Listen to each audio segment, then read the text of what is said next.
Okay. Yeah, we're good. We can start. So this is what episode is this? 5, 6, Six, I think. 6?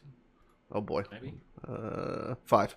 We're on 5. Five. As the fifth podcast thing for the 3.17 launch. This is Siege of the Atlas expansion plus Archnemesis League and all those patch note goodies. So we've got a gross amount of things to talk about. We can't mention everything just because we don't have 40 hours.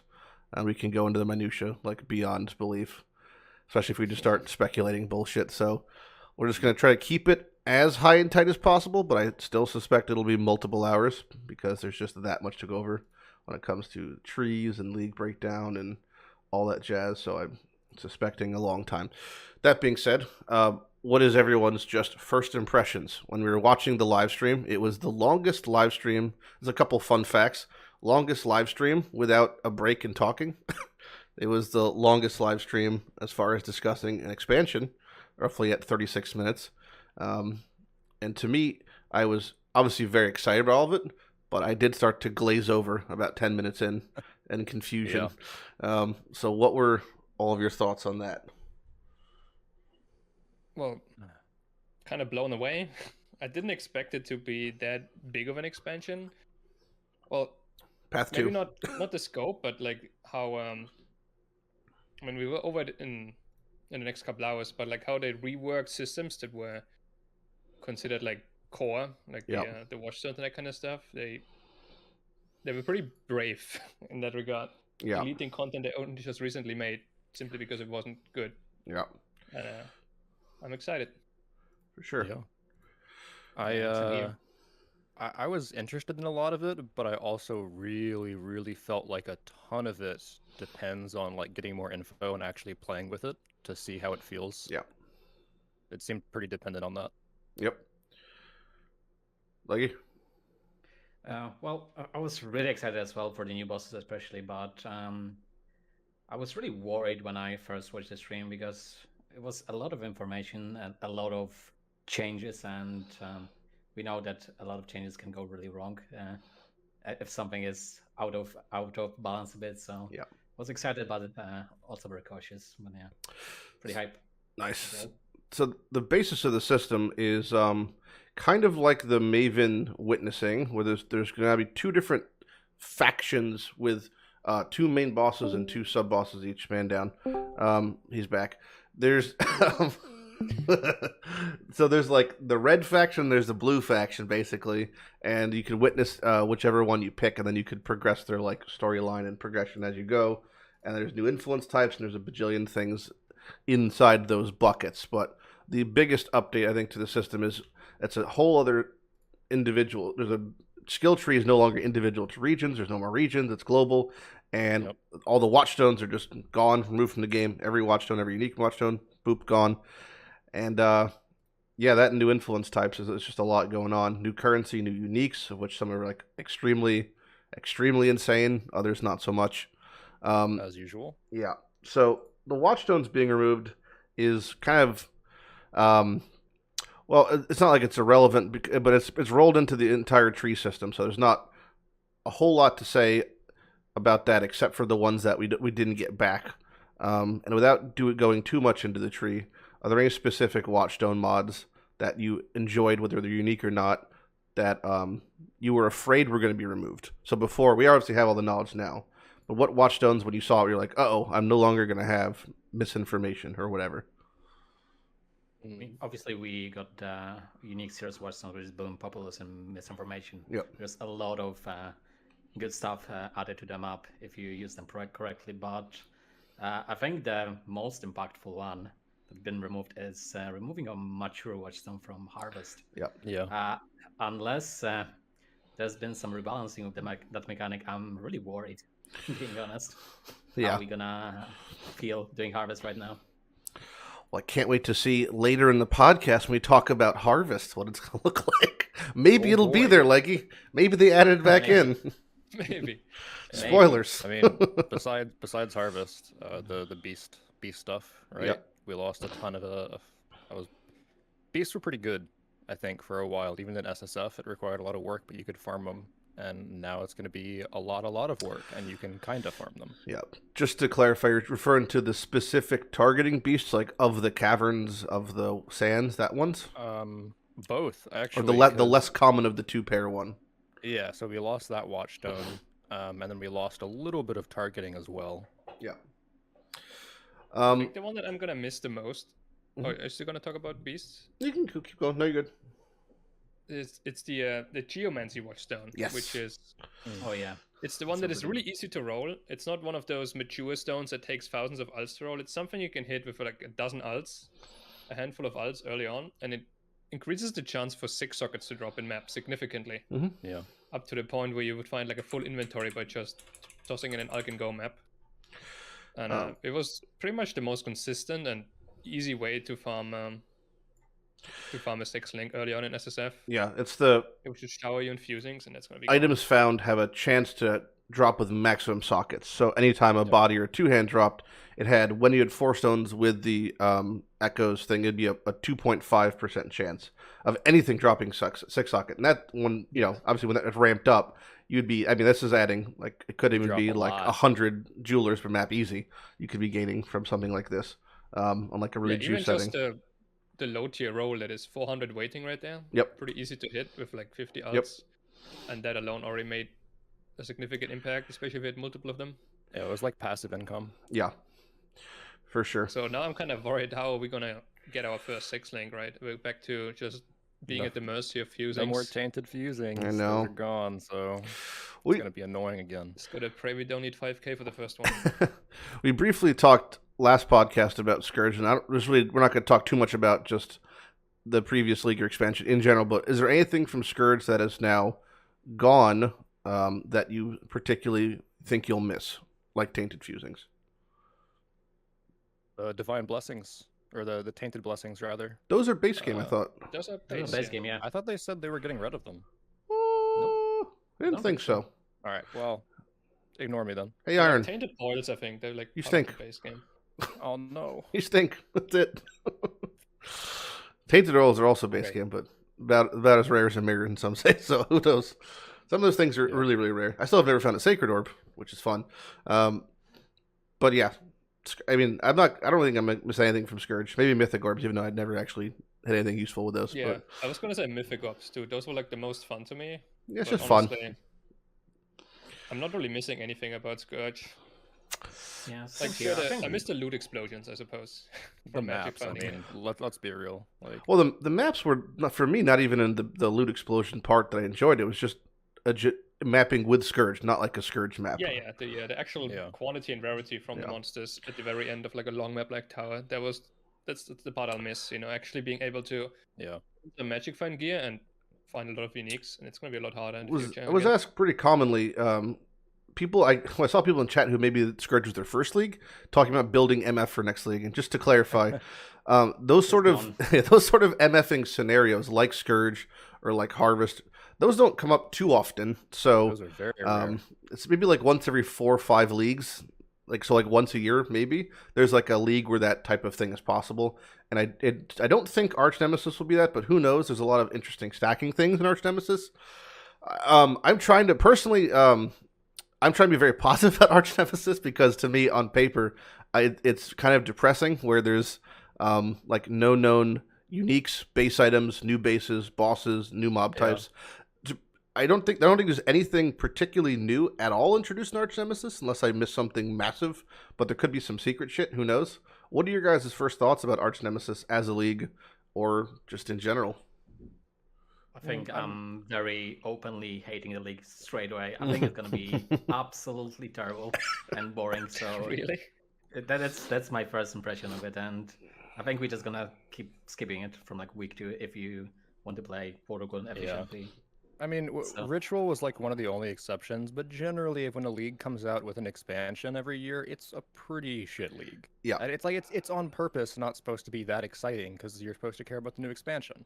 But they've It's always just kind of added there something and new. passive. They've even the shitter small leagues like that come with Yeah. expansions have always had something new. Yeah, I Metamorph, exactly. don't Catalyst. think this or even just uniques, like even Astral Projector really redid a lot of the Nova. I mean, it's like enabled a whole new playstyle for Nova builds. Even now, Warrior's Legacy with the Hydrosphere change is actually kind of cool. You could utilize that. So I don't. I mean, maybe there's something hidden mean, or something, I think but it's possible that some of like the high tier combined modifiers will be decent or do something interesting, Yeah. but eh. Yeah, exactly. That's Yeah. how I feel about it. Just nothing new, nothing unique about the league mechanic. It's just no incentive to actively engage with it except like earning currency. But you can do that from mapping or just if you new amazing Atlas passives, right? if you're like not like someone who pushes super hard, you're not like racing to do something. It could be one of those leagues that where it's quite advantageous at a low level. Like I would refer to it as like the early bird special type thing. So like there could be some like southern forest farming thing or like Tidal Island where you could like have your gold rim like Wanderlust and Tabby like super early, maybe, just because of how they seem like they operate because there's 2 per zone on average. Or I don't know how it's good, like, but in I just don't see a whole lot with it. Maybe people are playing standard more so now than ever, especially after last league. If you don't really care about resetting, and there's so much to do in Siege. It seems like maybe just skip the league if you don't want to restart. Yeah, I mean, we're basically just playing standard in League. Like, the League mechanic seems pretty much non-existent. Yep. Yeah, definitely pretty low impact one. But yeah, that's what we suspected, right? That's what we expected about a big league like this, a big expansion like this. I was hoping for something along the lines of even like, not like Headhunter, because it said Archnemesis. Everyone's mind went right to Nemesis. I feel like for the most part, or like okay, something with rares. Maybe there'll be new uniques that have to do with rares, like akin to Headhunter or something. I was really hoping for like a lesser Headhunter, something like a lot more manageable and affordable, but like something that could be cool to steal rare mods or interacted. Like you did like 200% more damage to rares, but like less damage to like white and blue mobs. Or something. Just something like new with rares. But maybe there is. Who knows? I don't think we knew about Scourge. We did do another Scourge bosses before going in. I'm trying to think like if there's anything. I really think it'll just be like probably a few of the combos that'll be interesting. Besides that, that'll be like, is it worth your time to go and grind out stuff and then get those combos? Probably not. Yeah. Will it be interesting to do one time? A few times? Yeah, probably. Yeah, I imagine you're still gonna collect these items every map, and then when you have some sick, recipes, if they exist, then you're gonna do those. But... AFK collect them. Someone will make a spreadsheet after a week or two, and then you'll just run those in like an hour-long period once every few days. Yeah, that'll be that. One more thing I want to add on Archnemesis, which is just a point of, it's just like a stance, which I found really interesting, is we just, recently came off of Expedition being implemented into the core game, and they made a very hardline definitive statement, which was any league that it has a currency used for the mechanic that is non-tradable will be auto-picked up and have its own allocated tab from that point forward. And then literally the next league, they made a currency that has enabled where it's not tradable in its own tab and it's not auto-picked up. And even though it's only like 2 per map on average, I just thought that was really interesting that they just made the stance out of nowhere and then just contradicted it like the next league. Yeah. I don't really care about the 2 per map picking things up, but even though they said like, the inventory space is plenty, I feel like it's not going to be plenty. No, they say Metamorph. Like, let's be real. They said the Metamorph tab was plenty, but I've hit cap on that like multiple times. So because when you're blasting maps, like, come on. Yeah, I mean, for context of maps run. Last week when I was trying to farm Cirrus to get Awakened Gems, I was doing upwards of over 250 maps a day over the course of a stream. And it's like, you're blowing through maps. If you're just like skipping like boss kill, go, and you have a build that clears a map in a minute, you go through a lot of maps really fast. And those 2 are going to add up and that tab is full like in no time. So it holds what, 64? Yes, stackable. I think they stack though, right? In like of the same type. They don't stack in the same type? I don't think so. Holy shit. So that's not very long at all. Luckily, you can filter them. So like I said, someone will figure out the good combos, make a spreadsheet, and we ditch all the bad ones, and then just pick up the good ones. Did they say can you put them in a quad? Can you put them in your stash or no? I don't think so. Oh, no. Yeah, it's just in there. Heavy filtering. Yeah. That'll make it a lot better. I guess so. Hopefully you could filter them. No, you can't filter them. Skipping. You can't filter them on your filter. No, because they all have the names of the rares they captured, right? Which means it's they're named after the the Nemesis mod. Like I saw the one that was called Okay. Toxic, for example. Okay. and it was, Oh like, a god, new you type of fucking Nemesis spooked me mod. for a second there. I was okay, see, if I have a non-filterable thing that I don't want to pick up and I can't store, this would have been like the worst thing ever. Okay.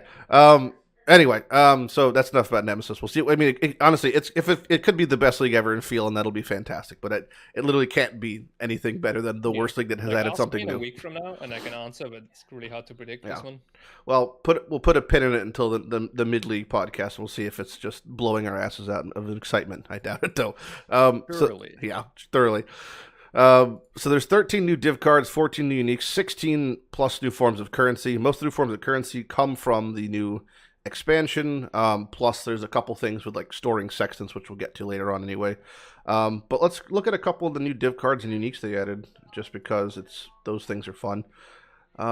This one, so I have it on screen right now. Here's a one that's kind of, it can't be bad. It's bijou, which is I guess just, I forgot what bijou means. I think it's like a bauble, like some sort of little jewel. Yeah. I mean, 3 stack size. It'll be cool to farm, I guess. It probably devalues a lot of like the farming methods for this. Sure. People have made a lot of money. When this card was announced or first teased, I thought it wasn't very good, but since then we now know about the removal of +1 level Watchstones. Yeah, and it becomes a lot better. Farming level 84 jewels in So- maps is a lot harder now, so they mostly come from Simulacrum in this new league now. The current 2 best ways to get ID4 cluster jewels is Simulacrum and also Tujin, I would say, probably is the other best thing. Oh yeah, true. Tujin sells them quite often, and Simulacrum drops one guaranteed at certain breakpoints and then going forth. So, but even then, obviously to get the one you want and the right amount of passive, because it's either going to be 8 or 12, anywhere in between is kind of like a reroll, unless you're just struggling. So this can't be bad, and you'll get it probably quite plentifully from stack decks, hopefully. So I think this is a strictly good introduction to the game. Like, even if it is rare, with a 3 stack size, you'll be able to gamble it pretty easily, right? For sure, yeah. If it was 4, though, it'd be a little bit better for gambling, because you can't put in 2 cards on out of 1 out of 3, since it always wants you to round down, unfortunately. The one also cool thing is I forgot what I was going to say mid-sentence. Moving on. Cool. I'm sure he'll come to me in a fucking dream 2 years from now. The synthesis map card. I like synth maps, so I like more of these. My fear with seeing cards like these are always like, this only drops off of synth map bosses or something, but thank God for stack decks. Oh, I remember what I was going to say now. Let's be honest, they're going to drop from stack decks anyway. Yeah, that's what I was going to say. Div cards, I feel like have their initial implementation, if I'm like a little history thing, they've kind of were introduced as like a payment plan in Trade League for a lot of items. So they were to be fined and farmed in certain zones and used as, if I can't afford an Acuities, I can afford 1/16 in Acuities, and now over the course of a couple weeks, I could purchase my Xerius Acuity. Like, that was a lot of how they were first used and first, like, flavored in. And now I feel like they're just, like, heavy band-aids for a lot of mechanics. Kind of more, almost as, more so as, like, even Threshold Jewels were, which we'll get to later, which is also another catastrophic thing. But, like, I mean, I think clusters should, I'd like to assume, and I always do, maybe it's just solo self-found, but when I want to get an item from a mechanic, I would like to get that item by doing that mechanic. So if I wanted a cluster jewel, I would like to do Delirium because that's where they come from. To me, that's like the most flavor. You know, if I want to get Breach Stones, I should be doing Breach, I think, because that's the mechanic for it. But at the moment, if I want to get cluster jewels, my best thing is not Delirium. It is going to be either Expedition or maybe even Heist if I'm just looking for generic ones. And even Heist even more so because it gives stack decks, and so does Expedition, and both of those now give this card. So it just feels kind of bad that this is another example of a League mechanic where one of the most valuable things from the League mechanic, from Delirium, is cluster jewels. Such powerful things, and the best way to get them is not Delirium. Like, objectively just kind of feels bad on paper. But back to synthesis map. Synth maps are fun. There's a couple synth things on the new tree we'll look at, and I like synthesis. It's fun. That card was a lot more interesting when we still had to like witness stuff to get Uncharted Realm passives. Yep. Yeah, this is very true. Yeah, I agree, definitely. Right now, it's just nice to get, pretty much. It's still one. They're fun. It's my favorite form of content, I think, in the game still, is running synthesis maps with all the mods on, just because I love the lottery. Like, the feeling of seeing a shield or a ring or a belt drop is like, I have not had that, like, that thrill of, like, this could be, like, game change. If I find this, like, I have a use for a mirror now if I found a +1 ring or a stat ring. Like, that hasn't happened for other mechanics, really. So, There's a thing with synth maps. I don't know if they fixed it with the new Atlas tree. They still didn't exactly specify, but before, when you dropped a synth item from the passive from Uncharted Realms, it could only have one implicit, which basically just killed a ton of potential mod combos and items. Like, yeah, you can get +1. Correct, you and can. stuff, Yes. but that's how it previously worked. I'm not sure if it works. The new, so what you're referring to is like in Heist, you could hit synthesis from like the jewelry boxes, and I have personally gotten a belt that had like 18% strength after being catalyzed, but also like 20 res. So that's like a 2 synthesis modifier and implicit. The ones that drop from these maps can only ever have the one thing or implicits that are hybrid in nature. So I don't think. Hopefully that'll change where you can get upwards of 1 to 3. I mean, just like Delirium, it really feels like the best way to get synth items with like up to 3 implicits shouldn't be Heist or Harvest. Should probably be synthesis synth maps. Yeah, exactly. But I don't think it's gonna change, especially that they kind of buffed the passive. So I don't think. Well, time will tell. The first, I think this was the first unique revealed. Melding of the Flesh Cobalt Jewel. I also almost most of these. I think almost all these uniques drop off of the endgame bosses. One of the 4 of them, but I assume this was a range, probably negative either 50 to 100 or 75 to 100, if I had to guess. Yeah. And it says LA resistances are limited by your highest maximum LA resistance instead. So if I had +5 maximum fire res, it also means I have +5 maximum cold and lightning res. Again, elemental resistances, so it doesn't affect chaos. It's not. There's a lot of builds that I play that are probably rare. Especially if you're playing with the Mage Blood, where it's not hard at all to get Ellie capped and then some. And this could be not a terrible jewel if used. It seems a lot better now that we know that Influence is going to be on implicits, right? Because if you want to use the new Influence, then you can free up a new suffix or prefix or whatever, which means there's more space for So you can have boots that have movement speed, life, and tri-res, and then also like a cool Influence implicit, and it really helps you push over the edge of like, because it only takes getting like 3 T1 res in like 2 or 3 pieces, and you're pretty much a res cap. So offsetting this isn't too difficult.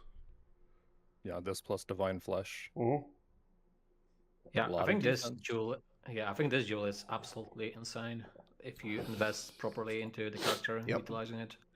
Like, obviously you have the Mage Blood, right? The Mage Blood jewel to cap the res, and that's the first thing that comes to mind. But if you utilize it well, it can be incredibly strong.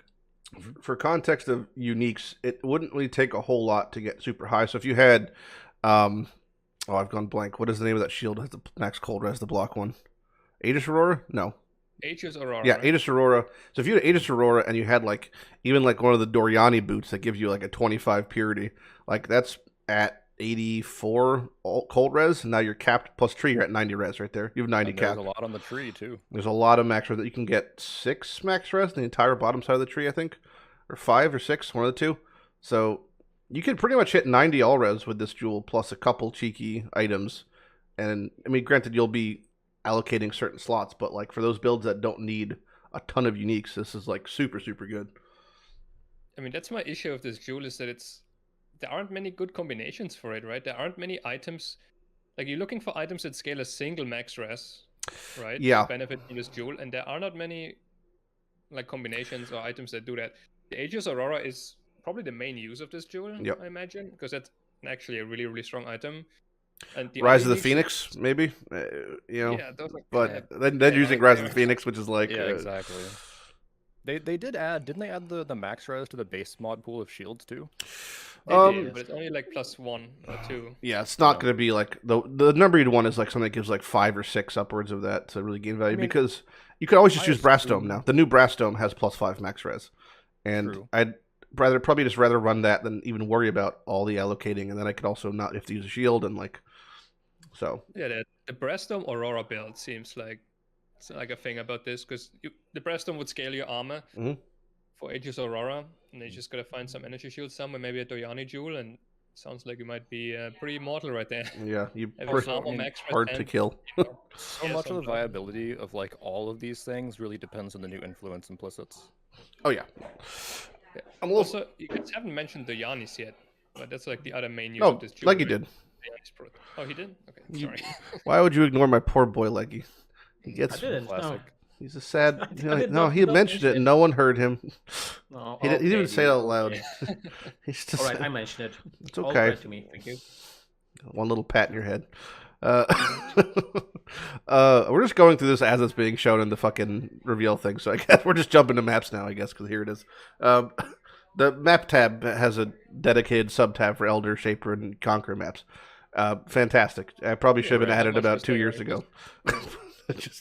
It's great. I think it's getting to the point where it's going to be pretty annoying to run all the stuff you have saved up, but I also think that it's a chore in large part, like, you're only going to need so many Awakener's Orbs, right? Like, yes. You only need so many. Yeah. And you don't really have to run that if Maven drops the Awakened Gems now. So you can probably ignore some Conqueror maps unless you need stuff. Run them each once and then you're good to go.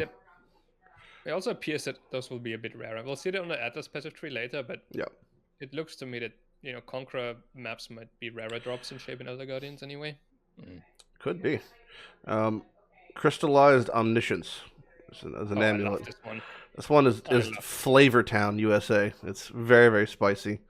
It's a bit complicated. A lot of people misunderstood this at first. I believe you get is the Omniscience instead apply to Omniscience, but is that a 1-to-1 ratio or a 10-to-1 ratio? Yes. No, so it's a 1-to-1. Yeah. Okay. Every source of like stats or attributes that you pick up is now converted into giving you omniscience instead. So if you get plus 20 dex somewhere, that's plus 20 omniscience. If you get plus 20 all attributes somewhere, that's now 20 omniscience. And just to clarify, increased int, that would be 10% increased omniscience. And that no longer applies the base values of the attributes, right? Yeah, you don't have any attribute scaling with all of this. You're only going to have your base attributes, so that's like 20 or that's something, right? the downside. And I mean, I currently in standard I'm playing a strength stack and I have upwards of 3,600 strength. So if I had 3,600 omniscience, I'd have 360 all res and 360 Elipen. Yeah. So what I've seen for this when like simulating it is it's not good for people that currently like stack a stat already. It's good for getting like the 600 to 1,000 type range. Like bow builds that previously they used to like get around 600 to 1,000 as a byproduct of their tree, plus using like fractal or something. So the other thing is the amulet slot's pretty damn competitive. Yes, like, you get a lot of DPS out of an amulet. Yeah, you can get upwards of 40% more damage in a lot of scenarios for your amulet slot. But that being said, having upwards of 100 pen is a lot of pen. It is a lot of pen. Yeah, I still think this is an insanely good amulet. Yeah, I think it's interesting. We'll see some builds, but it's not good for builds that stack a lot of attributes already because you lose those attributes, right? So you don't get benefits from stacking strength and so on. But and the big downside of this thing is that you lose the inherent, like the implicit values that stats give you, like strength gives you increased life, or flat life, I should say. Yeah. And it gives you energy. Uh oh. They got him. German internet. They got him, boys. Yeah, the Vodafone is striking again. But yeah, for me, same as Manni, I think this is the most hype unique that we got revealed this patch. You think maybe this is the most hype unique? I mean, the second one. But some builds don't actually care too much. Oh no. Oh, he's back. Manni? Wait, I'm not saying anything. No, you... you went a little robot-y for about a minute there and just kept going and just came back in time. Yeah, sorry. My internet recently is really unstable. It's okay. I was just going to say about this amulet that it has really good synergy with the Brass Dome, which is already like a god tier unique at this point. Yep. Yeah. Because the Brass Dome already removes the inherent bonuses of strength, so you lose that flat life from strength already. So now this amulet only loses you accuracy from dex and some mana NES, which is ignorable for some builds, right? For sure. Yeah. And then you can easily, if you get to like 1,000 omniscience, it's enough to cap your resist. Yep. Almost. And you get 100% penetration, which is absurd. Yeah, that's 2 curses plus exposure basically, so all for free, and you can also do all that still if you wanted. Yeah, really good. That's the best. That's the best part is that it is labeled as just Ellie penetration, so it's not occupying the slot of like a curse or a exposure or anything like that. Yeah. It is just its own entity, and you could stack negative res quite high before you hit diminishing returns. So I think 100% we'll see some kind of build showcase with this. Oh yeah. Oh yeah. But yeah, the one point I wanted to mention also is allows you to skip pretty much all the early res on your gear, like, or at least most of it, and then just invest into rares, just raw stats, for example. Yeah. Mhm. Like, I mean, it's like if you rolled res and it gave you pin also instead. Yep. yeah, exactly, pretty much. So like you stack decks on the suffixes like strength, and instead Yeah. it just translates to pen and res, which is very, very cool. The one problem is that the bottom line like isn't negligible, because that could be a concern for a lot of builds. Is that if you have no stats, you don't. How could you put on gear, right? Or no? Am I misinterpreting this? No, this fixes this already. It's by Well, 23%. So as long as you have 1,000, that means you have effectively like 750 stats, right? No, if you get 1,000 omniscience, then you have 230 of each, basically, for attribute requirements. Correct. Okay. Yes. Oh, that's right. I did the numbers backwards. All right. So if you get like 800-ish, you will have enough for like every item, pretty Yeah. much. Yeah. So that's like the So- sweet spot. It's like between 700 and like 1,000. You need to get for this to be Yeah. really Yeah. usable. Also, I think if you really cared, couldn't you use Supreme Ostentation too? Because doesn't that You could. just disable Yeah. like the bonuses from stats? That's a big whichever you allocation disable? of on your. I mean, that's a big concession to make, though. To be fair. Yeah, I know. Well, if you knew, then why'd you say it, Iron? How about that? What if you wanted to use like Mjolnir with this or something, and you couldn't get enough omniscience? I don't know. Mjolnir. What is this? Not dispatch? I mean, there Hey, could this is also like be weird new builds. influence modifiers to give you increased attributes or something, Well, right? There could be some really I'm- good stuff that we don't know about yet. Coming off of Scourge's woeful implicits with the worst weighting in U.S. history, I'm personally not too optimistic. But to the next item, is a very exciting card that we'll probably never see. Is Judging Voices, where it's a 9 out of 9 for Forbidden Shaco, which is now Replica Shaco. They're the same Shaco. Best helm in the game, baby. It's just I mean, given how hard it's going to be to get a boss, even harder in the now. right Yeah. drop, like I completely forgot about that. yeah. I haven't seen Oshabi in 2.5, 3 leagues. I don't think, to be honest. I played a fuck ton of Path, so it's Yeah, kind of another- disgusting. Not a big tink card right there.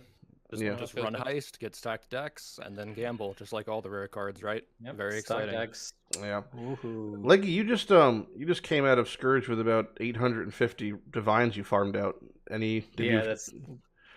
That's pretty much what I was doing the last day of the Scourge, just farming some divines. Did you farming get some- anything for? Did you use them on Shaco yet, or no? Oh, you don't have one. That's right. Well, I don't have a I don't. Shaco I yet. keep doing this not as a burn, but purely because of my I know. Alzheimer's. I mean, you know, the migration incident. That's true. Unlucky. I mean, well, if you come to the U.S., you'll have 2 great migration incidents probably. So it's really fun. The Dancing Dervish was redone. This is. I saw some drama about that from some people, but then Mark came in and like laid down, he like smacked him down. Apparently, it was all fine, and they were wrong. So I think it's just a buff. I think the concern was that the rampage when left didn't apply to you because it counted as the weapon. I think was part of it, but Yeah. it's kind of a moot point because it's a Dancing Dervish anyway. Which we'll get. Well, we- that's- For Dancing Dervish regular is the one, I people, guess. you can just weapon swap for Sinvictus, get your rampage. It's fine. Yeah, we've been jumping around. I think we'll probably just go through this and use this as our new itinerary because it seems more visually appealing. But we could briefly talk about the fact that Prophecy is removed effectively from the game. Most of the Fated Uniques are now occupying the slots of the base Uniques, and some Fated Uniques are just gone from the game, which is a thing. Almost every other Unique that was a Prophecy item, so Kintsugi or the Pale Court items, they're all just base game. So that's fine. Hinakora's Amulet, if you're accuracy stacking, that's base game now. Don't know the weighting. The only thing I know that has a specific drop location is Aziri's Reflection is locked behind Uber at Ziri, which gives her some more value, which is great because it's a great shield. Not as great because of Viridia's Veil existing, but still very good.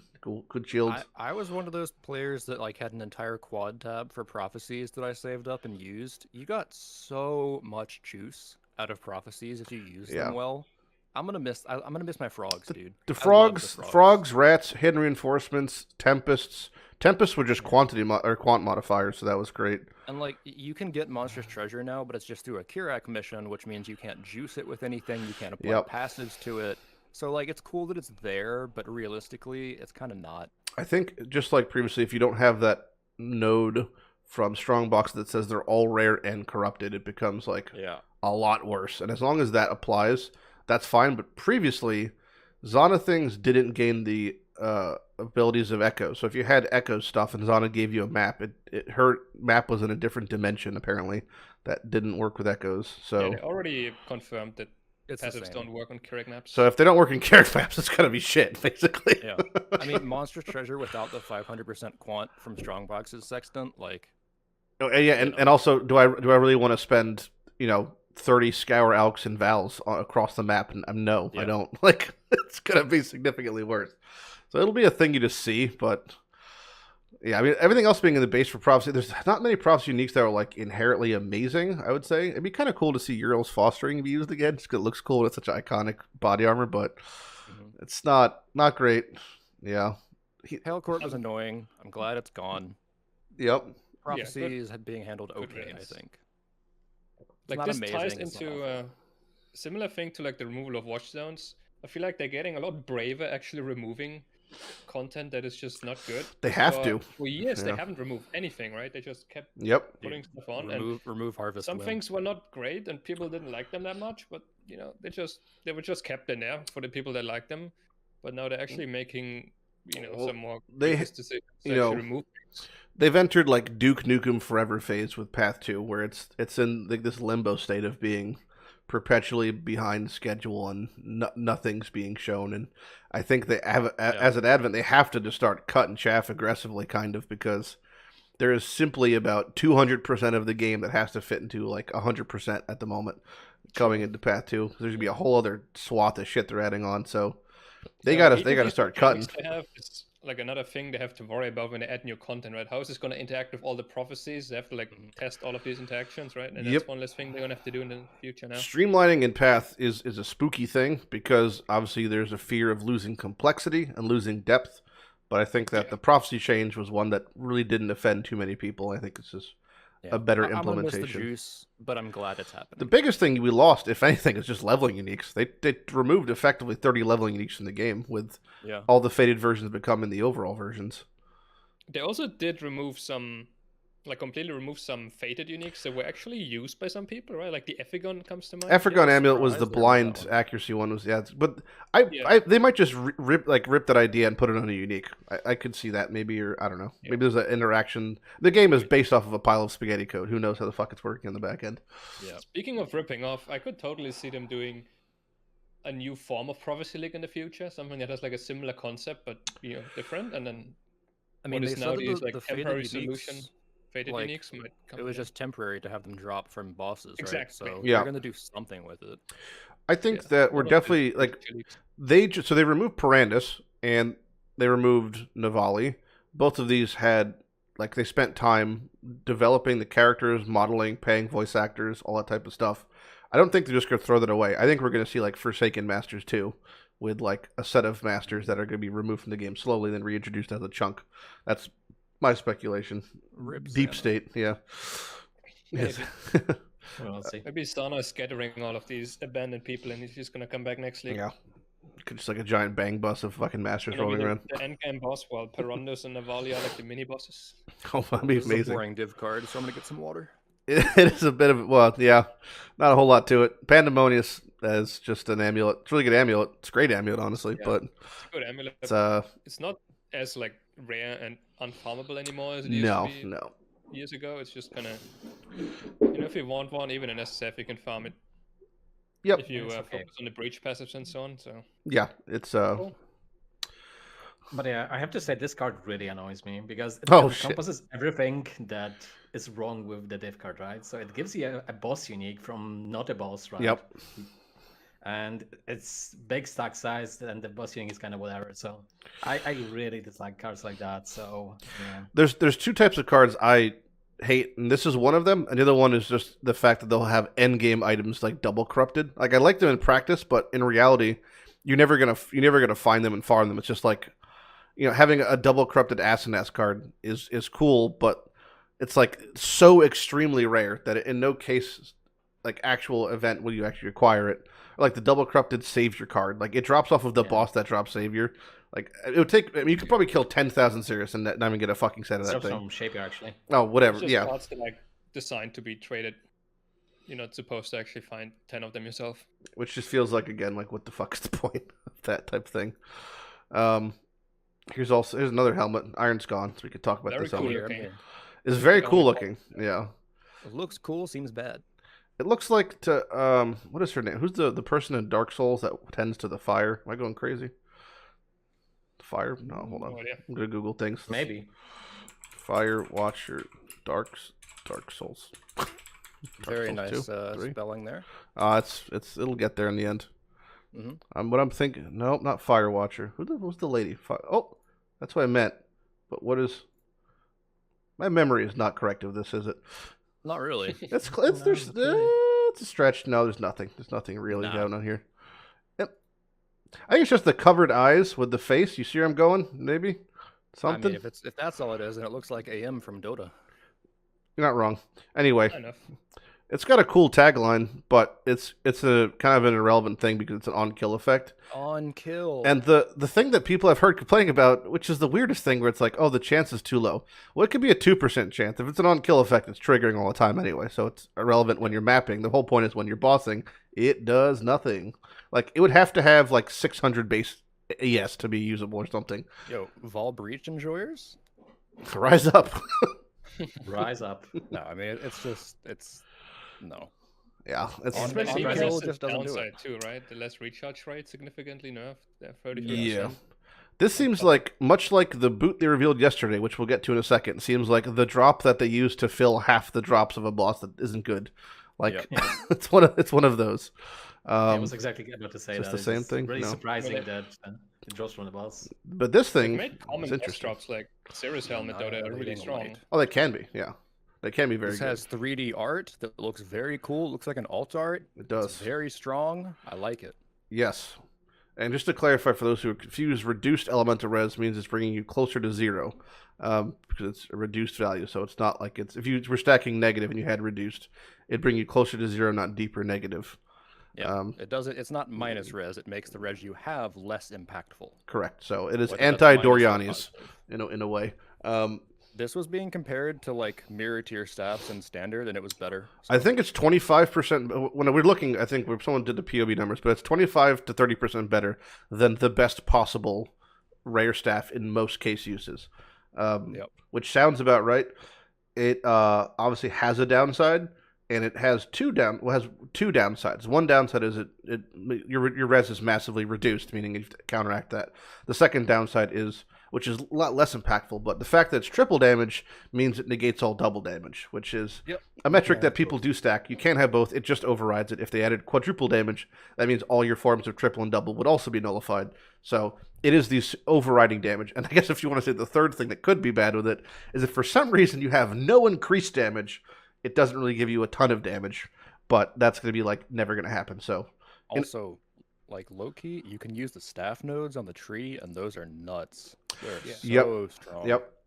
All the You charged don't ones, normally want multi to ones. use staves. Yep. Right. I mean, you say But it's a with good thing this- it's a staff because of those staff nodes. However, playing a staff is always kind of slow because you don't really have good movement skills. You're gonna rely on walking most of the time, and then Mm-hmm. caster builds, they don't tend to have a lot of move speed unless you're doing something with badge maybe. So it's a bit of an awkward spot. I think it's actually like a really high end weapon. Like if you have like a badge, mage blood, and this staff, I think you're gonna be cranking. But those To be people, fair, it didn't already matter. you You could already cleaned the probably- entire game anyway. You could weapon swap into this for bosses, honestly. Like if you wanted. Oh, Yes. if you're weapon swapping, you've already lost emotionally. I mean, I'm just saying you could. You could, Like you could yeah. map with wands and stuff, and then just weapon swap. Weapon swapping, I think, should be removed from the game personally. I mean, It's just you can weapon swap the Warcry, for example. I to could get, weapon swap my tabs and play a different game. I mean, Yeah. it's just like I'm good to go. I take it back. I take it back. I Never mind, just you can do it. the idea of weapon swapping, which was implemented, would only work if it didn't fuck with your gems and stats. Like as a concept, it's cool on paper. Like, oh, I have like I just imagine like I'm a rogue, I'm running around with daggers, and I put them away and pull out like a katana. Like that sounds cool in practice, but the second I put my daggers away, well, now I just lost int, and half my armor just went off my body. Now my res is negative, and I've died. So like that's how it works in practice, unfortunately. Or like my All right, gems let's get just strangled. strike that. Just edit that sentence out. I never said it. I don't think it'd be that busted. If maybe they just can't code that, but that'd be such a cool. If you could weapon swap and it didn't fuck with if your stats were retained, when like for 4 seconds after swapping or something, like there would be actually a usable mechanic. I think consistently. Weapon swap macro meta. Well, but there would be, because it would actually have a case use where you didn't have to manage your entire build and gear and gems around your thing I know swapping. what you mean. But It can be annoying. in its current use state, it just feels so shit, like, to swap. Yeah. One more thing to note about this stuff, it says elemental skills, not spells, right? Correct, So yeah. this also works on heralds, which have very few ways to scale them. Mm-hmm. Yeah, so the current best Herald, like, auto bomber builds, they previously used Crest, and then it swapped to Cane of Kulamek variations, which are much more expensive, because it requires an insane Cane of Kulamek. That insane Cane of Kulamek is significantly worse than this staff now, and that that didn't have any sort of overriding for double damage, so the variations that were using Cane will just use this whenever they have it. And I don't think there's, again, the downside is the res, but most of their gear is rare anyway, because you're using, if you're using Explosion Chest or Impulses, that's a little annoying, because your gloves have to be Storm's Gift. But your boots are rare, your amulet's rare, your helm is rare, your belt is rare, then jewels. So you should be able to get past that res. The only lame thing is that stave corruption implicits are kind of shit. Like, there's not much to go Yeah, for. but I don't. You're not going to corrupt this bad boy. It's going to cost a lot. I don't just know. saying. Yeah, I assume it's going to be like a 5% drop off of one of the bosses. Like, it seems like just like Disintegrator Be the drop Eternity rate. Shroud, right? Like the You same. think it'll be like that one bad? of those. Maybe it could be. With how good it is, yeah, I think so. I think this will, like, I think it'll probably be more like a 5 to 10%, because I think if you try to remember like how good Starforge was when it came out, and that was the end game boss. Like, it wasn't that rare. It was just very, very good and like a pretty decent drop rate. So I think it'll be more like that. But we'll obviously there's absolutely no evidence. I think you're right, because I think that the combo jewels we haven't talked about will be the super rare. That's going to be the Really? this is my year. I I think think so. well They talked about it like it was going to be very rare. just based off of the word they used, which was the bad word. They used the word aspirational. And that makes me sad. They said it'll be an aspirational drop. So I think they're going to be like 1 in 50, like, you know, Eternity Shroud equivalent. Yeah, but we'll get to those. I think we're getting to those in a second anyway. This comes back to the Vector's new currency. The currency is used to add implicit and add and augment implicit modifiers. This isn't that, but this is a bit all over the place, because this is going to be the currency used for rerolling like suffixes and that sort of stuff. I think we pulled them up. It's just, somewhere. I mean, it's like more detaching Metamorph from the crafting bench and harvest, which is good. I like it. So the clarify the chaos one, I believe, is depending on which influence is prominent on your witnessing, it has a chance. It reroll reforge keeping suffix, reforge keeping prefix, annul suffix, annul prefix, exalt suffix, exalt prefix. I think that's what it is, right? Yeah. The exalt one seems to be the worst, I would say. I think the chaos seems to be the strongest, if I had to just say it. It's like exalt's cool. You get a free slam, but I mean, the odds aren't any better. It's not like it's an augment fire, right? It's just a slam. But like ripping suffix, cleaning up an item, the value of the reforging chaos. Hopefully, it's the most common because it's a chaos first. Like, objectively, chaos. Like, hands yeah, down. chaos versus annul versus exalted. It should be about 20 times more common than each of them. And if it is, that's amazing. Like, that is a revolutionary for crafting. Also, in with itself. mature Watchstones gone, that's going to be extremely helpful. Yeah. Because without mature stones, it's very rare to get reforge keeping prefix or suffix. And if you want like a common case use is like you're making a +2, well, let's say +2 amulet, but if you're making an item, a plus gem item, and then you get all your prefixes are fantastic, but you have like terrible suffixes, and you want to have like res and stats, but you can't. Use this, and it rerolls your suffixes, and the odds of getting 3 affixes is a lot harder than actually 2 or 1, so the chances are you'll be able to clean up your item after the fact. Yep. The downside is that this can only be used on like newly influenced items, right? With the new types of influences. Correct. So it doesn't work on classic like Awaken Orb items with the old 6 influences. Yeah. But still, if we can save our harvest crafts on those new items by replacing them with these Eldritch Chaos, then that's good. We'll have more harvest crafts for the other items, right? Oh, for sure. It's still pretty nice. Yeah. Of the also new currency, there's a couple ones we could briefly talk about. Well, let's fuck it. We're just going all over the place. It's all right. we'll just keep going with this plan and we'll see what it gets to us. Now we're at Keurig mods. This has gone random.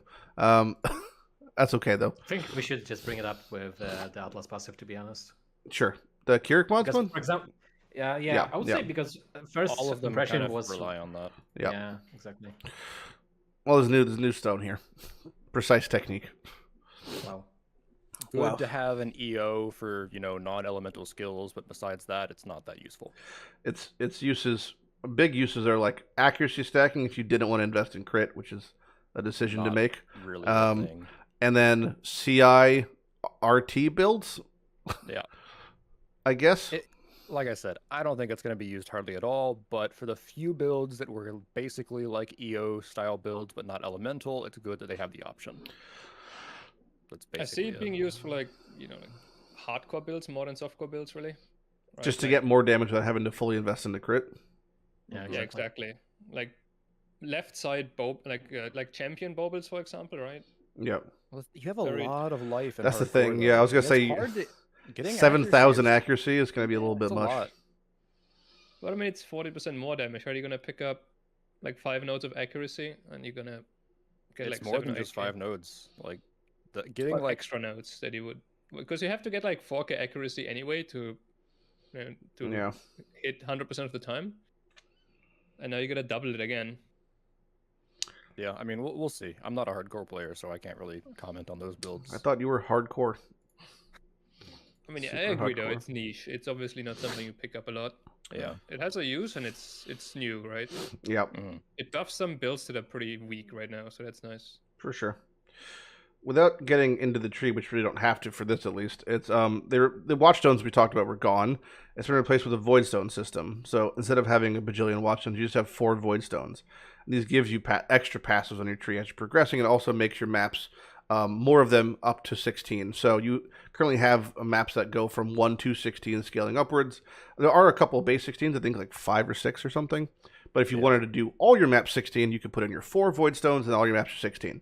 And they drop from 4 different endgame bosses, Maven, Uber Elder, and then both the new endgame bosses, the Exarch and the blue guy. Interesting one, though, especially for solo self-found. The Uber Elder one I thought was like kind of annoying that they had that as being one of them, because It's RNG. if you told me to, like, in solo self-found get to Uber Elder, I think it'd be significantly more challenging than just to get to Maven or the 2 new bosses, probably.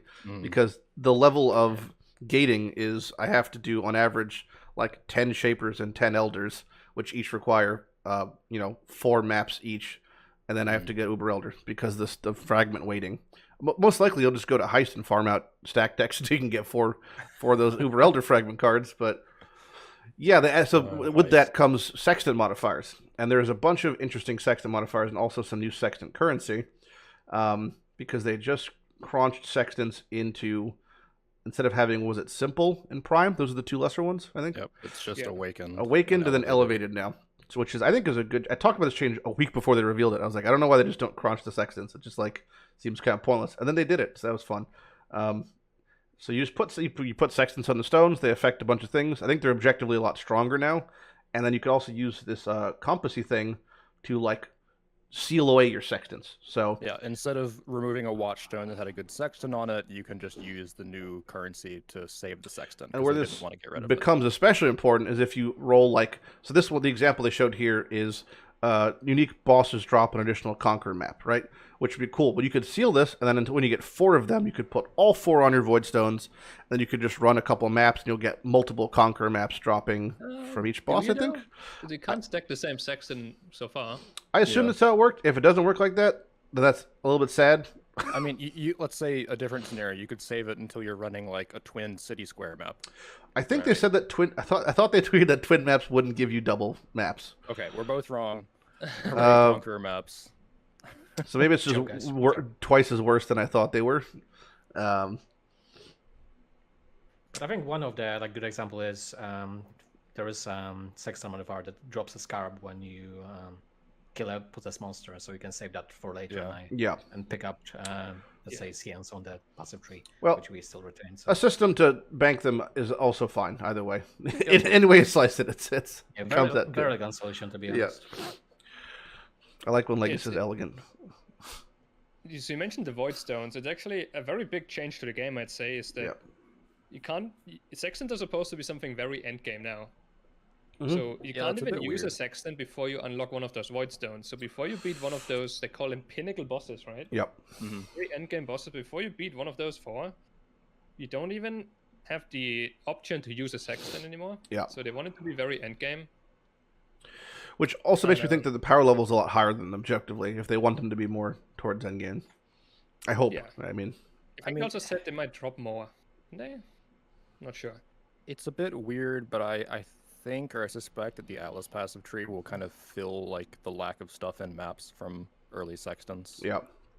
Oh yeah, totally. It's not a issue or anything. My biggest gripe with this system as a concept is, and it comes back to something that Chris said on the Reveals live stream, is it propagates a mentality that I think is very unfortunate path, which is why run it when I could sell it or just purchasing boss kills. Like, to me, that feels really, really bad, the idea of that, where it's like a player gets this content, they're like, well, there's no way that I could do the Maven because I don't know the fight and it's not worth attempting it because it costs too much in trade. So I'm just going to purchase a Maven kill, get my Void Stone, and then never touch that content, which is fine if they don't want to do it, but they don't, like, oftentimes they don't know what the cool things they're missing because they think they can never do it. So it, like, just kind of keeps that going on, which I don't like. And there's so much cool shit in Path that I would love players to experience it, you know? Like, a lot of more casual players, like, there's a ton of players that just won't kill these pinnacle bosses and they just won't get Sextants. Like, it's kind of... That was my point. It's very weird. I don't know. Especially since we can trade them very easily now, right? So there's going to be people who just basically do some Sextant blocking and click Sextants like all day. Yep. To flip them, right? To produce, like, you know, the one that we see in the screenshot right here, people are going to have like 20 of those and sell them in bulk. Mm-hmm. And there's going to be other ones like Area Contains a Delirium, stuff like that is going to be sold in bulk very often. And that's going to be a key part for a lot of Trade League players. Scarab too. And so if you want to enter any of those strategies, you want to farm some Delirium like your favorite streamer is doing, you're going to have to actually kill all the bosses before you can do that, right? You can't just jump into the league real quick and start farming. Mm-hmm. Yeah. It's weird. No, you're going to have to... Because I remember just this league, we had this like tower farming strategy that came up, and so many people wanted to jump in on the action, right? And join the league even though they didn't want to play otherwise. And they asked, what do we need to do be able to do this? Favorite 3 maps was the big one also. You know, you had to get the favorite slots, which was a huge pain for people. You know, having to get to red maps and clearing those. Now we have to go even further. You have to beat at least one, maybe all of these bosses to get the full efficiency of your endgame farming. Not even just that, but just to have a bunch of maps at T16, you have to kill pinnacle bosses, which a lot of players just won't do. Yeah, exactly. Well, that's why people are just going to buy you're just going to buy the kills, which feels, again, to me, like, just feels bad, kind of, you know. I agree. The example I gave is like we get, like, if you got a Maven's Writ, right? It's like you got a present from Santa Claus. This is your gift. But instead of opening it, I'm just going to sell it. Like, it just it just feels kind of shitty, you know.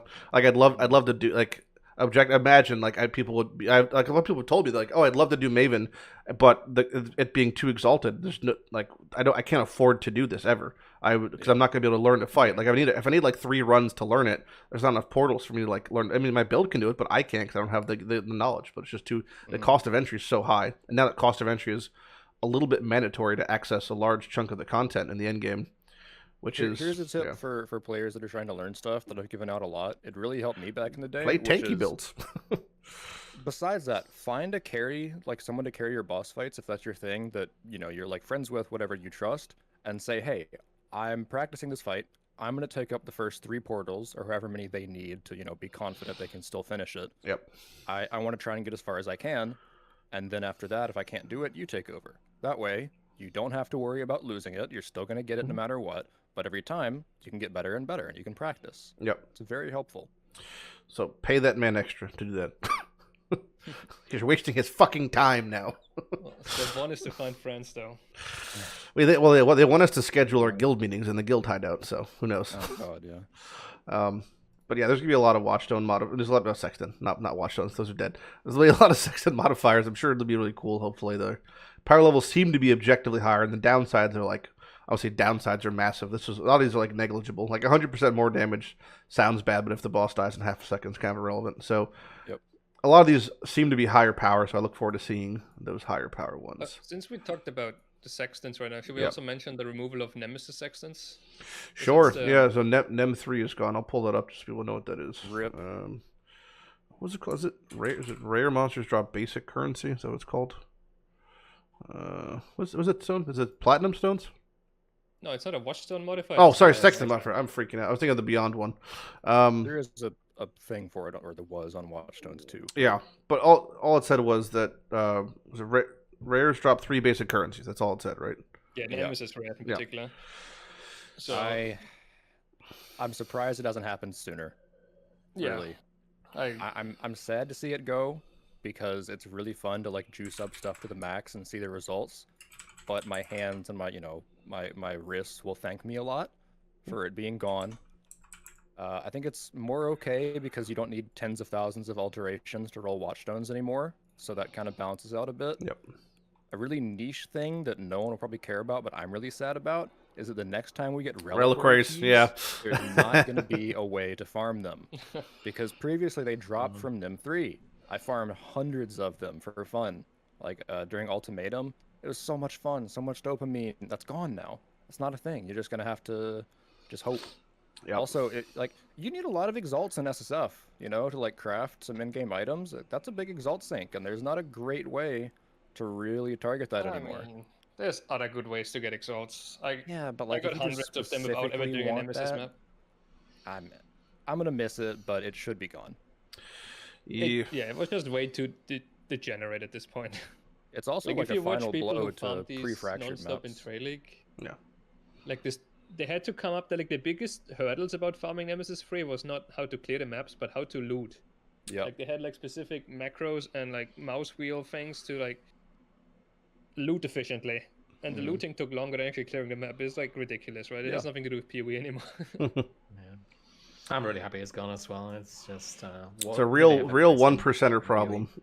It was one of those things that was kind of like Harvest in some cases, where you hated doing it, but it was too good to not do. Yeah, exactly. Yeah. Like So it wasn't very it's fun. good for the that most it's part, gone. right? Yeah. Strong but unfun. Those things. Yeah. I'm glad when they're gone. Speaking of fun, look at this great div card. Dude, the flavor text, Awesome. God tier. Oh I my God. am not alone in this. I have God by my side, and you help sometimes, I suppose. Yeah. Cassia, actually, let me find this. So, originally during Blight League, there was supposed to be an in-game encounter. So Right? sad. Yeah. And you like found the heart of the Blight or whatever, and you killed it. And there's a voice line that was attributed to that, from Cassia. We lost our Blight Heart boss. That could have been.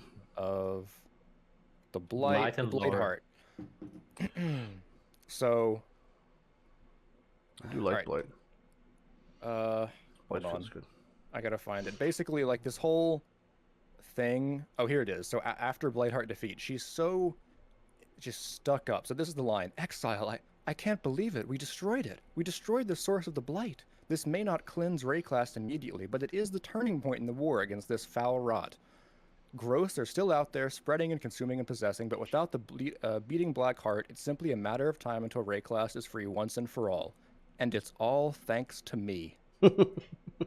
Like, it's just prime Cassia. She's I don't very care about the card, self-centered. but I love the flavor text. Yeah. I love it. It's so funny. This card will be so ridiculously common that you'll just have to add it to your hidden filter, I think, at one point. An 8 stack for Be like 10 clear Gambler. oils, basically. Yeah, it's gonna be very common. Gambler bait, is that what you're saying? It's going to be like... Yeah, it's gonna be like a gambler tier rarity, right? It's gonna be all over the place, everywhere. Yep. Every time you open a stack of stack decks. No. We were talking about the currency for... Is it this tab? Yep. Currency Yeah, for the the... implicits. Where the fuck? There we go. Currency for the new implicits. The new two different, Searing Etcharch and the Eater of World like factions. All the influence modifiers are implicits. They could either be these or the other ones for influence. So, as of first glance, these really just, for the most part, I would say, seem like a middle ground between like a regular rare and an actual like double influenced item. And if that's the purpose it solves, like if you had the equivalent of I found a boot, has some res, has some life, has movement speed, but it's like I don't want to really invest into making my big boot now with like tailwind and whatnot. Toss on some of these bad boys and your boot gets a little bit better. That's kind of what it seems like to me. But then they showed these seem better. I mean, it's still nowhere like near as good as like a double Maven quad influence chest. But this is like much more promising compared to other things we've seen, I think, of influences. I mean, we can't really talk about the mods themselves, right? Until we see the they're pool, data mined, we don't know them. But I like the concept of it. Like, I get what they're trying to do, and I feel like it probably did need to be done. Like, influence stuff is basically going to be easier to acquire, and you don't have to worry about, like, getting your one shot with, like, a Warlord's Orb, right? And if you fuck up, you have to make the whole base item again and then farm the orb. Like, you make really powerful items, but it's a huge pain in the ass. Let's be real, right? So with this, you get a good rare, which, you know, ROG buff, by the way. Huge ROG buff. Yeah. You get a good rare. You can work on it over time, and you don't kill the item by working on it. You know, you don't. There's no downside. And make a I mean, I don't think there's any. I haven't seen evidence of a downside realistically. So there's no downsides from what I've seen. This chest is probably a pretty example of one you'd probably use it on. It's got a couple tier 1s, got some res, and then you craft some life and you slap a bitch on, and then maybe it dropped 6 link, and it's like, I'm not going to bother. I'm not sure why they didn't quality it because they're fucking plebs, I guess. But but things like that, things like that, like incursion items or even delve items that drop. You might like. There's basically no. People are expecting this to compete with like Conquer influence, right? It's There's impossible. No way that can happen unless either one, they butcher old mechanics and move it to this. Like remember, Shaper and Elder influence mods got rolled into Conqueror influence. Fossil specific mods, same thing happened. So unless they butcher even more old stuff or just delete the old influence, that's not going to work. The alternative being they introduce a whole new set of mods somehow and special effects like Intimidate, but something different that's only for this influence. And that's not really feasible either. Like, it's not possible to have two both best in slot, but still competing influences. Like, or influence types. That's just not really going to happen. I expect a large chunk of these, if used, will be on obtaining like debuffs that are previously more difficult to obtain. So, like, I saw a couple examples of exposures on hit. So possibly having like that on a chest or something that was something that you couldn't really automate too well. Like you could easily automate a curse on hit or even intimidate on hit or even like maim on hit, but maybe not so much an exposure, something like that. But again, like is this going to compete with the chest that has like frenzy or charge, base crit, minus 20 mana explosion? No, it's not. That's not going to be as a good middle step. Right? Yes, I think it's a really appropriate middle step. They said they made this to make these like endgame crafting. These new influences are supposed to be available earlier, right? And from tier 1 maps, you should be getting the lesser embers and acres literally, and it could be in your first map. It could drop. Yes, and there's like no, as you said, there's no risk involved. Like crafting, a hunter item or something requires you to start from scratch and invest a lot into that. While these you just have decent items ready, just toss those new Ickers on or Embers. So I think those are the two names, right? And you just make the item strictly better. Like even if you get a bad mod, you just try again. You just keep spamming those. It's like a nice middle ground to make like because right now we go from like normal items to influence items. That's a pretty big jump. Huge gap, Not just in power, but also in like investment, right? Like a well-rolled rare in Trade League costs like a couple chaos at some point, while these like double elevated items cost like double-digit exalts, right? And now we have like a middle step in both power and cost, most likely. So hopefully it's also a nice little gap to be bridged in Soul Self-Found, because you just again you find that boot that has like 30 move speed, life, and a res, and you could slap this on there, and it just got a little bit better. The only thing I don't like is that you can't vol them. Like that's I personally don't think they're correct about that, and I'll tell you why. Because when multiple synthesis implicits came out, they said that you couldn't, if you were to val them, it would wipe the implicits, and that's not the case at the moment. Where if you have an item that has 3 synth bases, you could val it and you could add it just occupies an implicit slot. I question that too, but I talked to the dev friend of mine that I talk to sometimes, and he said that it was supposed to wipe out everything, including like if you had a gilded fossil, and it was supposed to like compete with corrupted implicits. So I kind of agree with you because like it hasn't worked that before, but apparently it was intended to work like that. Many things were intended in Path. We'll see. What I also like about these new influences is that it brings normal rare items back like to a higher level again. Like you can find a good item, especially these like special items like incursion items or delve bases. Those are gonna be like they don't have like the ceiling is a lot higher for them now, right? They don't just have 6 mods, but they can have up to 8 now. Yeah. And it's going to be a long-term project to get the right ones, because you're probably going to have to farm these Ickers for forever, right? And toss like dozens of them on there until you get the one you want. Yep, and then you have to use the other, where was it, the, what was the Maven Orb, but now is the Orb of Conflict, as far as its art at least, which is one of, if you have an item that has these modifiers, use it on this, that 2 res either going to become 3 or become 1, and that hatred is going to become like 40 or 20. So it increases one value and decreases the other value. So you could eventually use this to like deterministically, after a bunch of coin flips, get like your whatever it is, like your hatred to the max percentage. But who knows how high this can? Imagine this is a lowest roll hatred. Imagine you can get to 100% increased aura effect. That is an amazing implicit now. Okay, all right. A little bit of overdosing on copium here. A man can dream. All right, a man can dream. I can see those mods being really popular on Glove Slot, for example, because Glove Slot is not usually that competitive in influence basis. The biggest, well, if you're playing, so like there's a lot of builds that have hard lock things for gloves. Like the biggest is like strike builds. I would say like playing without having 2 additional strikes would feel like pretty shit. But no, you're definitely right that the glove slot. Like I tend to try to allocate my glove slot for like rampage gloves if I can, or even. Where it's just also, like gloves have the incursion base for 2/1 res and 50% increased damage, which is that's and also the fizz the conversion fizz to LE conversion one's quite good. And I don't think there's that many like the unique glove slots kind of shit these days overall. I mean, hey, I'll change gloves that and soon. helmets. We'll see a lot of helmets. I would disagree with personally. I think helmets are much stronger rares objectively because of the amount of influence combination you can get, like charges, negative res. Multiple links you could allocate it as basically like a forbidden shakeout and have like an 8 link in your helmet with essence modifiers. Yeah, essence ones are pretty strong. That need those, but if you don't need those specific mods, there's tons of builds out there that just use like a life resist helmet still. Or like those builds are shit, Manny. We don't talk about those builds. I just played one of those. Oh, your build is shit, Manny. I think gloves have a lot of really strong influence mods. They're just boring. Yeah, like +1 frenzy, culling strike and that sort of stuff. Yeah, it's just more damage, so this can be really competitive. If it's a thing that you can't get elsewhere or it's a finite resource, I tend to assume that that is the highest allocation. So a frenzy charge on gloves, which you could hypothetically get 2 of, that's like very high value, or like +2 strikes, which isn't crazy hard to get. Like that's extremely high value. That's like +2 strikes could basically save you a link on your 6 link. Like if you want to get technical about it. I honestly feel like these new influences are stronger than you guys make them out to be. Like, well, you're wrong. You should feel bad. It really depends how common the orbs are, right, and what the weightings are. So we don't really know yet. We have no idea how strong they are. Yeah, and because of that, Manny's wrong.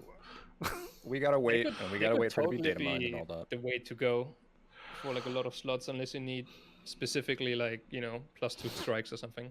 I don't want to cut you off, Manny, but this is a very important unique you have to look at. Oh God. It's this is the one that is, yeah, you grasp my attention there, Manny. Well, you grasp my attention right. Someone's He's grasping. Gonna make a build with the unique cluster jewel and a jug with this, and we're gonna see a showcase. And then besides that, it's going to be a decent unique drop to get life, 30 ms, and chaos res. I don't want to be vined. A unique, and that's it. I don't want to be vined. I don't want to have 3 grasping. The fact that it's 3 grasping vines is sweet. Imagine it's a fucking roll. Imagine it's 1 to 10. You get hit with a crit and you're just stuck. Like that's what I want to see. You're definitely not being crit that often. I don't know. I mean, if you wouldn't know. It's an impossible metric to track. Is the unfortunate thing. You know what? We'll be able to track it soon. Well, I mean, maybe if I go play Last Epic, I could track it, but not in Path. I'm not hoping to track anything anytime soon. With my training dummy. Yeah, grasping vines is one of those things that's like it's a creation straight from Satan that they just didn't have to add to the game.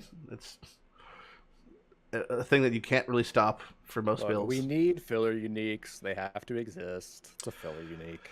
If they removed that line where it says you get grasping vines 1 crit, I still wouldn't use it. I don't think. Because who the fuck is stationary for like this long? Yeah, what enemy is stationary next to you for 1.5 seconds? Yep.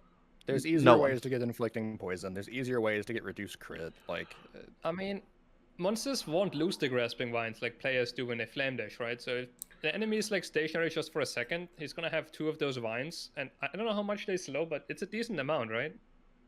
if the nearby Like it's stationary 20% enemies, right so the enemy has to be stationary. The second they're not stationary, they no longer Yeah, but accrue they still vines. have the vines in them. But They the don't- vines have a duration. They're going to be falling off. the duration is pretty long, isn't it? Like 10 seconds at least or something? Don't a lot of bosses also have can't be slowed? It's Is not a that a thing? slow. That's It's an only action very speed endgame reduction, bosses. isn't it? I think it's a move speed slow. Oh man, sure. Or it all could the way, maybe it's zombie tar, or maybe it's sand. All the other unknown debuffs in the fucking game. Maybe it's freeze, but with 50% reduced effect, so it's not actually freezing you, it's just slowing you. It could be. It's a move speed slow. I just looked it up. Okay. You can have up to 10 of them, Yeah. and I don't see anything about the duration of it. Someone will use them. We'll see a showcase. And They look cool. I'll say that. yeah, they do. But They look kinda like Maw of I Mischief bet my left nut bundles. that this is going to be like a 50% drop off of that fucking boss. This is Yeah. going to be the drop that you see a billion of. I assume it drops from the small right side boss, right? Like the henchman of the Yeah, Eater of the Worlds. fuck the the delirium chunky looking boy, guy. the chunky boy, yeah, The spooky looking guy. the big chunker. Why don't we get to the real uniques, the big dogs? We'll get to those in a second. Actually, we got to be a couple more shitters to get through. Well, this is actually a really good one. Can I open this? Is this going to be just a fucking? Yep. How did I know? Okay. Yeah, I'll just do this then. Oh. I've lost my scroll bar. Nice. That's fine. All right. Ashes of the Stars. This one I think is really good, but not for the reason that I would say your average player is considering. So obviously it has +1 gems and it has increased reservation or RMR, which is very good in general. But the fact that it gives quality to all skill gems, I think, is the thing that a lot of people are underlooking because of alt quality gems. And yes, agree. the reason that it's so good is there's a lot of things. I was talking to Baylor about this on the podcast on 2 days, like last week, or whatever. That there's a lot of alt quality gems that have an amount of conversion to a different thing that don't quite get to 100, but with this they do get to 100. So examples, I think maybe it was Spark was one of them that converts to chaos damage. And there's a couple that convert to Tornado Shot has convert to random, but Yeah. it's only 60%, so that's easy Trinity if you wanted to use it. Yep. So there's a couple ways you could get that amount of percent now pushed over the edge to 100% conversion, which I think is really cool. Just to note, it is all skill gems, so it doesn't affect supports, unfortunately. Yeah. Compared to the experience gain, which affects all gems. So weird, but yeah, it seems to be like a pretty solid amulet, maybe. I think it'll have interesting niche uses, but it won't be good for I general. think it'll be a 10C amulet that is definitely good valued for at general 10x. I think it'll be very expensive. I think for some reason, maybe because of Like we empower just said, levels. that there's gonna be some builds where this is like specifically very niche, like best in slot, but Yep. this is also generically really strong. Yeah, Like a +1 to level and the reservation efficiency. Mhm. It's like an influence mod basically, right? So it's kind of like an awakened item, Yeah. more or less, right? it's baby's first awakened amulet. It has like 2 really, really, really strong mods, and then the extra quality also very nice for like every build, right? It's at least decent. And who knows what the So- roll? I mean, it could be 10 to 20. Like it just got a lot better. If Yeah, it's 20% like, if you find RMR, this early on yeah. in the league on your caster build, there's almost no chance that this will not be considered, right? This Yep. could totally be an upgrade, Yeah. unless you already have something really endgame. Not sure what boss it drops off of. Probably the fire one. But Considering that rolling a +2 gems amulet is now impossible. yeah, Yeah, Yeah, it's pretty good. But yeah, also the quality applies to like curses and yep. Oh yeah. all for the auras. So that's For sure. another plus for the amulet. So it's Yep. really good. And the experience gain increases your empower, enlighten, enhance leveling, which I Very think cool. is why it's actually going to dictate the price slightly in trade for people who just like crank those Oh, yeah. out. yeah. Everyone who's like leeching in breach zones and 5-ways is going to use one of those to Yep. make Yep, slightly more that's in currency slot. doing that. It looks like, if I had to guess, I'm going to say it's going to drop off the lesser of the fire bosses. That's just by the level and the flavor Yeah, I text. agree. Ashes says disintegrate in the flavor text. That's all fiery shit. Like it could honestly be the best drop of that mini boss of the. Oh, it could be, yeah. The lady is called It's Dark really Star, strong, so I'd you say. know. The Dark Star. Yep. Disillusion of the Flesh. Oh, this one is so weird. Oh boy. This is the very petrified blood type thing, right? interesting. Where it Yeah. removes all ES. Life that would be lost by taking damage is instead reserved until you take no damage for 2 seconds. 25% more life. Well, I like that last line. Like if we could just Good luck with- somehow get that. It goes up to at least 29% more. We've seen another screenshot where it says 29. So it's probably like Probably 25 20 to 30. Yeah, definitely. Is It's it? a lot of life. It is a lot of life, but it does have this weird petrified blood-esque kind of. I think if you don't have much recovery but have a lot of like a void or you don't get hit often, then it's good. Yep. Right. It's a lot of life. Yeah. It's a lot of life. That's the thing. It's a I spicy don't Like, thing. think it'll be honestly used can't in hardcore tell because you if this take is damage all the usable. time. I don't know. For me, it seems completely useless in a lot of situations because, like, even if you have a lot of avoidance, a lot of life, like this still works and doesn't work on dots, right? So Yep. dots still reserve your life. So I don't know if this is even usable. Like, it has to be some very specific thing, and someone have to come up with some. Well, it could just I be mean, you an need extra to be a layer. really I tanky mean, character, and you still have this one layer of recovering your life that is called logging out. yeah. Right? You can always. Well, that's like, so immoral. there's no way. You can't heal your life in any way, and but if you do get low, you just hit the lockout button, and. So what you're you're saying fine, is you fuck up mechanically, get like Shaper fucking slammed, and then you just hit logout macro before the 2 seconds are up. I think Not that we'll have to actually necessarily. play with this one to like, or have other people play with it because I'm not going to use it to see how good it is. I'll Like, I use feel like it. There's a meant lot is of that, interaction. I'll just slap it on my next build I play. How about that? And we'll just see what happens. See if I survive it all. Alright, do it. Yeah. I mean, the downside of this thing is that you can't heal, right? Yeah. Yeah. 'Cause it reserves life, so you can't use like a life loss, leech, life on hit, anything. If you take damage, you take that damage for sure, unless you don't take damage for 2 seconds, then it resets. Mhm. So there could be scenarios where like you're stuck in a dot, like maybe doing the fiat, right? And there's dot everywhere, and you're ticking down, and you can't heal your life because you have this amulet. But you can Mhm. always just log out. It's before dying, right? That's like your last escape. But every time I log out, my balls Oh, shrink not- 2%. Not an amulet, by the way. It's a jewel, so really easy Oh. to use. Yes. Yeah. Did you think it was an amulet, Manny? You're the worst player in all of Path of Exile.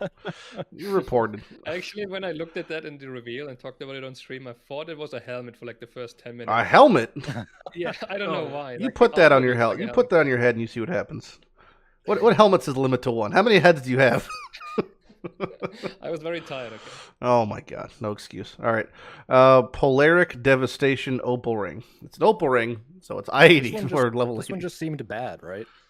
No, No. Cover in Frost doesn't exist, right? So that's a new thing. it's new. Yeah. And just I the guess fact that there it's aren't new. marks on hit anymore. Well, the rings are. I wish I could fucking scroll so I wouldn't have text behind it. This is horse shit. Yeah, I I mean, don't know, ring slot is big, and there's no life. well, like it's just the res. bigger thing is most cases. I think most cases of Ash that were previously introduced were when you were hit, and this is the Yeah. thing that is when you ignite them. So it's it's effectively an on hit effect, and anything you could make in Path that is streamlining your just killing shit is a good thing. Mhm. So when it says covers enemy in frost when you freeze them, that means it is just an automated effect. So it's just whether or not you want to allocate this automated effect. I have no idea how easy or hard it is to freeze bosses. Well, most of them you can't freeze. You could chill them, Yeah. but that's the thing. Well- It does say when you freeze them, which is a little unfortunate. And that's I like the mean- one metric that is kind of bullshit, is that it In doesn't that say case, freeze or like, chill. So it's significantly don't worse for that really- side. You don't need it for clear, really. And if you're not going to get it on bosses, and it has no defense besides res, like, For the frost side, but for the other side, you can ignite bosses, Yeah, so it yeah. becomes, and there's no downside to it. It has mean, res, think it about- has a good base, it has duration, like it has crit. It's all good things. No life, but Think about what kind of rings people use because they give damage. You know, people use the profane proxy to squeeze in like an extra curse aura. yeah. People use like the taming because it has a lot of damage. You know, if you work damage on your ring, this is going to be one of the best options now. I just yeah, I un- guess. Implying you're a fire build, obviously, it's pretty niche. It needs to be a full for fire ring, balance, right? they really should have said freeze or chill. Like it doesn't make much sense that it would, Yeah. because again, you Yeah. can't freeze a boss and you can ignite everything. So ipso facto, it's just significantly worse for frost builds. Granted, It feels bad to introduce like covers and frost, right, as like a new stat. Like, oh, cool, we're getting an equivalent, but then it just doesn't work on bosses. yeah, anything, I feel any bad. any case it would matter for is literally impossible to use. So that's So- sad. I had people tell me that you can, like when you freeze like something like Cirrus, when you hit him with cold damage, you actually do freeze them, but they're like immune to it. are not immune to the freeze, but they can't be action speed slowed, and it would still Yeah. count. But I'm not sure about that part. we'd have to test that. Yep. So if that does Yeah, we work, can see. that's a new level of cold damage, thing for that build. But if it doesn't, it's strictly shit It's for gonna be frost. a 20% more damage ring, right? So Yeah, no, it's a damage. juicy multiplier. If you can get it to if this is just 20% more damage for cold builds on bosses, that'll be an amazing ring. But Yeah. Big if. Gotta find out. yeah, but for fire builds, no matter what, that's Yeah. quite strong, I would say. I mean, it's 20% more Definitely good damage for and fire 20% movement speed slow, right? And Yeah, unless it's you're a significant. on Like EO. Ash is a very, very strong debuff. Yeah. Yeah. But there's only like 3 mentions of it in the entire game, I think. So it's kind of like Mhm. hard to get. Do we want to begin the no, Oh, jeez. the No. so right before, I'll just do a quick intro to what these are. And there are 2 jewels now called Forbidden Flame and Forbidden Flesh.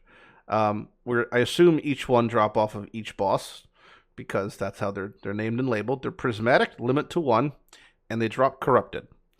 So you can't divine them, you can't vow them. They just are what they are. They all have a required class tag, so Ranger, Marauder, Shadow, etc. And then it allocates a passive, large passive notable for that class in any of the ascendancies. So I'll showcase an example of this. So if I was playing, for example, a Marauder, and I got one for Juggernaut, actually, I can just, if I hit none, I can see them all. If I got one for Juggernaut for Unstoppable, and I had each different half, so it said requires class Juggernaut, allocates Unstoppable, and the same thing for this one, the matching pair, I could be playing a Berserker with all my points allocated, and then just get Unstoppable. Yep. And that opens up a whole fucking ton of things, and the power level is super, super high for certain things. They're basically the new Watcher's Eye, right? Well, I think Like- they're definitely better. In the high ends are way higher, I think, than Watcher's Eyes. Unless you had literally a perfect triple mod Watcher's Eye. I don't know. The Watcher's Eyes go pretty high. They go pretty high, Yeah. but they're not like 20% cull and like perma 4. Like there's Yeah, things. it's way stronger Watchers than that, honestly. I've had Watchers that gave me like 40% more damage. What depends, base because build. again, the only thing that Watcher's Eyes really give is damage. I think in every scenario, right? Yeah. Depends Okay. on the build, but yeah. But overall, Watcher's Eyes only give damage. The benefit of, I think, these that is most overlooked is it enables builds that couldn't previously exist in Yeah. certain combinations. Case in point, having, where the fuck is it? I'm blind. Having things like Yeah, undeniable, Stacking. so you can make an accuracy stacker that's either Chieftain or a Berserker Berserker. now. But it also enables massive defensive things. So if I'm playing a build that already is, if I'm playing my Yoked Mage Blood Void Battery badge build, I don't give a shit about, whatever amount of damage I do. If I had something like Unstoppable, that is filling a gap that currently no longer is accessible. Like that is something that is unobtainable. Yeah. So the value of these, I think they're so much higher because the spectrum is way broader for what it can offer. And your mind can just start to fucking go when you think about the different types of combinations. Like, I could be playing a duelist and I can have like challenger charges, and now it's Yeah, giving to 20% more clarify, speed. Like like- that's insane. And they're all within can within only their get- class. Yeah. You can only get this stuff from the class you're already playing. Correct. So if you're a Berserker, you can only use the combination from either Zerker, Chieftain, or Juggernaut. And you can't can get have the anything- class within your own class. So you could have Can. yes. So you can. So if I was playing a champion and I already had allocated this, if I had this on my champion thing, right, I could also get first to strike, last to fall if I had that stone, because it's Yes. within my class.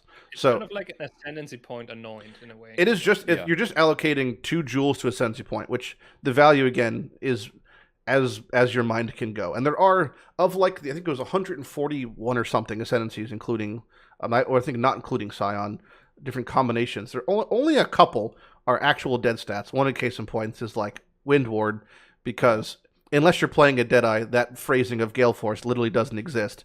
So it does absolutely nothing. It's still a 5th ascendancy for a Deadeye, right? It's still solid. So for a Deadeye, yes. But if you're playing anybody but a Deadeye, the only mention of Gale Force in the game is from Gathering Winds. So it's not like you have less damage taken per Tailwind stack. It's just They're Yeah, I know what you rare mean, but they're drops. never really useless, is what I'm saying. no. But in 99% of the time, these things are just going to be useful. The problem is the drop rate is we know that they're going to be the rare drop. And we don't know how rare. But one of the things that Chris said during the live stream, and he said it twice, I double checked, is used a very specific phrase, which is like the no word for path now, which is the word aspirational. And the fact that he said these will be aspirational drops means nothing more than they will be extremely rare. Because the current aspirational drops, the current aspirational drops are like Strangle Grasp, Stasis Prison, which is there's 25 times more Mage Bloods than Stasis Prisons in the game. By the way, that's fun to know. They're like things like this that are just not necessarily good, just rare. It just means rare. So in this case, it's very good, and the top ends are insane. So with all that being said, what are some combinations you guys are excited for? Because there are a bajillion. I mean, the Pathfinder, the one they displayed, right? Flash charges for Pathfinder for Ranger builds is absurd. Profane Bloom is another one that's Profane absurd. Bloom on just minion builds, like playing a minion build with Profane Bloom. Those are going to be like the two biggest ones in trade, I think. And I'm assuming some things like Profane Bloom are going to be like mirrors of expense, assuming it's rare. If it's not rare, if it's Watcher's Eye drop rate, this is all now becomes much more accessible, and that's fantastic. But assuming it's the drop rate that he has labeled it, it'll be, I imagine, very expensive. You could play a power charge stacking Necro now. You could do that, yes. It's going to enable a ton of really cool things if you can get your hands on one that like works for it, and that's going to be, I think, the main barrier. I totally expect even like the bad combinations to be 100x plus, and the good ones being in mirrors. Yeah, like, it's going to be not accessible for 99% of players at least. And there are a lot of ascenses, you may be surprised, are actually phrased quite acceptably, because like even things like Vile Bastion specifies you or your minions. So if you're playing a Necromancer, like that affects your minions also, So there's a lot of things that actually do work that you'd think wouldn't work. Like even if you're playing a Necromancer, just having it so you can't be frozen, chilled, everything around you is freezing, nearby enemies take more. Like there's a lot of things that just are good no matter what. The sad part is we're never gonna get a matching set in SSF. That's like that's what I was talking to Legi about this, and his goal this league is, and I think it was, what is it? Is 1,000 boss kills total on average to hit the 99th percentile of a matching pair, assuming it's a roughly 5% drop rate. Yeah, I think it's like 1.2k. So that was my good luck. Like, maybe a goal for the league, depending on the thing. So you could, we met that even a step further, which was if you played Path for roughly 2 hours a day, which I think is actually more than most people who get to play Path. It'll take you over a year and a half to get a matching pair in Soul Self-Found, which is fun times. A matching pair, right? We're not talking any matching pair, and which means that by the time you'll get the matching pair, we'll be the next expansion. So, I hope, and the ultimate fear I have from this, the only negative thing I can say aside from just the drop rate, is I'm so afraid that they're gonna adjust and balance ascendancies predicated on the fact that Trig League players are going to have this 5th ascendancy. Like they're like, oh, the benchmark has been moved to this because if you're in trade, you could just buy Profane Bloom rings or jewels. So we're just gonna nerf everything by 20% because you're just gonna have the 5th ascendancy eventually. Like that's the fear for me, which I really hope doesn't happen. But they have done things like that. You say that, but it spooks. It's keeping me up at night. Jinxing it. I mean, all depends on drop rate pretty much. Like if it's 5% drop rate, then maybe, but I assume it's gonna be lower than that, unfortunately. Yeah. So. I cannot wait to witness the first, like people in Standard are gonna be farming these 24/7 when it first comes out. I cannot wait to see the first like Profane Bloom or Master Surgeon one go for like 20 mirrors. It's gonna be hilarious. The only good part is if you were in Soul Self-Found farming a specific one, and you happen to kill I'm so zoomed in. If you happen to kill a boss and get the one you want, you could just only farm the other boss now. So if I was farming Ranger and we're looking for Master Surgeon, I got it on the red one. Well, now I kind of saved myself some time, and I could just go for this one. But it's good to know that the odds of getting a specific one is actually way worse than even just getting a generic matching pair, assuming it's even a 5% drop rate. So, I mean, the power levels, again, like... I like it. It's random RNG, crazy power creep, high-end gamble stuff. It's fun. Imagine getting four charges on your Inquisitor permanently. That's spicy. What about, Manni, do you have any combinations you particularly like or anything you feel is whatever? I just feel like almost any matching pair you get is going to be pretty damn good.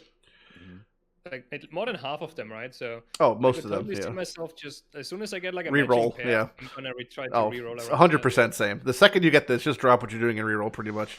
even if it's like a mediocre one. Oh. Like obviously some of the ones you mentioned, like Profane Bloom, or like Challenger charges or physical explosions on Glad, Fortify, 40% more damage from 20%, Berserker. 20% coal. Blitz charges maybe. There's some insanely Oh, good ones man. out there. I would. Yeah. This one's also pretty cool. The endurance charge equal to your max frenzy. That'd be super sick. High-end accuracy stacking builds played on a Zerker. Oh, I are can't going even to be imagine. Fucking nuts. Yep. Like, Just blitzing around. oh my god. Go walking a mile a minute. Just It's going to be absurd. Oh yeah. Or just imagine accuracy stackers that just have blitz charges. Also, that's another thing. The attacks, 1,000 attacks per second. The top end is like through the roof on some of these combinations, but I just can't wait. It's always going to be cool, no matter what. Yeah. It's almost like a third of those nodes are insane, though, right? It's not just a few outliers. Like Oh no, it's about 50%. It's. We looked at all of them on stream. Like pretty much most case scenarios, you're gonna get a combination that's like gonna blow your dick off. I mean. Yep. Yeah, they're actually insane. I suggest. Cool I suggest definitely check out some combinations, but don't plan to have anything because it's a rough time altogether. Then someone gets a Heartstopper jewel and Oh no, flashbang. What have we not talked about? Because we've just been going. Let's go back to the talking points for a second. There's some interesting things in the patch themselves. Obviously, independent from the Siege of the Atlas, independent from Archnemesis, the patch itself did introduce a lot of not only minor content changes and some little things, but also buffs to gems overall. A lot of different gem combinations, etc. So a couple of minor things that are kind of cool are just you could Spectre Bank now, which is a system in game.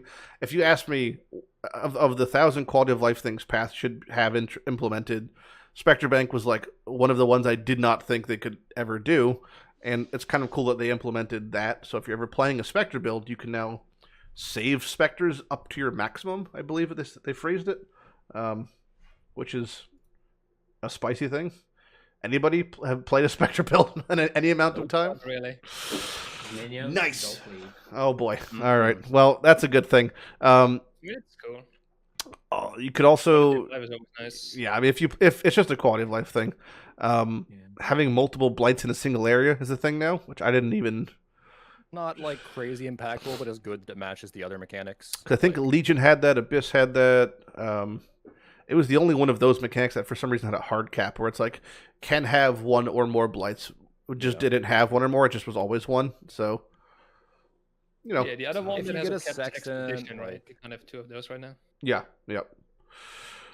It's not that impactful, but it's nice to have. I want to find this shitty build on where is it?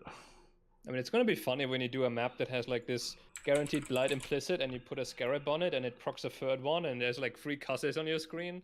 It's going to be funny, but it's not, as you said, it's not really... Yeah, I'm looking at this terrible guy's build on Path on Pee-wee Ninja right that? now. Oh, I don't know, just some terrible guy. This is Manni's character from Scourge. One thing I want to note that is actually kind of impactful is Lighthouse has been removed from the map pool. And the reason I mentioned that, it's kind of fucked for Solo Cell Phone. It just, I'll be right back. Red Blade Banner, which was one of the best shields in the game, unironically, I think, is now a lot more difficult to get. It's still quite a common item, but like that was a definitive way to farm it because Lighthouse had the Red Blade's Warband bosses. You could just like run it in like maybe like 1 in 30 Lighthouse maps would be like almost guarantee a Red Blade Banner or something. I would expect like 100 of at least 50, but yeah, it's farmable for sure. It's a definitive farmable item that was extremely powerful because of the infinite power mechanic on Warcries and It's one of the CDR. few unique that actually only drops from a certain mechanic. It only drops from the Red Blade Warbands, and there's no diff cards for it. There's no like random chancing or ancient orbing. There's no other way to get it other than actually getting it from the Warband, right? There's no cheating. You could bestiary to shields, but like nothing consistent. Like it's like you know you I can't get it. sorry, no. you can't bestiary. Oh man. So how would you? So the only way to get this now is by adding warbands. No, there's no prophecy for it. There are warbands in Delph still. You know the Yeah. Red Blade Yeah. Repeat Fire Node. That must I be would it then. expect having to find hundreds of those before you get it. And then the other one is the unique strong box called the Red Blade Cache. Yep.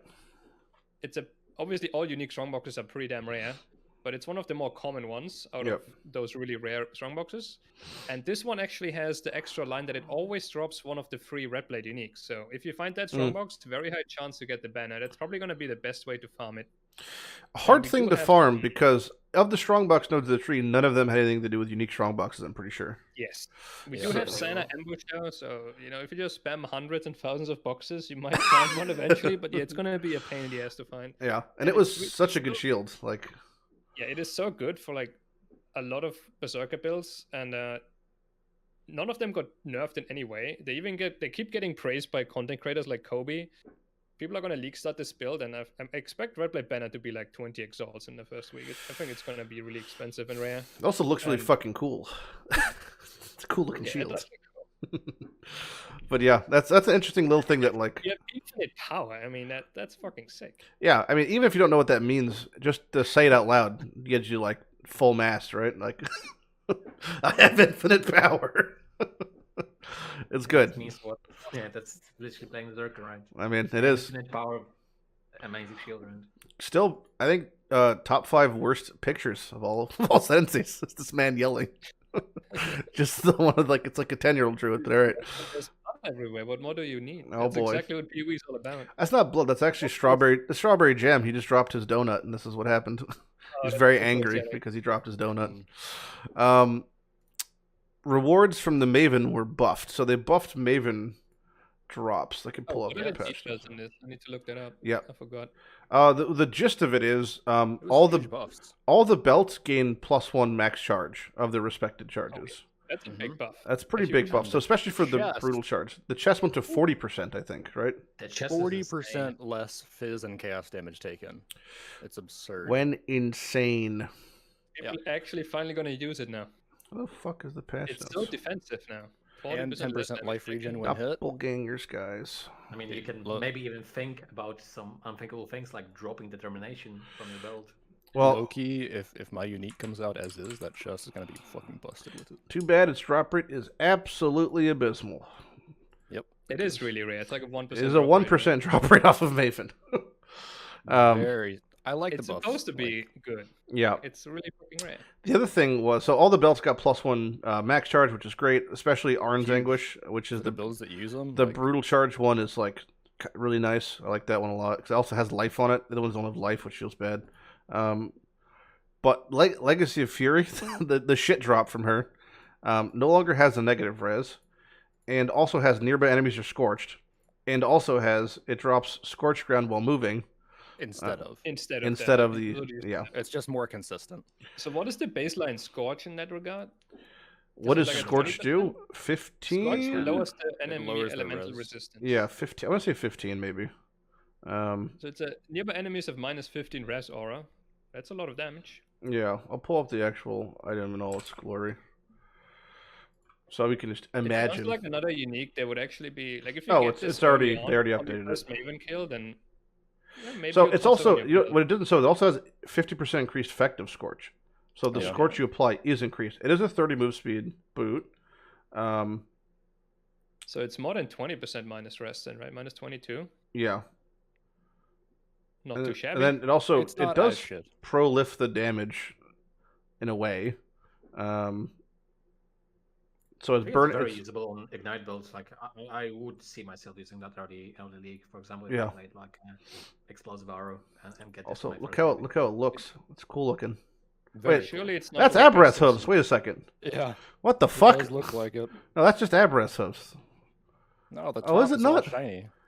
That is definitely the same model for Abreth hooves, though. They just fucking redid it. Oh, we've been swindled. Because you can see how the back of her heels are up, like the haunches, like Abreth hooves.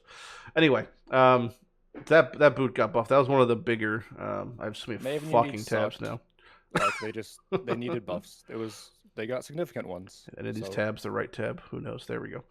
Well, the biggest drop rate, or the biggest buff to Maven drops, we haven't mentioned it yet, but Awakened Gems drop from Maven now. Yeah, so that's a big one. It's not just Awakened Gems. Awakened Gems can drop from the Conquerors and from her, but she drops the good ones. She drops the modifier awakened gem. So you're talking like forks, chains, whatever. She drops what Sirius used to drop, right? I think she can Correct. drop anything. Yes. And she can also drop the rare ones, while the invitations that lead up to Maven, so like the form, the twisted, that kind of stuff, they can now drop the common so awakened gems. pen damage, like added damage. Also, those sort of things. there's the new invite, Witness Conquerors. Mm-hmm. Yep. I wonder what that's going to be called. Conquerors, gangbang. I don't know. Something. Very nice. The cuckening. Perfect. We talked about the Sextants, talked about prophecy. Oh, we'll do the spellcasting stuff. So, this is a pretty big thing. So it's under the player balance section, and it's like I could scroll up to it, but it's fucking 9 miles long. Hit-based spellcasting was a big thing that they did. Most spells that do hits gained a big chunk of damage. As a byproduct, traps, mines, totems, triggered things, and dot things got nerfed to counteract this. And the skills that did get buffed that are used on traps, mines, totems, and trigger things basically are still better or around the same as they were. The only part that kind of sucks about this is that anything that used any of this that didn't get really buffed just got nerfed as a part of it. And there are a couple hit things that didn't get buffed that I don't think it really matters. Like Stormbrand didn't get buffed, but it's already still really good, so it doesn't really matter. But like, if you're playing it's not considered a self cast. They wanted to only buff like the actual hand casting. Exactly. The bigger, like on paper, this is great, but it doesn't. I think it doesn't make a big enough difference because it doesn't solve the problem that hit casting or hand casting spells has. You want to call it that? Which was like the cast speed was a big one. They did a couple things to cast speed, like they made it so you can roll higher on wands and rings. But the problem with like hand casting in general is standing still in path is really fucking bad. And if I'm standing still for 1 second, I think the idea was if I'm doing more damage, the enemy's dying faster, so I'm standing still less. But that doesn't really work for bosses. So that's where you're gonna be dying anyway. So if I'm standing still for 1 second, I'm still standing still for 1 second, meaning that thing that killed me before will still kill me. Which feels kind of bad. It's also they buff defenses a lot, but like the big winners with determination mostly, right? And spell suppression. Yeah. And you can have those on a caster, but it's not, it's not their like natural defenses. You have to kind of buff out of your way and pick up a lot of strength to run a determination. You have to run spell suppression on gear for the most part. Like it's not ideal. Yeah. But yeah, as you said, it's mostly just a damage number buff, which was definitely needed, but kind of feel like it's not enough. No, it doesn't really solve the problem. Yeah. I'm glad people that already play this stuff, I feel like, are going to like this, but I don't think it's going to draw anyone new into this because the problems they cared about haven't been solved. I think the players that'll be playing these builds just see the words and they're just going to click the build anyway. Like they don't. It's just going to be like a hype train. They just click and then they realize that like, holy shit, I'm still dying to the exact same. Like I was told this would be better, and like, but you weren't. It just didn't read the numbers correctly, which is fine. But like, the bigger thing is like some of these things got the threshold jewel one is wild to me. I still don't understand what the fuck they were thinking with that. But we'll come back to the numbers specifically. We'll look at the gem information. But a lot of skills. This was a weird one. Improve, I like they use improve. Improve many skills that rely heavily on threshold jewels to enhance their damage. And remove or change the jewels. I would say, like for the most part, 90% of these skills got actually like gutted by this because a lot of things that did get buffed, like they lost more than they gained. And examples of this will include, if I could just scroll to it. Okay, so things like First Snow for Freezing Pulse. Freezing Pulse got a damage increase, but it lost 4 projectiles in prod speed. Yep. So you're now forced to use GMP. And you just lost the prod speed, and now you've just ended up being net damage compared to everyone around you. I mean, you said 90%, but it's really only those two. It's well, you're thinking of real skills. You're not thinking of Glacial Hammer, Heavy Strike, that sort of stuff, and Cleave. But those do exist, like Spreading Rot, Giga nerfed. Spreading Rot is like the biggest out of damage. Heavy Strike gone. Cleave lost Fortify. Heavy Strike lost double damage. Glacial Hammer lost built-in splash. Like it's. A lot of these got actually nuked from orbit. So I don't understand how they removed those threshold jewels for freezing pulse and frostball in particular, right? Yeah. Which is a huge nerf because they lose a full 4 projectiles. And to make up for that, they only buffed them by like an extra 10%, right? Which is All these skills crazy. buffed for like 45%, and then those two skills got 60% more damage. But Yeah. And that's not nearly enough to make. They needed like 80% more, right? Some of them got the right treatment, I would say. Like Spark got a big damage buff. It lost the extra projectiles from its threshold, but they introduced 2 of them back into the skill, and the threshold now has no downside but just a modality change. So if you wanted to shoot in a Nova, you could just run the threshold. If you don't, you don't have to.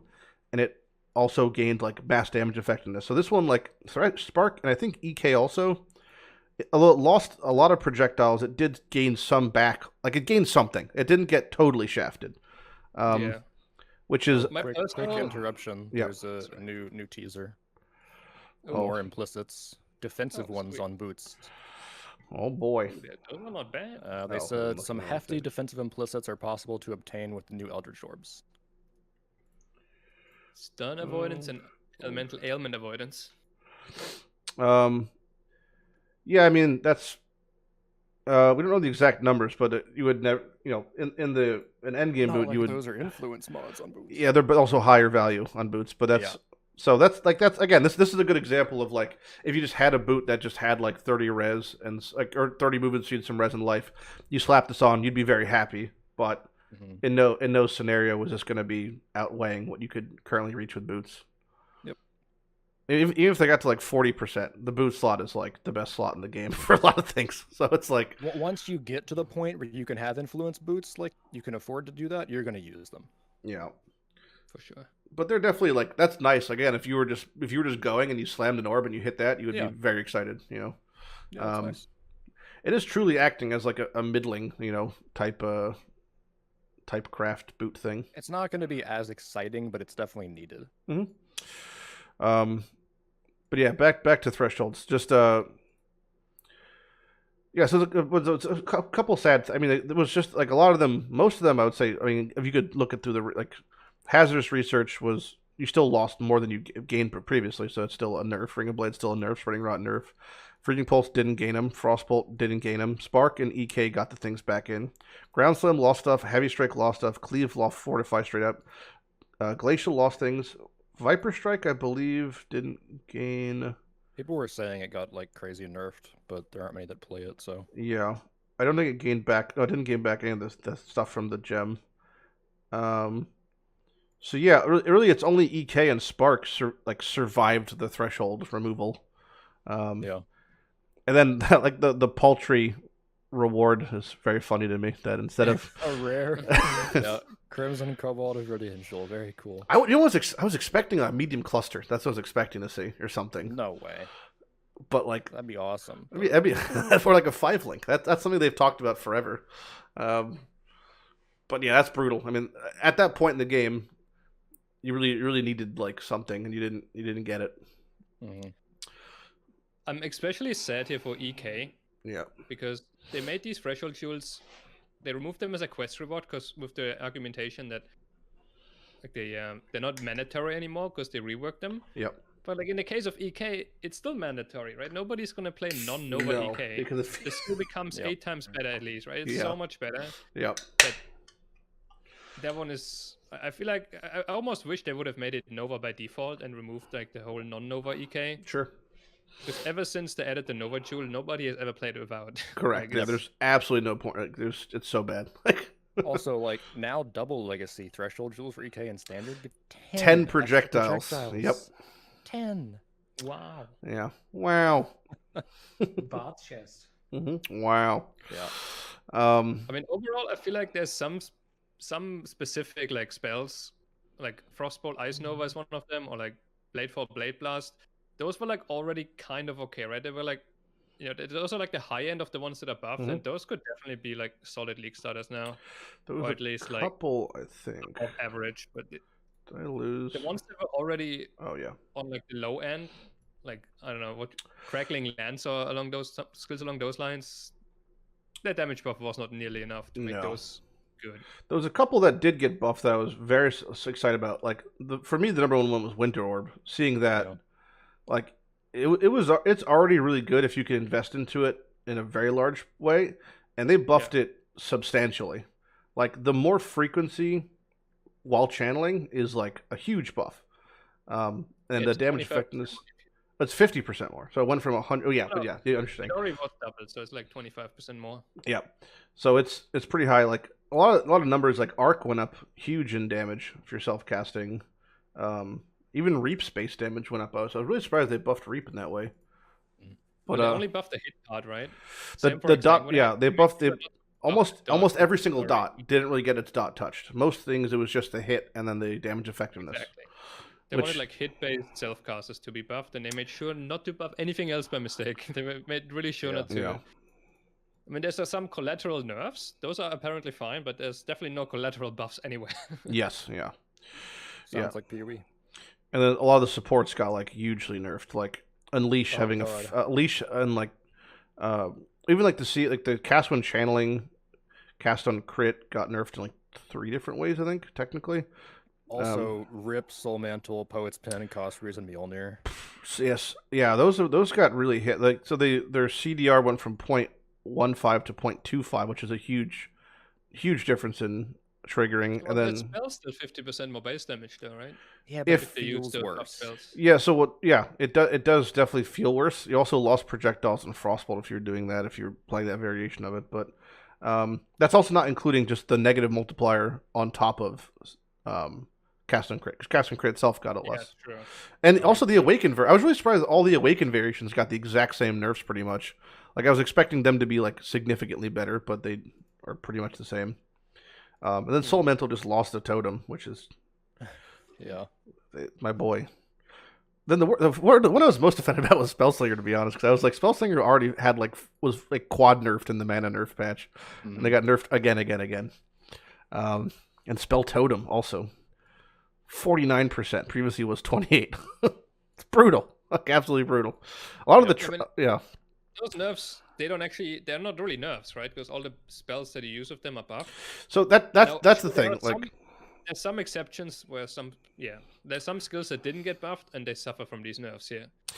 Yeah. But like their idea is that they buffed like the base damage of the spell, and now they have to nerf these support gems that turn the spell into no longer a self-cast spell accordingly. So for the most part, these aren't really like big nerfs, right? If everyone in the room gets 10 pieces of candy and I get 1 piece of candy, I still got candy, but I also am net negative 9 candy compared to everyone else. So it's like, just because your skill gets buffed and then nerfed to where it's better than before, but like not much better than before, when everyone else got a huge buff comparatively, it just feels bad because you look around the room and everyone else has got, like, Arc has a huge damage buff from self-casting, but your totem build that has to be on a totem. Like if you're playing, there's like 10 ways to play a spell, right? There's like totem, slinger, traps, mines, and then there's handcast. And they only wanted to buff that one like leftover child there, this handcasting. Yep. And they gave that guy 10 candy, and instead of giving him like 10 only, they gave like everyone 20, and then they took 10 away from. Oh no, that's not quite right.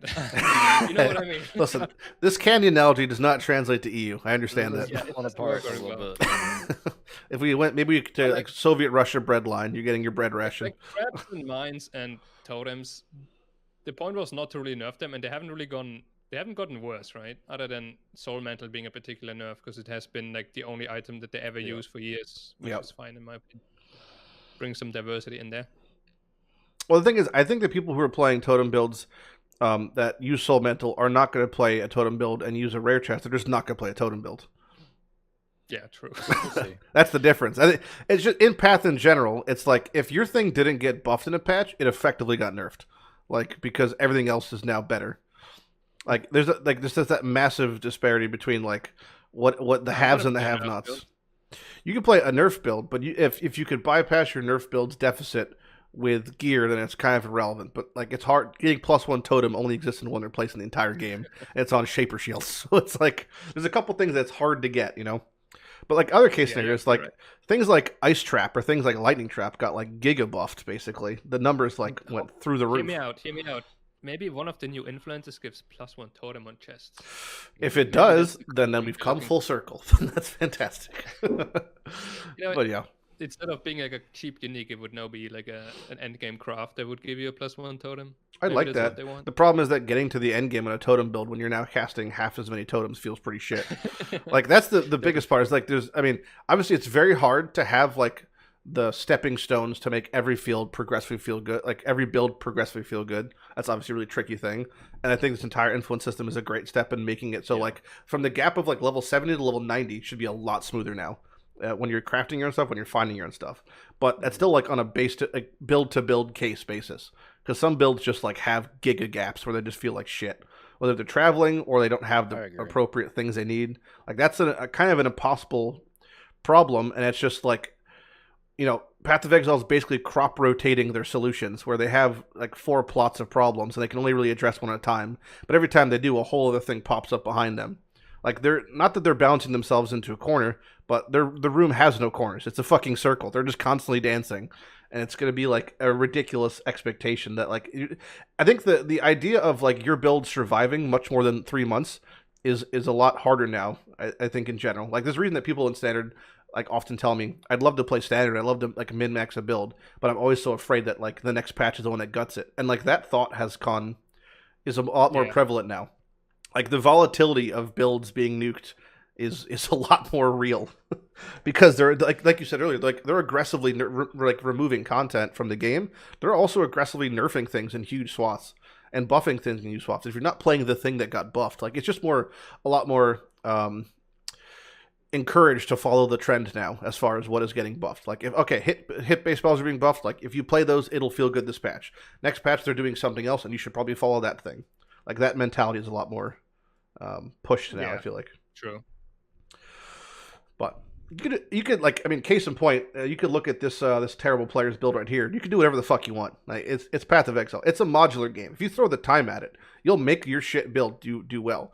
Like if you're playing especially if you're playing in standard, people are always like, I don't want to mirror this item because it's gonna be bad. If you just mirror a one-hand sword, you'll have a build for it for eternity. Like your 1,000 DPS synth weapon will be good forever, friend. Don't worry. Like it's gonna be better than anything you're gonna be crafting in League. So, at the end of the day, just play what you want, but just with the expectation that it might not be the best thing at the moment. It should still be way better than any content the game has to throw at you. So, unless you're doing like 10k delve depth, then you're fucking screwed. But point anymore.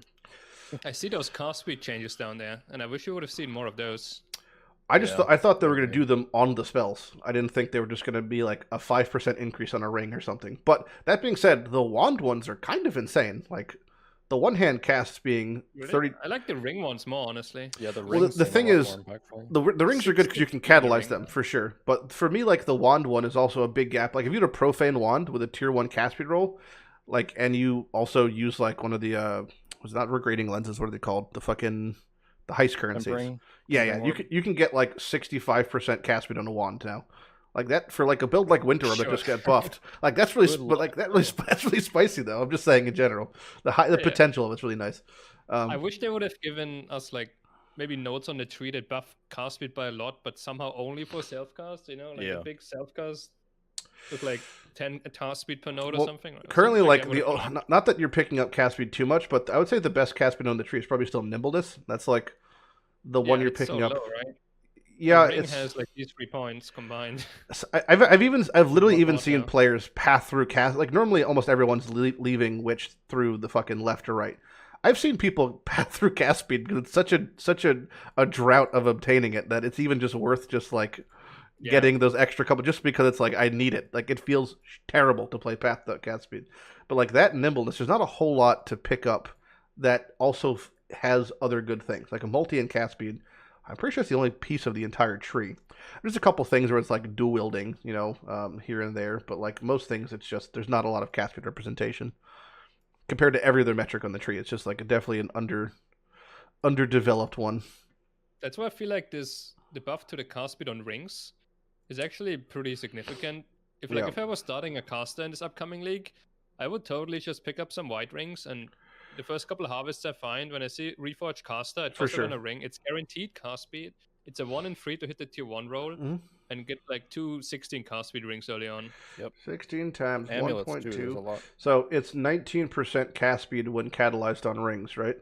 Yeah, late on the top end, but that's like compared to what it previously was, which was I believe what 8% or something. 5%, I think.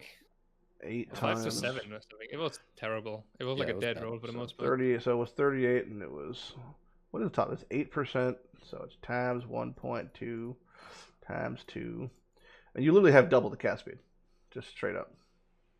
I mean, it was such a bad mod that you wouldn't even pick it up in the past. You could have It's upwards of more- almost 40% cast speed on your rings now. That's pretty spicy. Yeah, I wish we would have seen more like that, you know. It's not like it's free cast speed. It takes the slot of a different stat, you know, but And- we have the option yeah. to go for more cast speed. I wish they would have given us more, like maybe on the tree. Or, I don't know where. But In your butt. How about that? Nice. yeah, maybe another gem. Maybe they buff faster casting or something, like to give you like more, more cast speed as multipliers? well Yeah. for a stealth cast or something. I would have loved something like that, but didn't happen.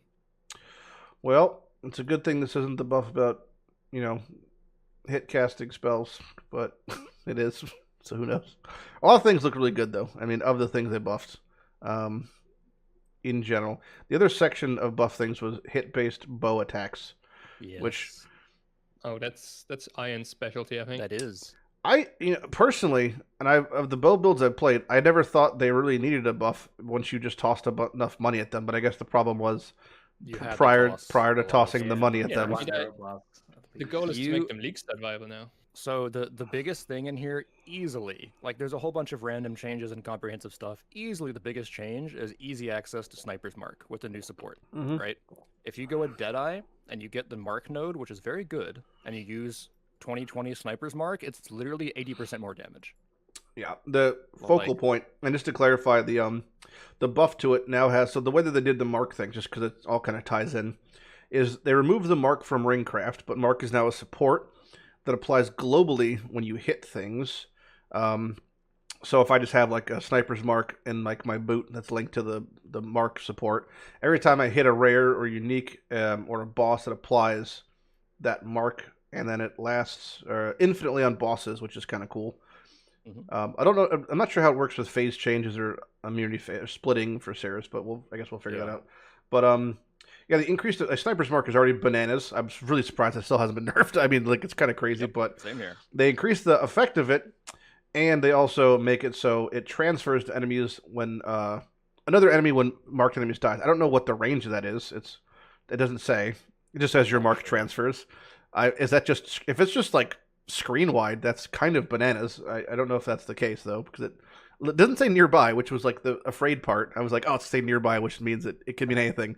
But Could be a pretty large radius. if it's a large radius, that's amazing. Like Doing that early, like you can swap out of that later on if you want to. Realistically, like if you want to be a raider or pathfinder or anything. Don't But if do you're like that. starting a bow build, Yeah. you should go Deadeye. You should get the +2 arrows. You should get the Tailwind for like 20% action speed. Yep. And you should get the Mark node for literally 80% more damage. It is absurd. A bunch And of bows clear. base I mean, damage got buffed. just in general, Yeah. it's like Clear also. 90 Well, actually, projectile that's shit out. perfect for you as well now, because they added this sweet new Mark Mastery, which is conveniently placed right next to Point Blank, Yep. Yep. So You it can and it will is- generate your frenzy frenzies charges. against marked enemies. there's which- there's culling strike And built Culling in, Strike. which is insane. So it's the effective markedness, culling strike, and also the It's effective marks. absurdly good. And the frenzy charges when you hit a mark target. Like I think there's another mark node. Is it? There Oh, is. where the fuck is It's- it? I'm just gonna type mark and not be a little shitter. I was so close. This one, which is actually quite good, also the flash charge thing. I really like that personally. And there's crit chance against marked yeah, there's enemies and all I would that. probably pick up both of them, honestly. I think there's one. I thought there's one more. Am I tripping balls? I No, maybe tested not. it in the POB and it was pretty competitive. Yeah. So the other big stuff, right? The base damage from bows doesn't really affect Ellie bow builds that much. I know they changed stuff about Ellie bows, but it buffs fizz to cold conversion for bows, which Yeah. is extremely strong. The change in the mastery for making projectile speed also equal increased damage. You can very easily get like 150% proj speed without that much investment on bows, right? Just to So clarify. I just did like a I'm basic fucking POB with blind. really shit gear on a 5 link, level 75, and I had like 1.5 million to 2 million Shaper DPS. Yeah. So- The only thing I was kind of sad about was they lost the phase on kill part, hmm which is just a little bit sad. As a Deadeye, I like phasing. Feels good. Yeah, I But- get it. But that's about it. And this accuracy thing is kind of interesting. I don't know if it'd ever be good, but 100 flat I like accuracy it. per green socket. If you're using, I think 3 green sockets pretty traditional for a bow build. So that's Something like 300 No, flat. you can have You could more have than more. that, right? You can could usually have like more. 4 or 5. It But- depends on your skill. So I don't think 5. You psychopath. 5 using 5 green gems in your bow build. It means you can't use Yeah. inspiration. I want to use inspiration though. People, from what I've seen, really have been sleeping on like the changes to bow stuff, probably because there's not a lot of people that have played like high-end bow stuff and min-maxed it, so they don't understand how impactful the things are. I bet But you. it's large. I It's bet a you lot. that Manny runs LMP and GMP in his bow links because he thinks it's great. I don't run either of them. No, I'm no. playing a Deadeye. You like True. both of them because you're a cool guy that likes all the projectiles. Oh yeah, speaking of extra projectiles, +1 arrow is now like a base mod, no longer an influence mod on quivers. Yep. Yep. I just really don't know how common it will be. So that's the fear feel of like if you can Change get the this- weighting. that's the fear of if you can all get of these this changes. reliably- Yeah, If you can get this reliably by the time you hit red maps by spamming some harvest reforges, then I could see bow league status being pretty viable throughout. yeah. And So of that's a big thing. of right? the bow It enables- skills, there you It can go. enables you to drop GMP. Yeah, because that means you have And you have that's 3 gigantic projectiles multiplier. across the board then, which is 1 from the quiver, 2 from your ascendancy, and Mm-hmm. most then you could just run chain or fork depending on whatever like things if you want to do that, or you could just go crazy with sniper's mark. But much like all these same thing with the changes to gems, like the weighting is the big question. Like harvest helps a lot for some of these things, but depending on the weighting, like you're saying, this could be like pretty monumental if you get it. Yep. Of- Very good. Of the bow skills, though, which I think the best 2, if I were to start bows right now, I'd be either Ice Shot or Lightning Arrow. Would you agree with that, or do you think that other ones are also better?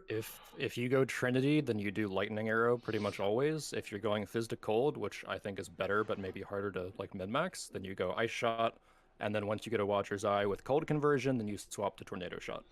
Tornado Shot with like 150 Proj speed, it's absurd clear. Like, Mechanically, it's still the best. Like it's kind of like it's very similar to Kinetic Blast, and like the mechanics of it are they tick all the boxes. It's a projectile attack that can convert from Fizz to Ellie that also has AoE, and when chained or forked also overlaps the AoE and does like a lot of cool shit. Yeah. So like you it's don't need to aim at all. yeah, it's one of those on paper just right click a direction and that whole screen is dead type things. hmm Those are the main Yeah. 2. Like you can use other stuff, but those are really just the And best. I believe that I mean, we could be wrong on this, but the Ice Shot still has the threshold, right? I don't think I've ever used that. That's really bad. It Omen of the Pierce, Winds. right? Yeah, so Yeah. the thing it gives 2 things. It gives Pierce and it gives AoE.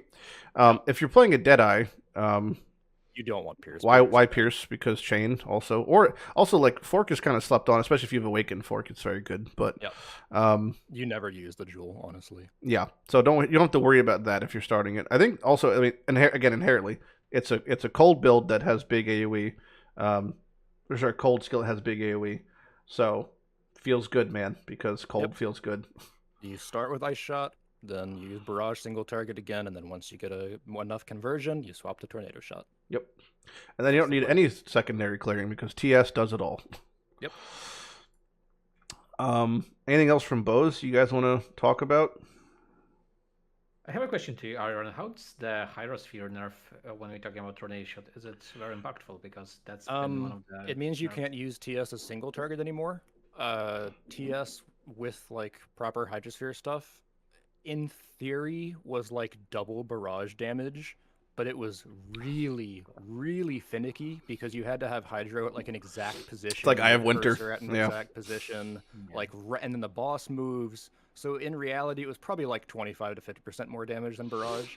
But like, by the time you're using like all of that to like trigger Hydro, you don't need that damage anyways. Like, Yeah. I just so- didn't use barrage for convenience, but it's not a big deal, really. Okay. Yeah, so it's mostly for the people that are maybe scared because of the whole fear mongering or Hydro nerfs. So that's not really. Hydra nerfs were bad for certain. Like it was something on borrowed time. Like I think everyone pretty Yep. much expect. Kind of like, to be fair, kind of like Sniper's Mark. I imagine is also on borrowed time. I cannot fathom how Sniper's Mark made it this patch unnerfed. Yeah, there's a couple builds that I'm playing this league guaranteed, and one of them is a Winter Orb Occultist, and the one is going to be a bow build using just full hog on Sniper's Mark, because I think that Sniper's Mark especially, this is probably the last league it's going to be in its current iteration. It's obscene. It is like just a giga multiplier, and it's one of the visually best looking things and feeling things in the game. Like, to explain how big of a buff it was, they got rid of marks on hit on rings, right? Sniper's Mark never existed on a ring. Yep. So the only way you could use it realistically was casting it, which sucks, or using the Asenath's Helm to trigger it, which, I mean, it's good to trigger, but the helm's not good. Spellslinger on wand builds, they use it because it was just an automation for that, again, just saves you GMP. Yeah. It's absurd. It's literally 80% more damage, and you get like 10 projectile splits. It's absurd damage and absurd clear. Yep. And they just made it, you use these 2 gems, and you're good. And now you get up at level 31. So the second you right after you do your lab, you get your mark stuff, put on your Sniper's Mark, and you are just fucking going. That is it. Yeah. It's crazy. Yeah, go. A lot of people are concerned about the high mana cost of Sniper's Mark when you trigger it, though, because that mark on hit support 300% multiplier. So the mark is going to cost like 90 mana or something, right? It's like 100 mana every 4 seconds. Yeah, but you actually need to have an open 90 or 100 mana then, or you have to life tap it. You do. So life tapping is going to kill you. I don't think it's that big of a deal. Like, mana stuff's annoying to deal with, but it's never that hard. You just pick up a few passives. Especially as a on the right side of the tree, you can always just get Mind Drinker. Mind Drinker is like very accessible. If you want to even go that high, then 2% on kill pretty much covers you. If not, Clever Thief, like that 2 flat and then the 1% pretty much covers you. If you were just like leveling, especially because you're going to be getting Blood Drinker probably anyway for a lot of those builds, like some combination. So that pretty much means you're good to go. That plus flasks, I would say. Oh yeah, there's another thing with the projectile mastery. There's a medium cluster, the Proj damage cluster, with 2 very easily rolled notables, like super easy to get. Repeater? For the Which 3 one? Points. It's Repeater and Eye to Eye, I believe, or Streamlined or Repeater. Depends on whether you need attack speed. For 3 points, it's 110% increased damage. Yeah, One of those 3 points being the small node. Eye to Eye is the Proj damage, and then Proj damage with hits against nearby. Aerodynamic is that's not the Pierce one. Where's the fuck? Repeater is the one that's the 30 Proj and the attack one. Good. Yeah. Otherwise, you would use Streamlined. Yep. And they're very easy to roll, and it's absurd amount. So if you went Streamlined and Repeater, if you went both of those even, and you were just Chaos Orbing, you have a 41% chance to get both of those. 41 Chaos, which is very, very common to get both of those. Also, they both have speed tags, which I think is the easiest tag, probably. Oh, no. Repeater has an attack tag. Nothing has an attack tag on. Yeah, basically that cluster is ridiculously juiced. Yeah, so. For how easy it is to get, especially. Yep. Yeah, it's good. What the fuck? Oh my god, I have so many goddamn tabs open. All right. Oh god, we haven't even talked about the tree yet. Nope, not even had time to tell this is going to be a 6-hour podcast. Oh god. So we talked about Marks. Hydrosphere got nerfed. Well, we're getting there. We're almost there, baby. Unique item balance. Anything but March to Legion. I hated the item. It's really good, but I hated it. It was another thing that you felt compelled to use, but sucked to use. It's so good, but it was so unfun. But yeah, who used March Legion last year? I haven't used it. I've avoided it like the plague. Good, you should. I never used it myself. So okay, I used it last league, like in the beginning, because I got one early on. For those who just describe what it did, it basically allocates your mana pool temporarily in like a flash of an eye with a blessing support that makes it kind of snapshots your auras into a buff, and when used with Supreme Ego, it gives you temporarily for like 24 seconds or whatever it was, a Giga Juice version of multiple auras. But the ability to cast them, Blessing, had a cast time, and you had to use it for every single aura. So if I was using 3 auras, I had to push with like a 1-second cast time, all 3 buttons every 24 seconds and maintain it. It was just a miserable experience to use it. But it gives you like very, very high benefit, especially for bossing, because you could just walk up to a boss and if you're playing like a cold caster, be like, there's Zealotry, there's Hatred, fucking kill the boss, and then I have to click it again. But it's just a miserable thing. And they just basically made it into a support. So if you want to be miserable and not have to use the boots, you can. Yep. But there's actually one niche nerf that happened for a subsection of builds unless the wording is incorrect, which is also possible. If you're playing a blood magic build, which I could show on the tree here, where the fuck am I blind? Oh, that's right. It's just all in one thing now. So if you're playing a blood magic build with what was Mortal Conviction, and also had Supreme Ego, which is... Where the fuck did they put Supreme Ego? It's off to the right. It's where it's where go up. It's not It's there. where Oh, there the it is now. growing Yeah, agony or Jesus whatever it Christ. used to be. So if you have Supreme Ego now with what was a Mortal Conviction build, you no longer, I believe, get the benefit of Supreme Ego because it specifies reserving mana. Yeah, specifically. Supreme Ego now basically scales aura effect based on how much mana they reserve. And you don't have mana if you're blood magic because you can't allocate.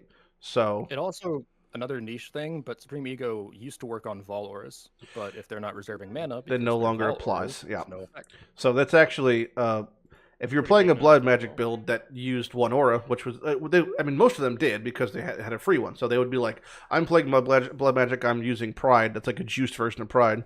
You don't get any of that juice anymore. So, but you did get 10% more life, which is a slap in the face. So, enjoy that. Aside from that, Smite is also cult, basically, right? Yeah, because Smite used to work with this, and it was a pretty nice interaction. That's pretty much fun. The flat lightning damage you got from Smite counted as an aura, so it was scaled as such, and now it no longer is because it no longer reserves. And now also Essence Worm also got nerfed, right? Because it no longer has no reservation. Now has a modifier to Blessing or something. No, it just says you can't have a Blessing and Essence Worm at the same time, but Essence Worm itself should be exactly the same. Let me double check. I thought they changed it even more so. 80% reduced reservation efficiency. Is that still the same as like the 40% increased as far as it's? Yeah, it should be. Okay, so it's basically the same then. All right, so it's really just the builds that use blood magic and Mortal Conviction and whatever. Yeah. Aside from that, that's fine. All right, fuck Blessing. We could talk about starter builds, I guess, last, because that feels like a thing we'd probably want to talk about last, since it's like the last thing. So I guess, did you want to talk about the race rewards a little bit? Well, I just want to say that I love the idea that they had. So first of all, there's a hardcore SSF race to kill the new bosses, and the question is what are the prices, right? And the last couple of times we had races like this, it was cash prizes sponsored by the community. Like I think Sis did it last time. Which is weird in itself. That's like a random, just a guy's fucking bidding money. Yeah. They used to have like a PC as a prize, right? Like way back from first Malachi or something. Yeah, right? That was Hellman. Lost. Yeah. Yeah, and now they came up with a new idea for prizes, which is pretty awesome. Like you showed it there on screen. Maybe you wanna explain it. So it says from first through third place, it says you get to collaborate on the design of a unique item that will drop from, and it has specific bosses. So the new bosses, and then also the divination card, I assume, associated with them. So there's first place gets the Exarch or Eater, not both, there's or. Second place gets Maven. Third place gets Black Star or Infinite Hunger, so each of the sub-bosses. 4th through 10th all get to collaborate on the design of a div card. And then the first kill of Elder Shaper and Sirius get to design uniques for them respectively. So that's a lot of uniques. And the one thing I said before we started, which was like I was very sussy about, was a couple of things. One, they just canceled the div card program because it said it was allocating too many resources from their artists, etc. So that you can no longer buy div cards, but then they have them. So I wonder if this is time they already allocated, or what I think is more likely. I think that the fact that they wrote collaborate on the design and have a clause down here that they said they retain all sorts of, there's no guarantee it'll turn out how you want. They're trying to accommodate, but it's their design, their thing, blah, blah, blah, their vision. So I think this is more than just going to present you with like a couple div cards and they're like, pick what color the background is.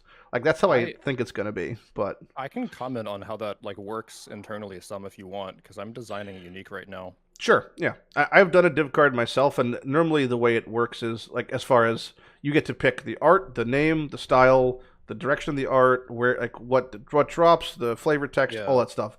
And I feel like it's pretty hands off. I feel like it's not going to be that extent, because otherwise, why would they just cancel the program? If because this is the resource wasn't money. The reason they weren't doing it was because they don't have anything else they want to add or anything. It's just because they didn't have time to, but they're now making time to, which to me is confusing. I mean, so I think it's mostly because they just didn't want people to just buy more cards, like multiple, like hundreds of people, which could probably happen in like half a year, let's say, and then this is just 10 cards. So I think that's a bit different. Could be. But before I want to discuss anything, I think it's really important to note that I think for anyone who doesn't race, these are super cool, like special, unique rewards that sound awesome. Mm-hmm. But I've heard anyone who does race is pretty upset because like if you're doing this and like you stream and stuff, it's kind of your job. Yep. So if you're not winning money for winning the races, like that's your income. I think it was 10 grand for first place last time or something. There's a handful of who's actually considering this like their main income. It can be like 2 or 3 players at the very most. The people that are racing, if they're already streaming, they don't need. I wouldn't say they don't need the money from racing, but they're already fine. Just I can assure you they're already fine based off of the numbers. But like if it's like Darky taking off a week from WoW rating to go win first and then fuck off again for 3 months, I think he's gonna be okay. Like, I mean, it's a chance to immortalize yourself in the game. That's kind of like advertisement for your stream, right? Mm-hmm. There's gonna be this like Darky unique that drops from this new boss, and it might be like insanely good or something, right? I could see for him he might be complaining, but for someone like if Rise wins first, right? He's already playing Path. He's still going to be playing Path. He's always been playing Path. It's only going to be beneficial because again, you could see his sub count and do the math yourself. I'm not going to like do it for you, but he is fine financially to where that's not an issue. So if that's the case, I don't think it's kind of a weird one. But I mean, if you're in 10th place and you instead of getting $1,000, you get a div card and you like took off a week from work from that, I could see maybe that's a little bit of a bummer. But if you want money, just go play Twitch Rivals and run around in circles. I mean, there's always this issue too that PoE races, they have like this weird, like this bad taste that people just stay up like crazy amount of hours, and a lot of people are complaining about that, right? They're saying like this streamer only won because he played for like 30 hours straight, and it's so unhealthy and all of that stuff. And encouraging that even more from having like big money prizes is probably not like, it might be a bit shady almost, right? If they offer like $10K to for this boss first, it might take like 40 hours to reach. Like if they give this prices like this, they're still pretty cool, I'd say, right? And I think the theme is definitely cool. I've always been against the idea of any sort of cash prize because I don't like the idea of like a lot of times they phrase these things as if anyone can compete, but in reality that's not the case remotely. Like if you don't play Path, if you're not playing Path for 18 hours a day on most of these events, unless literally everyone else dies above you, like happened when Steel won, like you're just not going to place at all. So you have to put in the extreme amount of time, which is very unhealthy. Like there was, like we were talking on stream a couple days ago about the old days of Ziz streaming where he'd be falling asleep on stream after his 10th Red Bull. Like you're gonna just fucking die IRL. Like if you do that. So don't play. You can't really play 20 hours in a row for a week straight to get the first Exarch kill. Like it's not a good idea. I mean, but it's not really the point here. But it's not going to take a week. It's going to be like 1 or 2 days. It'll be It's going to be one session, right? They're going to play for like 20, 30 hours, maybe only 15 hours. We don't know how long it's going to take, but there's no way that the top 5 is going to sleep before they kill the bosses. No, which is I guess the problem also is that. Yeah. But there's another thing like with Path when it comes to that sort of things. If it's an event that basically is going to be blown out in 30 hours, that's predicated on a lot of factors that Path historically cannot promise on. Like, if we just want to look back even a couple leagues to a certain league called Ultimatum, there's the first 20 hours of the game didn't work. So, they have a clause for that down there. There is a clause. I think it was saying operational problems. They're going to restart the event. So they're going to make like a private league that starts like a day later maybe. And that's like the event where you have to play into place for this race. Within then, there's a lot of like unknowns as far as what qualifies enough so, and even if enough so, imagine you're playing, and after 10 hours, like EU goes down for an hour, and the guy who's playing US has the best start of his life. Like he might just not go again. Like it just might leave such a bad taste, So it's like kind of a lose thing. I think it's the whole like attempt to make PoE competitive. I don't know. I personally, I like it. I definitely don't like the idea of. I don't mind like the first place, Malachi gets a laptop type thing, but like the level of competitive they're pushing, especially in like a PvP environment, which is a whole other fucking thing, to me is like chasing a dying fad almost. Like I don't understand it, especially in a game like Path. Like it just seems like so much against the spirit of the game to me. But it brings in viewers. Well, yeah. Really so it's just like a PR cash grab, which also just feels bad then if that's the case. I think that a lot of people, like from what I've experienced, that are going to get the chance to design a unique, like it kind of takes a certain kind of player or person to like enjoy that or do it well, because like everyone historically just wants to make an OP unique or something, right? Yeah. And they deal with that all the time, and like you can't just.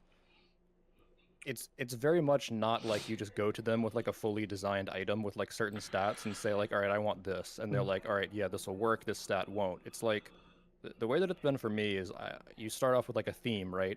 So I was interested in Rage. I liked Rage a lot because Chainbreaker has died. Yep. I always liked using Berserk, and so we talked about Rage, and they were like, all right, well, Rage stuff is traditionally related to like life, the Karui, and for items it's always in the glove slot. And I was like, cool, I love gloves. Because certain stats are always about certain slots, like flasks for belts, Mind Over Matter for body armor. And it was like, okay, so what's the goal with Rage? Do we want to just generate Rage on hit? Probably not, because that's boring, okay? Well, Chainbreaker converted something else into Rage. What could we convert into Rage? And I was like, oh, I like bow builds, maybe evasion rating. And they were like, all right, well, doesn't exactly work for these reasons. It wouldn't scale very well, and you got to think about like making the unique last in these ways. It's like a very, very in-depth process that iterates upon itself many times over. And that's exactly why that takes so much development time, because it's not just I drew it out, here's my unique. It's like there's a massive amount of back and forth, and that's back and forth occurs just like with div cards. Every single aspect of the item has a back and forth, so that's allocating like a large amount of their resources to do that. So that's just part of the conversation. Yeah. I still find the idea like so cool though, that like you're gonna be in like 2 years from now, we're gonna kill the Exarch and kill Zana. This item, and you're like yeah, maybe you're gonna kill this boss that is like super old or something, right? And you see this unique drop and you're like, oh yeah, this is the unique that was designed by Darky because he was the first one to kill it. Or like this is went through a Shaper unique because he was the first one to kill Shaper. Like that's kind of it's cool that the items have these like stories, right? It's but you have to be definitely very open-minded, I guess, and have like a lot of ideas when designing a unique. To be fair, though, that's only cool to us. Yeah. Like, which is a thing to consider. No one else gives a shit but the people who give a shit. The people who give a shit about whether Darky gets his cool unique is a very small fraction of the players. Hey, if the unique is good, they'll care. If it isn't, they probably won't won't care that it's good. And they'll care that it's too exalted. They won't care past that. I'm saying no one's going to the wiki and seeing who made their favorite div card. Like it's not. It's just like an afterthought at best. Which like this is definitely a thing. This is a Path thing catered to Path players and like people who love Path, without question. Especially like the thing I like the most is the Godslayer's Pride microtransaction. Like that harkened back to a really cool time in Path where if you were the first Adziri kill, you got a helmet that no one else had. Like I love the idea of that. Like having custom MTXs that only people who get like the first 10 people to kill Maven got. Like that sort of thing would have been so amazing. I would love to see that because that's also immortalized forever because it's an MTX. You could put it on every single league, be like, fuck, there's the guy in town who was the first Exarch kill because he's got giant Exarch fire wings behind him. Like, and that kind of thing is a little bit gone. I'd love that. That's the exact same amount of RN, like, I would imagine, like, design-wise goes into making unique to a degree.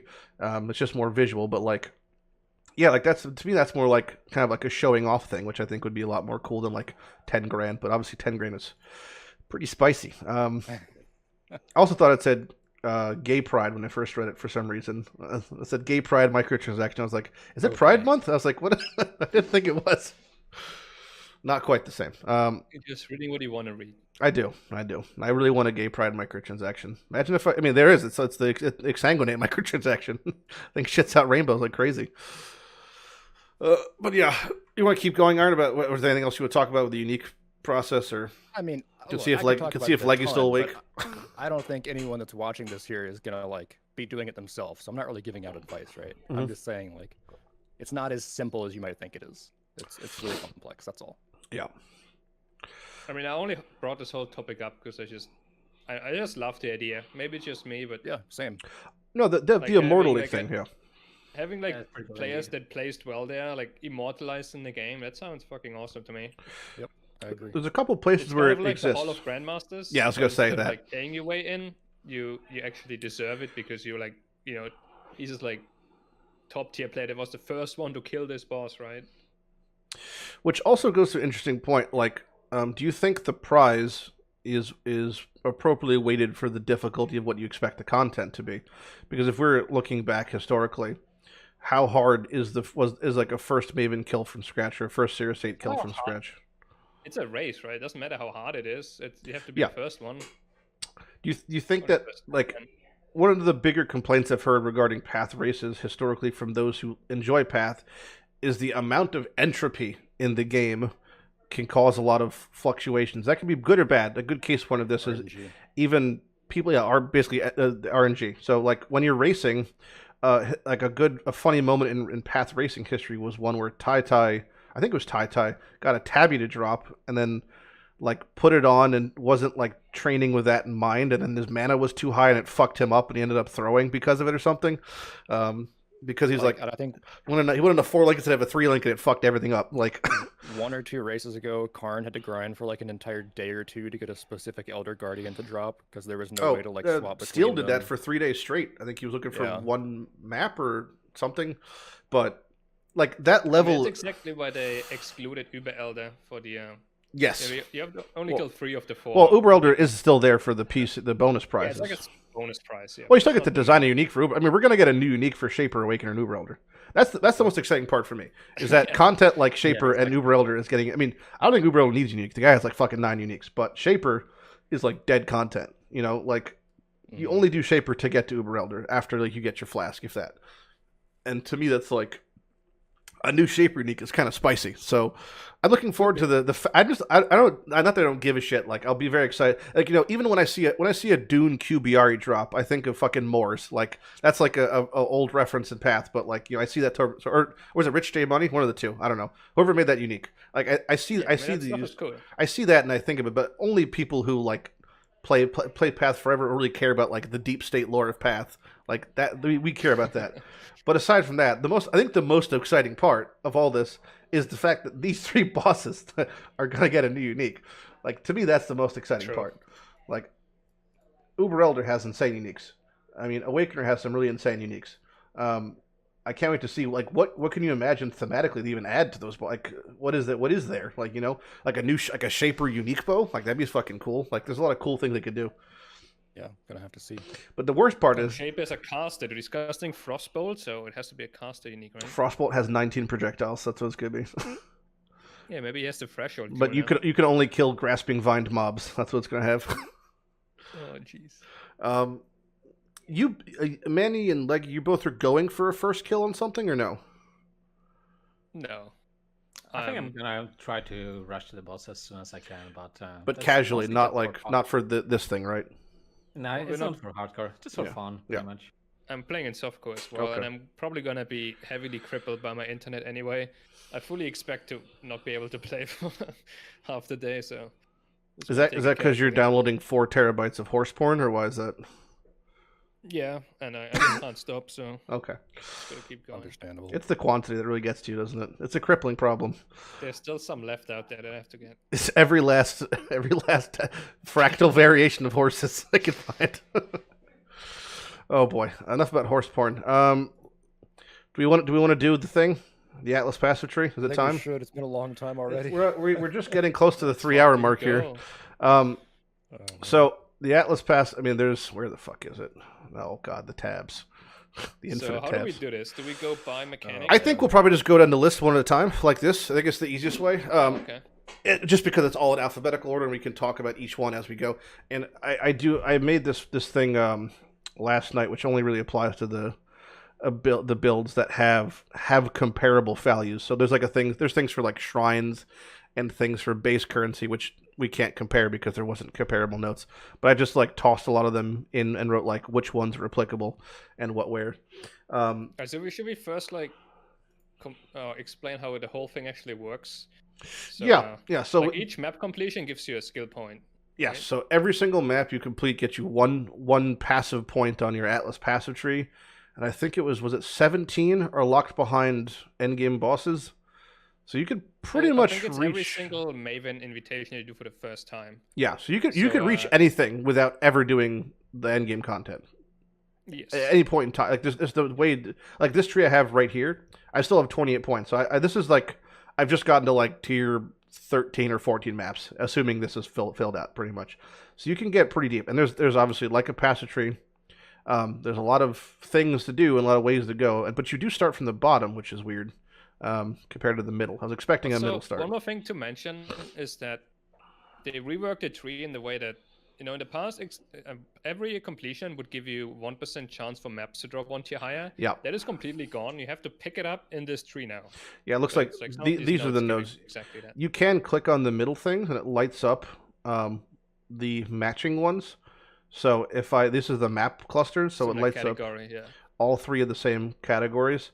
I wish it held it down, and I can't, so I have to fucking a little annoying. Yeah, it's awkward. But like basically, if you're trying to progress in the Atlas, you kind of have to pick up all 4 of these clusters. Yeah, I would heavily recommend it. Because without it, you just aren't going to get maps to Getting drop. higher tier maps is gonna suck.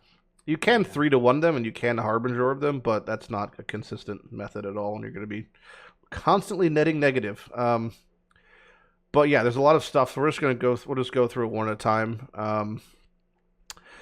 And then we'll just give our thoughts to what it was comparatively, and then Take 5 hours. do you guys want to take a quick bathroom break maybe beforehand? Anyone has to go to the bathroom? Yeah, drink, nothing. We're good.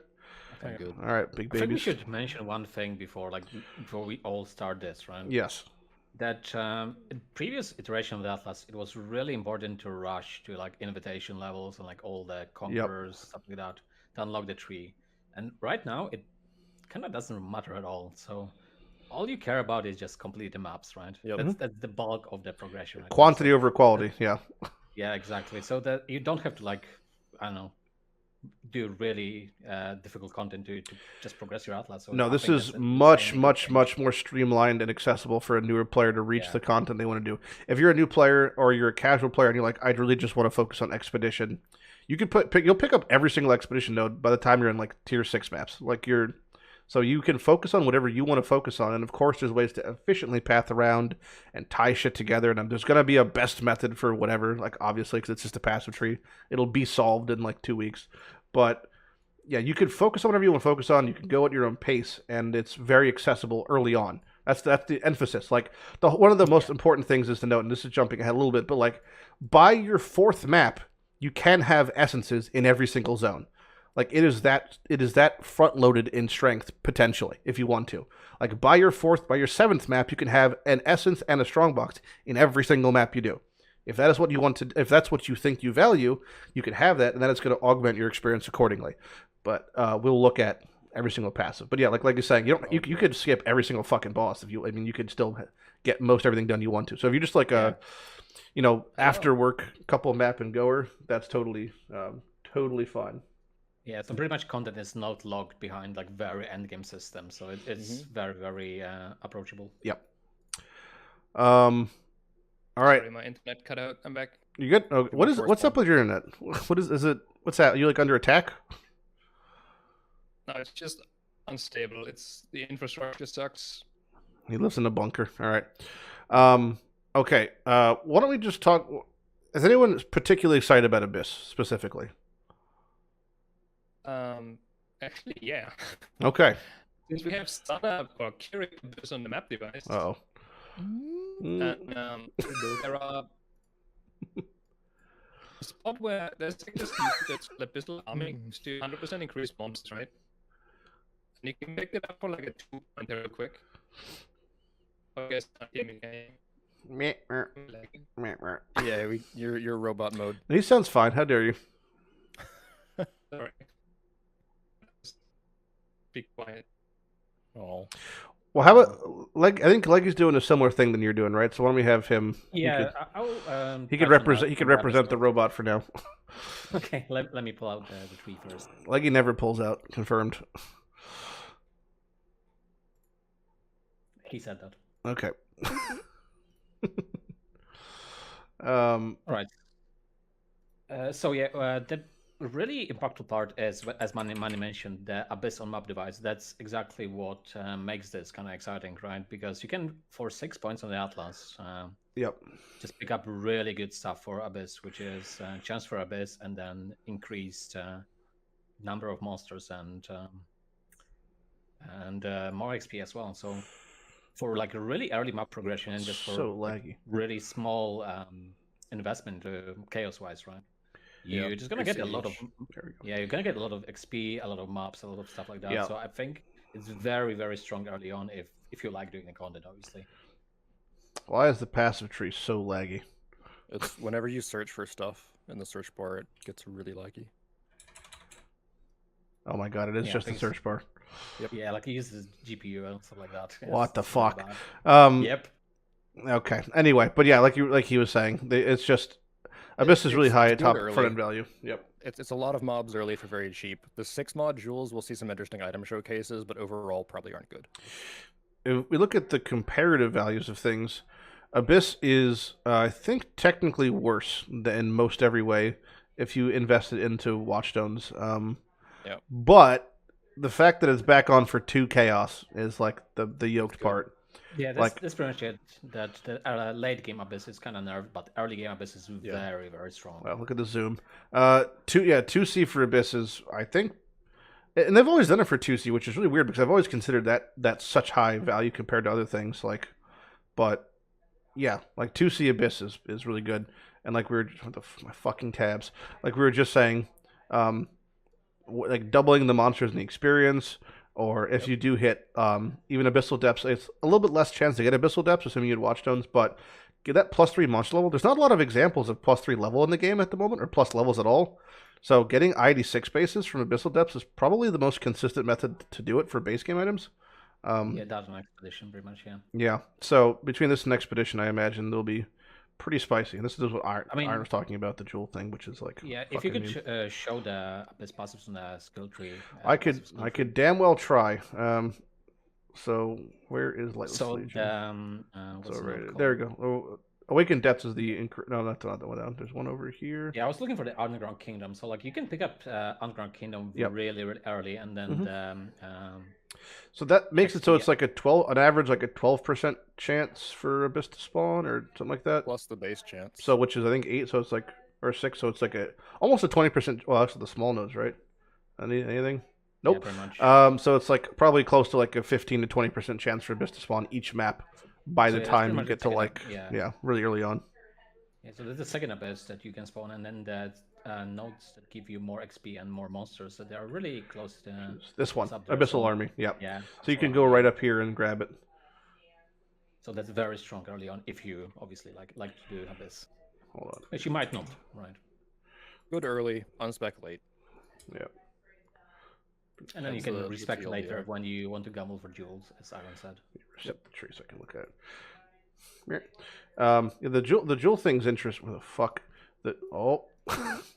God, reduce the tabs. That one down. Some of them. Yeah, you got a bunch you can close out.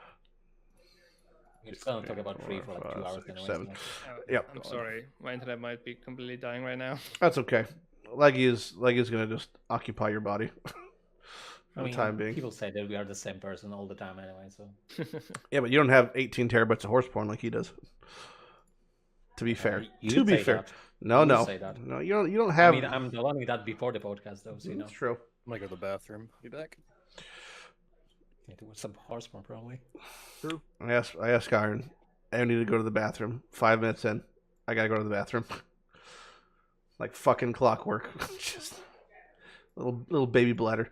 The corrupting jewel one is interesting. In reality, I mean, it's like I really wish it was just 6 modifiers first off, because it's like half of them are going to be unusable by whatever build you're probably using. Yeah. Because the generic value of an Abyss jewel is much lower than the generic value of a regular jewel, because you're not hitting consistently as many like res, life, or mana stat type, that sort of things. I mean, it's really interesting how it might work, because what they changed, I think, like 2 patches ago, that the Abyss jewel dropped from the boxes from the end of the Abyss. I rolled lucky, right? So if this also rolls lucky and it's corrupted, then it might be a stronger roll. It's not consistent, as you said, compared to normal jewels, but it could be good. Yeah. Or even competitive endgame, right? I mean, if there's a league to make use of this, then it's this one, since we have guaranteed abyss on the map device. Oh yeah. Could be. I mean, it just means 1 in 3 maps because you can get multiple jewels. It's probably 1 in 3 maps you'll get a corrupted one. Like, be fairly consistent. I mean, you're bound to hit something useful, or like even something quite good, right? Also, the interesting part, I mean, I'm 90% sure the fact that they're dropping corrupted, does that mean they're going to have corrupted implicits or they're just corrupted? Probably just corrupted. Yeah, what if it's not, though? Then it's there's super juicy. I'll post Don't it. get your hopes up. Oh, okay. Yeah. Just dunking. I mean, overall, that's a note you would. I don't see myself ever taking that early on. It's something to like respec into at some point. Yeah. To farm some abyss. Increase curse effect, increase arcane surge. Not bad. That's So decent. damage. Yep. It's okay. I'm more impressed with the helmet he has, to be honest. That's I'd be very happy to have this helmet in League. All right, Abyss good early, unspec, respec late for fun. Seems for like days. it. Sounds about right. Yeah. Seems to be the case. Bestiary, which is one of the more unfortunate That's nerfed just ones. a straight nerf. I mean, Yeah. you're losing more or less you're losing like 50% chance to target stuff because you never really use it without the On the lucky top end, stones. it's actually you're losing 150% chance. In theory, but Yes. you never used 4 of them. You always use the stones to get lucky beasts, which are gone now. Yes. So instead of having double lucky, you Yeah. have single lucky and a little bit less targeting. But it Yeah. is more easily accessible, at least. Mm-hmm. Yeah. It's only some Atlas points. It is on the left side, though, and the left side's kind of cringe, so... Yeah, the left side is not Normally on great. that side, yeah. Left side is not great. There is a lot more chances of the containing a red beast.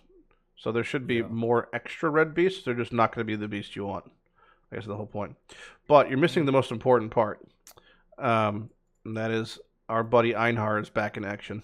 I mean, it's a meme. He doesn't really do much damage. He's the emotional What do you support. mean, dude? He does a lot of damage. Yeah, he's a chat guard. Okay. Yeah. It's another funny passive. No one's really going to take I it. heard that he one-shot Shaper. I heard that. Yeah, I heard he one-shot the I new mean, boss. he's never been in Shaper's arena because you can't get him there. You can never prove it. But I heard he did it. Makes sense.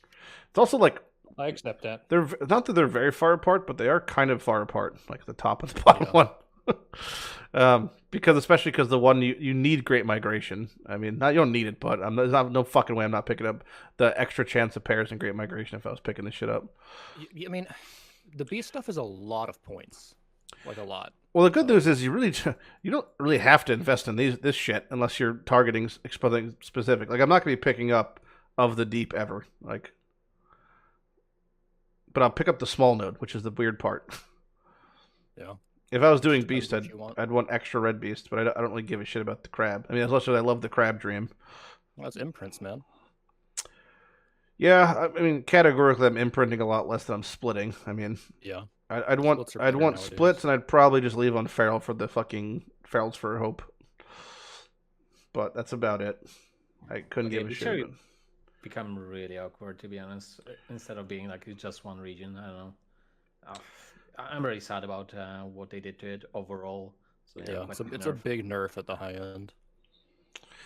Yeah, especially because like there's so many things that you could split that you can't fracture. If that wasn't the case, I wouldn't be as upset, you know. But like splitting is a thing that only exists in like a very specific metric, but it applies to a large swath of items that are hard to obtain. Like you can't fracture a logbook, but I can split a logbook. I can't fracture an invitation, but I can split an invitation. Like that's really fucking annoying, you know. So if there was a level of consistency there, I'd be a lot less perturbed by it. But just one more stab in the dick for fractured fossils, I guess. Even if we are not talking about like very end game that you mentioned, Lighty, Mm. like even if we just randomly farming beasts and you had one double lucky watchstone, Yeah, it's just so much worse for just casually farming some beasts. yeah. A lot worse. Like Just from not gonna get wolves. a strict quantity measurement, you're just gonna not have the exactly. same things. You're just gonna get a lot of garbage beasts that give nothing, stuff like wolves, lynxes, like even split beasts. Yep. It's just gonna be so much worse overall. I'll get a lot of chromes though.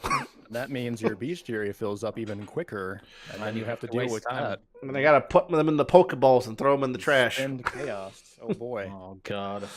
What a system. Another thing also, the beast stuff is on the very left side of the tree. Yep. Yeah. So if you're not already nearby, which like I personally am not gonna be there. All the other stuff I'm interested in is on the right side. So it's gonna be a big respec to get the beast stuff to farm that. Yeah, that's a bit.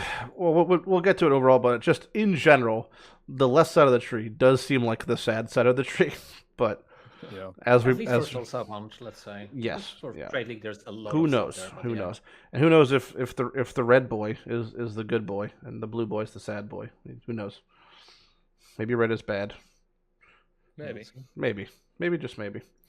In summation, unfortunately, Bestiary is strictly nerfed. The patch, right? Bestiary. Yep. Yeah. Betrayal, at first glance, I thought it got nerfed, and then I looked at the numbers, and it's only gained things, actually. Especially because the change they made, and especially because of the effective leadership support. So Betrayal actually... Yeah, what are you saying? There's also a fix, basically, that added this league. I don't know Yes. if you guys caught that in the Yeah, patch notes. the leader thing would not Leaders occurring. will show up more. It's so funny to me. Yeah. Because you know how the leader almost never appears, and that apparently was a bug for like all these years. That was not supposed. And then to be. they've added the new line back from effective leadership, which is they're way more likely to be accompanied by their leader. So if you're actually farming a specific area, you'll probably get both of the things. So like if you're doing intervention or research farming, like just blowing safe houses back and forth, you're gonna be doing it much more frequently, which is nice because you're progressing a lot faster. So it seems like Betrayal just got buffed really overall. It's like very minor things where it's like technically worse. Like they're less likely to be accompanied by reinforcements if you had stones. But as far as like Betrayal being a thing that you didn't have to target focus in the same way as like Red Beast or Chiula or like Mariketh, one of those things, it really just got buffed across the board. Like Fixing the leaders not appearing thing is basically just a huge buff. But that plus the actual leader node, like they're two separate entities. Just to clarify, like one was a kind of a bug issue or whatever, and the other one was just another notable they added on. Yeah, and also this one's really spicy. Also, they drop an additional veiled item, which is actually like not to be it's not negligible. So when you do have the leader, they're dropping additional veiled items. You're getting your veiled items much quicker, as we know after the veiled buff. Veiled items in general are actually quite strong. And if there ever was a candidate for the new currency, like just IDing a veiled item that has a super dope veiled mod, that's a fucking great one. So you definitely would. You get boots that have like the the effective 45% move speed with like a res, toss a fucking currency on there. There you go. So definitely like spicy one right there. It seems fine. This is supposed to be blue. There we go. I feel like June was already one of the best mechanics in the game. Yeah. So many good rewards, a lot of XP. Also, Fast to do. right side of the tree. And just want to spend your right between harvest and expedition. Yep, right side of the tree in the right spots. So good to go. But yeah, so that's Betrayal is overall I would say just better. Beyond's a weird one because if you're looking at Beyond as it is, it didn't really get buffed or nerfed. It's just the things that you did with Beyond got buffed or nerfed. Beyond is just kind of useless now because M3 is gone. Yeah, right? Like, is it the same on the Atlas? Yeah, pretty much. Yes. I mean, it's more or less the same, but you only took the Beyond nodes because you wanted to run juiced maps. It's actually not even more or less the Specifically same. in M3. It is, even if you had the Watchstones on, which you wouldn't have, if you had all the Watchstones on, it is literally identical to what it is now, in every way, shape, or form. In fact, I think you lose a small chance to merge Beyond bosses. So, if you're not doing something with Beyond past it being Beyond, you would never have Beyond on. Nope, never. Yeah, Without pretty much M3, it's pretty pointless. I mean, you can do some other degenerate like endgame farming stuff, like farming Like Zana Quant maps or whatever. Zana Quant maps if they are still existing. Yes, that's true. The correct maps, right? And then farming divines with the corrupted monsters, unique monster of corrupt items. That's what I want to say. Yeah, that's probably the most useful use of Beyond now. It's definitely quite a. I mean, it's just a fun mechanic too, right? Like anyone who locks into a headhunter always loves Beyond. It's always fun to do. Which is unfortunate because it's the only League we know for a fact is on the chopping block in Path 2. Because they said it, well, I mean, this was almost 3 years ago now, but this was when they announced Path 2. They said that Beyond is going to get removed. I was like, okay, see you in 10 years. But yeah, so it's more shit to kill, and it drops currency, and it drops loot. So I think the better use of it, I'm going to do the bad thing now. I'm going to type. Yeah, that's what I thought also. It's on the left side of the tree again. Yeah. So if we want to continue the theme here, you're not going to grab it. Like, the only way I would say grabbing it is if you were passing by it, and it's like 4 points for like just having Beyond spawn 10% of the time would be fine. I mean, but you're on the left side of the tree. You'll put it in for in-game juicing maps. If you get to the point where you're running deli maps or you're running like Xana maps with MF, then you'll put in Beyond. Otherwise, don't think so. Yep. Yeah. Yeah. Meh. Meh. Yeah, not better. It didn't get nerfed directly. It's exactly the same, but everything around it got effectively nerfed, and the case use again is like the juice, if you're getting the juice. Yep. Blight got buffed in 2 or 3 ways, I think. Let me double check there's no Blight in the thing, which is sad. It's good to know that there is also there is Beyond for 5C. It is to be considered that anything on this list is a little bit better on tree because it has Case of Access. I don't think there's any bloodlines on the tree, right? At all. I don't think so. No. But there is shrines. There is boxes, there is harbingers, there is Beyond, there's ritual. So yeah, aside from bloodlines, everything here is 10 to 20% better than it actually appears to be because you can constantly access it. But yeah, Blight got actually buffed in a few ways. And where is it again? Oh, fuck my ass, the leg. Left side. Yeah, and I think also this was the thing, the bigger problem, is to reach the highest Blight node from the bottom Blight node. I did the math yesterday. If I can even, God, please don't search my GPU. It is the farthest away of any League mechanic. I can almost not even show it on the screen because it's so far away. The top to the bottom Blight is farther than any League's. Because you have to go over here. So you have to go left, and you have to go left over here. So to reach all the Blight nodes is traveling like 45 points or something. It's a huge amount of points where I think that 90% of players are just going to get their oils to get their anoint and then be done with it. I think there's always people who will farm those Blight Scarabs, right? Oh, yeah. I mean, it's good for farmers. I just think for most people, you get your oils and then you don't really care. It's that's how it always is, no matter how expensive. The one thing I would add, so whether you're an SSF or not SSF, that regardless, it is the only form of aspirational content that I would grade as accessible, because if you just told me go get a Flawless Breachstone, if you told me go get an Unrelenting Timeless thing, I might not be able to, even with the resources to get them, because the drop rates and the rate of occurrence is so low. But if you said go get a Blight Ravage map, I could almost guarantee one in like 10 or 12 Blight maps. And like doing the effort to do 10 or 12 Blight maps is so much less than having to do a full Maven invitation rotation or to farm out and grind a 5-way with a build that has to be really used to do a 5-way. So like the case of access to try to grind out, if you're like I want to get aspirational content done, or I want to like get one of those big aspirational drops, I would say that although Stranglegrass probably takes the most things to do, it is the most excess content, and we know that Blight just got buffed and that it can occur more than once per zone, and Blight Ravage maps just got a big chest buff. So it is the content that is aspirational that is probably the most ease of access and buffed as of right now. So again, it's actually really good loot as well. Food for thought. Really Unfortunately, it's not on the Atlas thing, which was a big bummer because sometimes it is for, if it's on the Atlas for, like, if it's on the thing for 6 chaos, it'll definitely pay for itself. But if you, there we go. If you look at the actual numbers, it's only negligibly worse, and it's assuming you had in all the Watchstones. And I don't know what psychopath is running Blight Watchstones, but if you were running Blight Watchstones, It's basically the same as having it all. And I think this is the interesting theme with all of these changes is any of the leagues that on the previous Echoes had like 2 sectors, most of them gained their additional sectors back. So it's like pure gravy.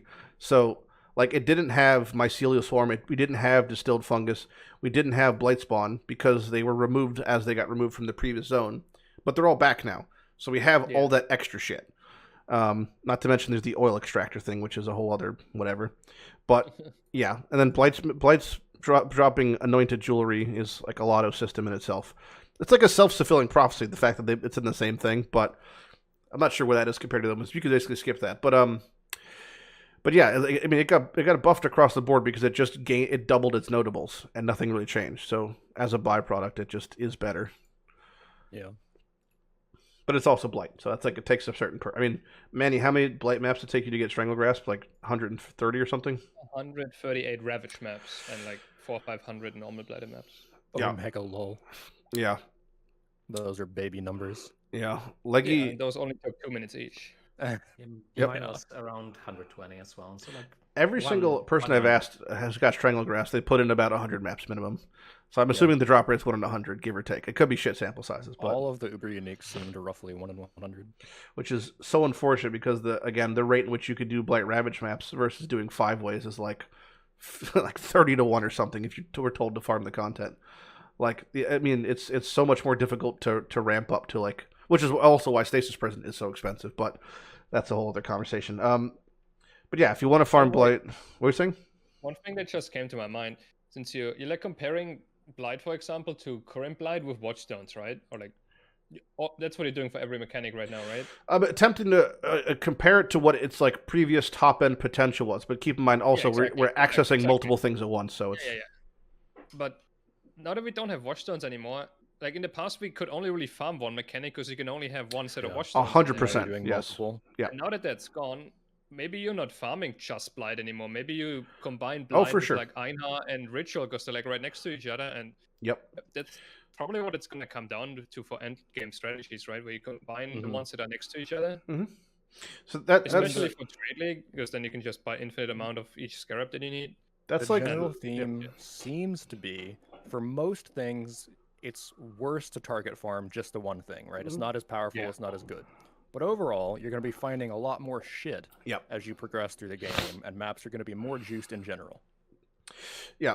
Which makes a lot of sense, to be honest, for general player base. It does. When we were talking about this in the last podcast, what we basically said was when we expected this to be changed in whatever way, whatever the new system was, if there was one, basically, as long as everything isn't buffed more than 50%, it'll be ultimately okay if you're playing a lot, because you could then do 3 things at once, and you're now gaining, efficiency or gaining value. The only I think it's a bit different in SSF though, because at some point it just doesn't matter to farm Ritual if you already have all the uniques. Correct. So there, all the items you get from there. So it's gonna be unfortunate at the high end, I think, once you get there. But I mean, it's only relevant for a handful of people, right? It definitely is going to feel like, previously in which you had a car by week 1, you're now going to have 6 different buckets of car parts. Like, you're definitely going to be doing 6 things at once versus one thing 6 times as much. So you're just going to be spread a lot more thin than you previously were, which is excessive. But also, like, the value. One of the things I love my analogies, as you can imagine, and one of the things I was mentioning before was like, we're paying for a lot of things we don't want right now. So, if you don't like give a shit about like the Blights dropping with, anoints or whatever, what's irrelevant because we've kind of paid for the value of that because it's on the tree and they're expecting it to be picked up to a degree. So like that's tied into the value, and a lot of things are like locked behind weird kind of similar wheels. Like you don't have to pick up Distilled Fungus to get the Anoint jewelry, but you do have to like get the one thing leading for it because you want to get more Blight maps. So it's like, we've kind of paid for the value of a lot of things we might not want so much. Like I might not give a shit about Abyss jewels drop or Abyss items dropping with Abyss sockets, but I have to path through it or path next to it to get the increased Abyss chance. So it kind of becomes like, well, there's not much of a point not to get it at that point, Yeah. So we just like, a lot of things are coming in package deals where a lot of the package we might not want, but that's just part of it. Pretty much like buying a GPU right now. Yeah. So you have to buy graphics card, but you're gonna have to also get a part and a slide or something like that. Yep. That's exactly. I just want the one thing, man. It's like buying a Pokemon tin for the coin. Okay. Breach. Breach is one that got, to me, is the most offensive nerf, personally, but just by the pure numbers. So Breach, when you compare the numbers, there's a couple interesting things to note. It's kind of pure speculation because they added something new, which is the only other problem. They added this new thing called Call to Zeshta Ula, which is just a combination of all their names. Eshtol, Unatol. That's true. If you didn't know that, that's just what it's just like a fucking mashup. That's pretty funny. Breaches have a 2% chance to contain this person, which is a boss that just has a chance, and also has a chance to contain that hand, and they just drop everything else. So we don't know the amounts, and we don't know how good, but if we're assuming it's like a normal 2%. Oof.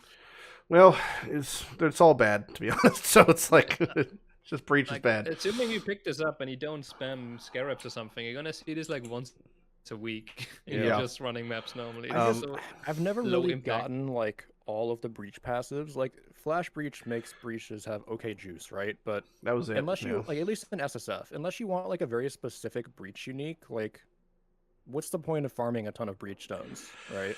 Well, they Like, it's buffed the Breach. Maven invite, they but- did buff Breach to the point where it feels feels Just better. Maven and it's Awakened Gemstone. But I ran 20 flawless breach stones this past like 2 weeks, and the loot is on even on the best like flawless Ulnatal and flawless shield. The loot is not amazing. Like Yeah, even I then.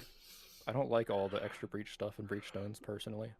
But if you did want to farm something specific, it got infinitely harder. If you just look at the numbers, again, it's for assuming you had the Watchstones, the chance to the Breach chance to spawn Shiula when you had your Watchstones, and if they were top rolled, ended up at top 500%. That 500% is now down to 30%. That is a giga reduction. Which means realistically, to farm Sheula, you get other Breach stones and then run Harvest. Yes, your best way to Which get is also harder with no mature stones. yes, which also comes back to the thing that sounds and feels bad, which is my best way to get Breach is now to do Harvest. My best way to get Breach is now to do Simulacrum. Like you'd want Expedition from Eugene, right? Expedition, another one. You probably get buying Tujin things. And like the meme things they have here, which is like the chances that the Breach, these are like infinitesimal on top of infinitesimal. So like if you get a Breach boss to spawn, which is like a 1 in 100 whatever it might be for certain ones, like 1 in 100 breaches will spawn a Chula boss. Then that has a 5% chance of dropping a Breach stone or whatever it is, and then that has a 1% chance of dropping a pure Breach stone. So every 10,000 breaches, you'll get a pure Breach stone. Like I mean, that's not that bad.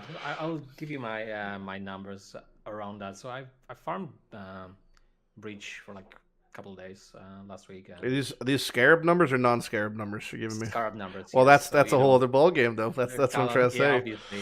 It just obviously we can. All these leagues get better when you start tossing on Scarabs, my man. Yeah. The problem is the base values. Like that's if you're juicing Breach, you could juice Breach pretty heavily, but we can't add it on the device. And if you're having Scarabs, like it just changes the arguments for every single league. I mean, but to continue that, like just to Yes. whatever the numbers are. how Yep. bad this node is. I think I dropped 1 charge stone from like a week of farming. 1. Yeah. So this is terrible. Actually terrible. Yeah, it's not good. Breach bad. Breach bad, and I thought at first when I read this, I had hoped that it was a 30% chance, but a 30% increased chance. Yep. And just to clarify what that means, if you just are a total fucking smooth brain, it's not like a 1 in 3. It's like it's 30% increased chance of the base rate that is like probably 0.1%. So it's 0.1 goes to 0.13 instead of whatever. So it's like terrible. Unless this shit is busted, which I guess is possible, but this, I mean, 3% and well, the hand. 20% chance to spawn a hand is quite common, I would say. Yeah. But that hand has to literally like enter me and working like a fucking puppet to make this worthwhile. Like this is going to be at the ridiculous. very least, Breach is right side. That is the positive. I mean, we're becoming like we're becoming Right side sidist. good. We're becoming racist towards our trees now. Right, good, left, bad. So overall, like Breach is really weak on the tree, and we don't have Keurig Breach either on the map device. So these passives are really, really bad. But overall, Breach is actually really good because it gives you access to Maven. You know, farming breach stones gives you the hidden invitation, gives you Maven splinters. It's the most consistent. Well, maybe not the most consistent, but Yeah, it's the most consistent thing that drops 5 splinters, I would say. Yeah, and both the hidden and the Maven will drop the awakened gems now. So like it's one of the key things to farm. There's so much. Except good the loot hidden behind can't it. drop awakened fork, which is sad. It's just we probably don't want to actually use breach passives to farm breach. We're gonna farm breaches with like expedition and heist and whatever, right? Yep. Anything but actual running breaches. Which is the worst thing to hear out of your mouth. Just like, oh, you want to farm breach? Just don't do breach, and you're good to go. It's sad, yeah. But like breach as a mechanic is pretty good because of. Where's the Maven hand connection, thing? which Where is it even?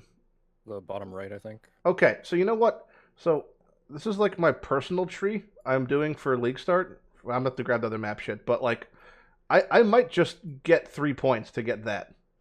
That might be the extent of my investment, and just whenever in breach How naturally long do you spawns. think it's gonna take to find a sashed Ula with a 2% chance when you find a breach every 12.5 maps? I mean, I'll probably be next league. To be honest, like. But for 3 points, I think that's honestly a lot of this tree is going to be like you make your tree with what you want. Like I want to farm maps, betrayal, heist expedition, whatever. And it's like okay, so like you start looking around like you would a passive tree. Like all right, what's nearby? And then like you really make concessions on what you think is good based off of proximity. Like I don't think this is good, but it's only 3 points, so maybe I'll pick it up. Like there's going to be a lot of that. Like, oh, I don't really think scouting reports are going to be really that good. Or, Harvest, this is probably the best thing from Harvest. But, like, I don't really think, what's a bad example? Like, I don't think Nico missions are good. But I do want to get a Crystal King amulet, so maybe I'll spend 3 points getting it. Like, there's going to be a lot of that. I think that this might be one of those things where it's like, these breach things, like that right there, like, instead of pathing right here, like, I might just path through here, and then just pick up this. Like, that'll be the extent of my breach. That'll it. It's not really relevant right now, but just as a side note, so the currency to respec this seems like it'll be really good and accessible, but if we ever do get hard mode, it's going to be fucking impossible. Oh, it'd be impossible, yeah. Because we don't have vendors, which means it's just going to be natural drops, which is going to be like completely gutted. So whatever you spec in, if we have a tree, you better be happy with it. Well, much like Path 2, it's good mode. Hard thing will never happen because Chris spends half his time cleaning his fucking hot tub, so we're fine. I would not worry too much about that. But and this man still thinks that he gets passive tree in hard mode. Hey, I said if. Either way, in summation, breach not good unless you're doing everything but breach. So, nice meme. Delirium. I believe Delirium, it's basically the same numerically. A lot of points. That is the one thing I noticed. If I have to scroll down on my Google Doc, it's too many points, basically, is how I've been judging it. A lot of small notes on that one. Yes, a lot of travel. The one thing that is actually unfortunate is they nerfed the chance of the unique jewels by half. Yeah, I'm not sure how much. I'm not sure. This could have been also a thing where it's like a 1% drop became a 1 point or 2%, which is like whatever. But to be fair here, though, to chime in, you get way more delirious maps now because pathological is back. So while the drop rate is lower of interrogation and those kind of jewels, yes, unique clusters, we get more delirious maps. But pathological also is lower than it previously was. It's now it's 3%. It is 3% of all maps that drop have a chance to come. Right? It is global. It used to be only in that like one region where you never mapped. It is global. And now it's actually everywhere. So in your 100 maps, 3 of them will be delirious. When said out loud, that feels bad though. Do you know what I'm saying? Like that. From what I saw on the tree, like the plus 4% chance to contain a mirror was like decently close. I'd consider taking that. The other ones, maybe not. Where is it though? It was. It's on the left side. It's like slight left. This is the one that you want to go for if anything, which is what we're just talking about, because it's next to the quote unquote mandatory node, which I would basically call it mandatory, which is the map node. So I think it is probably generically very okay to just pick up this 4%. This is something you want to pick up if you need clusters, especially, right? Because you don't really care how juiced up this delirium is. You just want to have that mirror. Because if you just clear it to like 4 or 5 rewards, it's gonna. You're getting guaranteed one. Yes. And, so these are all. The next section are not good. But this is good if you want to get more splinters, right? If you're talking about juicing up a tropical for like 200 splinters, that kind of endgame stuff, that's when you want this like descent into madness. This was a big fuck you right here. They didn't. So they many didn't. They didn't connect that. If you didn't Yeah, notice, that's so weird. which means you have to now go all the way around to get back into this. And this one, you kind of have to. Well, this is for the layers. This is the pathological. This is what we're talking about. It is so far from anything good. Is the bigger issue. Like, so if you want the additional rewards or boss thing, that's one thing. But this is so far in the middle of the fucking boonies up here. I mean, it's just something that you'll spec into if you want something specific, and then spec out later, I think. Yeah, but yeah, I agree that like much like this just 4% harvest type thing. I think you'll probably pick up like this 4%. Yeah. Like a lot of these things are the highest. I would say highest value, but like these are like the biggest overall case use. So these things where it's like 4 points for 4%. Like you're bumping your base rate enough so it feels probably pretty good. And most of them are on good pathing areas. So you'll probably be like, I get my maps, I get my 4%. I get my thing, I get my 4%. You know, that sort of stuff. Or there's my abyss, there's my 10%. Like those are all kind of in a very similar spots across the tree. So those feel probably pretty good. Also no delirium on Kirik. Mm-hmm. I think it's pretty okay to pick up Delhi in late game buffing, like on late game trees when we checked them out before. It's pretty okay to just get the Exarch nodes above it and then Delhi if you. So if you're running it, like I imagine people will just ride the rail on the top side and path down or something, and then you'll probably pick up pathological. You'll get the Exarch stuff.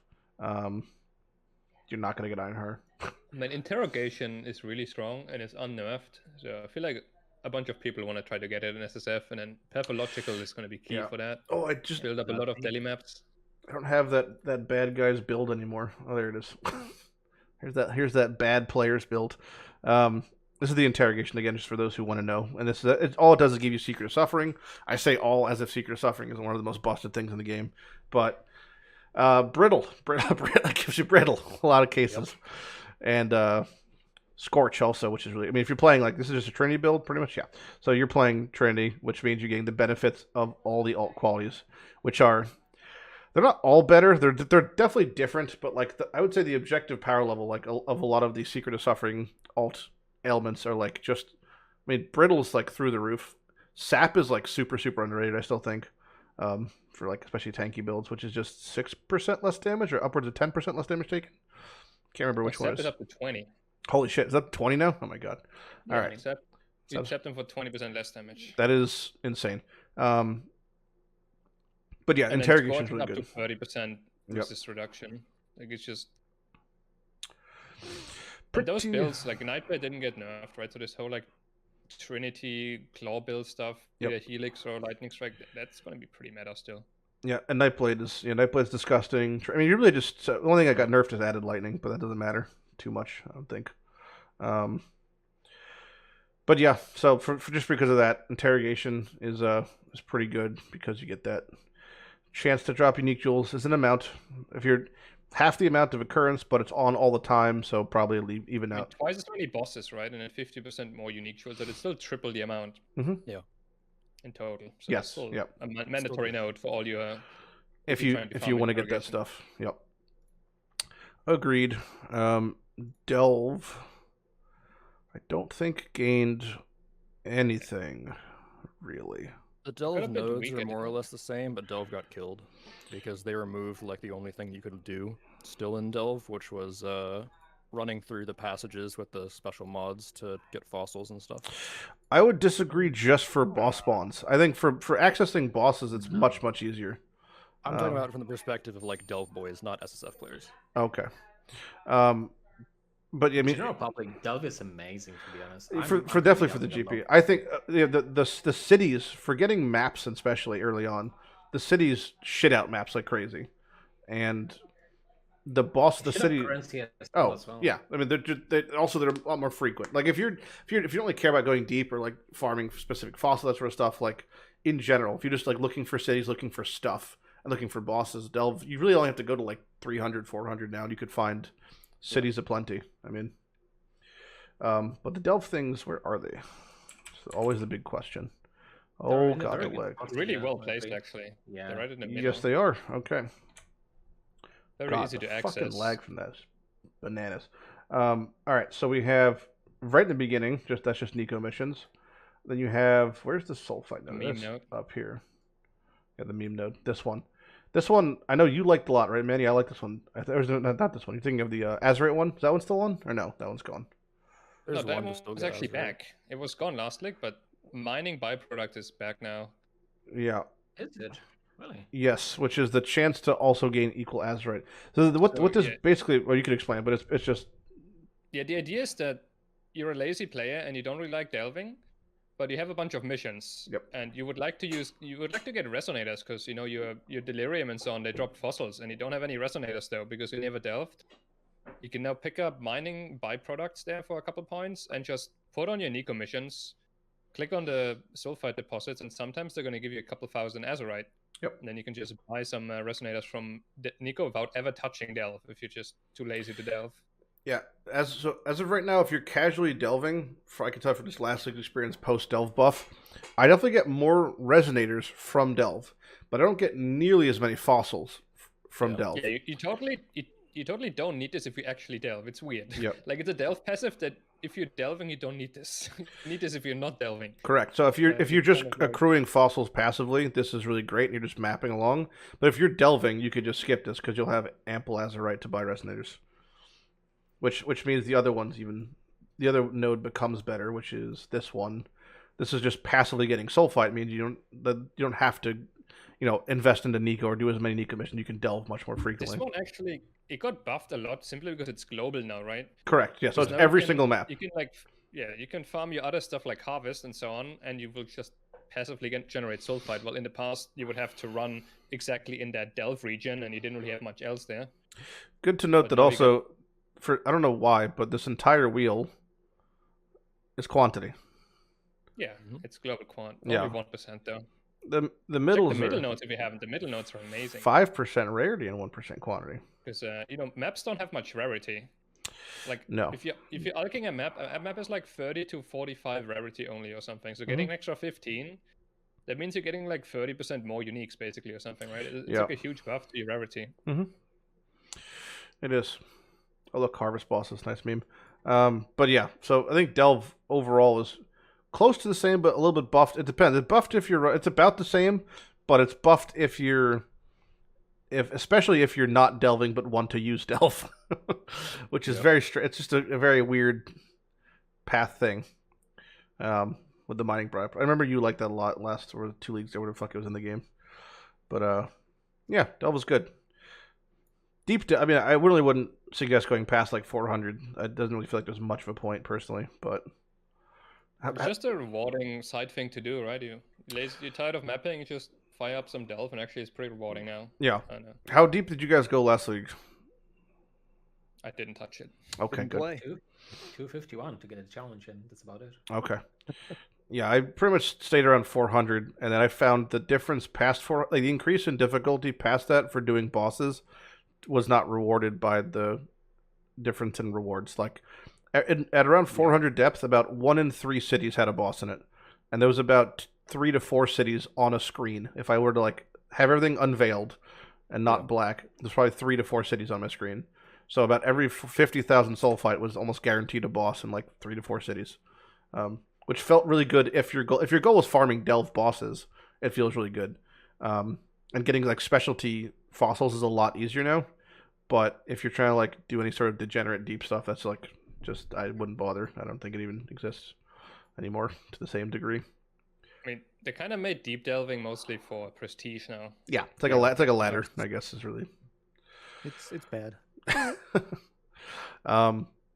Elder Slayers, which is I have nothing on the chart. There's no equivalent comparative. It's just this new shit. Yeah, they're hard to judge because they're new, right? We don't Yeah. really know about like the base drop rate of the sponsors This and one stuff is like base though, that. Yeah. which is nice because Normally he doesn't drop any gems, right? as of next Yeah, patch, he no. has no base gem drop rate. However, they don't specify, which is the annoying part. If it's, It's probably any gem. I'd like to assume Not so, gonna be one of the big ones. because Yeah. at the moment only Maven drops any gem. So if it is any gem, then Cirrus has. You would never allocate this unless you are gonna like run like 10, and then you would just run 10 and then take it out. I guess. Yeah, I mean, this is like the classic example of a node that you don't want to have this in while like 99% of the time, but when you have a couple series sets right there, then you respec into this and blast them and then respec out of it again, right? Yep. The classic, like, basically most of these endgame nodes are like that, where they only give you benefits while farming this boss, and if you're playing SSF, you're not going to be farming this boss 24/7, right? You're only going to be farming it every couple days. Correct. Yeah. At best. So. Probably like once every 2 weeks, I'll just go do a bunch of series and then fuck off, and then it'll be it. That'll be the extent of that. That's probably how it's going to be. Cool. Where are they located? Elder Slayer. At the very top. Are they? Top right. Oh god, I'm crunching. Wait, top right. Is it these? Oh, they're called Conqueror, not called Elder Slayer. I'm stupid. The Conquered Conquerors. Very cool. Conquered. Yeah, So also... the left half of this is actually worth keeping while mapping, I'd say. Because the left half gives you an increased chance that map bosses drop Conqueror maps. Yeah. The right It's map only a has 25% increased chance, though. yeah, but I get increased chance of what? We have no idea. We don't know the base chance for a Conqueror drop. Which is the problem with all of this stuff, really. Yep. I will say there's one thing I noticed that was very funny. We can maybe showcase this somewhere. The names for a lot of things were slightly changed. If I can maybe find one. I'll find one. Somebody fill the air while I'm looking around. Oh, there we go. Right side good. So like Descent of Madness, or what was called Greater Force, is now called Descent of Madness. There was a couple that had really was it Harvest maybe? The Strongbox one doesn't make any sense. Have you seen that? There's a node here's one. called Yeah. Twice Tempted, and it's the one that made you So- open the chest twice sometimes. They renamed the Grove's Call to Call of the Grove, which is just like, why? A pressing ceremonial change. I know. I wonder if it's like my tinfoil brain was like maybe notables have taglines that denote certain values, and like started going. Oh no. But yeah, I think Manny's right. Probably pick that up if anything. Take it out, put it in. Have fun and stuff. Essence. Pretty sure Essence just got straight buffed. Yeah, it did. Essence is strong as fuck. Yeah, not on the thing, which is a shame, because normally it's traditionally a three chaos thing, but it doesn't really fucking matter, because when global, it's very good. 4 notables, good positions, though. How far can I zoom out? Yeah, pretty good. Pretty close to the center, all of them. Yeah, so you're kind of going along... Jesus Christ. Tree, don't lag me out. No, we're good. It's just gone. It's just gone. This is one of the more popular ones, especially because a lot of people are just pathing up the middle and grabbing the map stuff or the mapping things if you want to do that. You reach that after beating the 4 tier 1 maps, right? You have 4 completions, or you can pick up a guaranteed essence. Immediately get an essence. Yep. If you're an SSF player, you just hit maps, you cleared 4 maps, you would love some essences to get some upgrades to your 10 life gear. Yeah. Right? Yeah, and then there's this one. Some of these are just so high value. Even as you're going to be right here, so you'll be picking up the map. You have to pick up all the map stuff. And then 3 points again, essence. You have more essences. You're even a little bit higher, rotating around. And this one only really makes sense if you're corrupting. Or you have higher ones. Check the next one, and then it makes sense. Correct. Yeah, there's no reason. The one higher tier, which is the higher value one, there's no just to clarify for those who are confused. There's no reason not to do this, because if you're thinking, they're not duplicated if the shriekings become deafenings. Yeah, but all the screamings now became shriekings, and since it's not a 2-to-1, it's a 3-to-1 system. You're always actually netting extra essence in the worst case scenario. So there's no reason not to ever do this if you had the corrupting. It's very good. The one thing that I think was lost, I could be wrong. I thought they lost. No, they added it back in. There's a new thing right there. Extra remnant chance is new. We never had that before. I think It's only 20%, but it's something. It's a base chance too. Yes. Oh, you're right. It's a base chance. Oh, that's insane. Yeah, it's just strictly better. Farming like a fireburst essence just became 10 times. And this is not a negligible thing, I would say, because you're gonna get this anyway. the nodes leading up to it end up having 100% chance that it'll drop a. Was it this one? An essence rare. No, it's at the very first one, and you only pick up 2 of them. That's a problem, I guess. Yeah, so you have a 50% chance of dropping an essence rare, which the value of an essence inherently isn't, I don't think, enough that it would carry It an seems item. kind of useless to me. Well, Like, think you about the wanna- res, though. wanna I mean, use, like, the res is not bad. It's guaranteeing like a tier 2 res, pretty much. Yeah, but it doesn't mean that Oh, you're it's right. going to use a shrieking essence. You're right? right. It's You're gonna right. use You're any right. It is essence. NES. I It mean, could look be. at- It could be the saddest Oh, essence. gosh. Oh no, that does nothing then. That just says it drops a rare. That's all it says basically. Yeah, it's one Oh, extra God. rare item. half the Okay. time. It's pretty much worthless. I retract my statement. That is absolutely shit. But overall, though, essences, especially for soul, I mean, even at non-soul stuff, I think the value is quite high, especially because you just pick up like amplified plus that is kind of just enough as is. Like having everything given additional, and they're always going to be 1 tier higher, is pretty good. Pretty good. Also, that's your way in to the middle if you want to go into the middle. Yeah, you can have all the essence stuff with like 40 completion, I think, or 30 even. Like you can get it really early.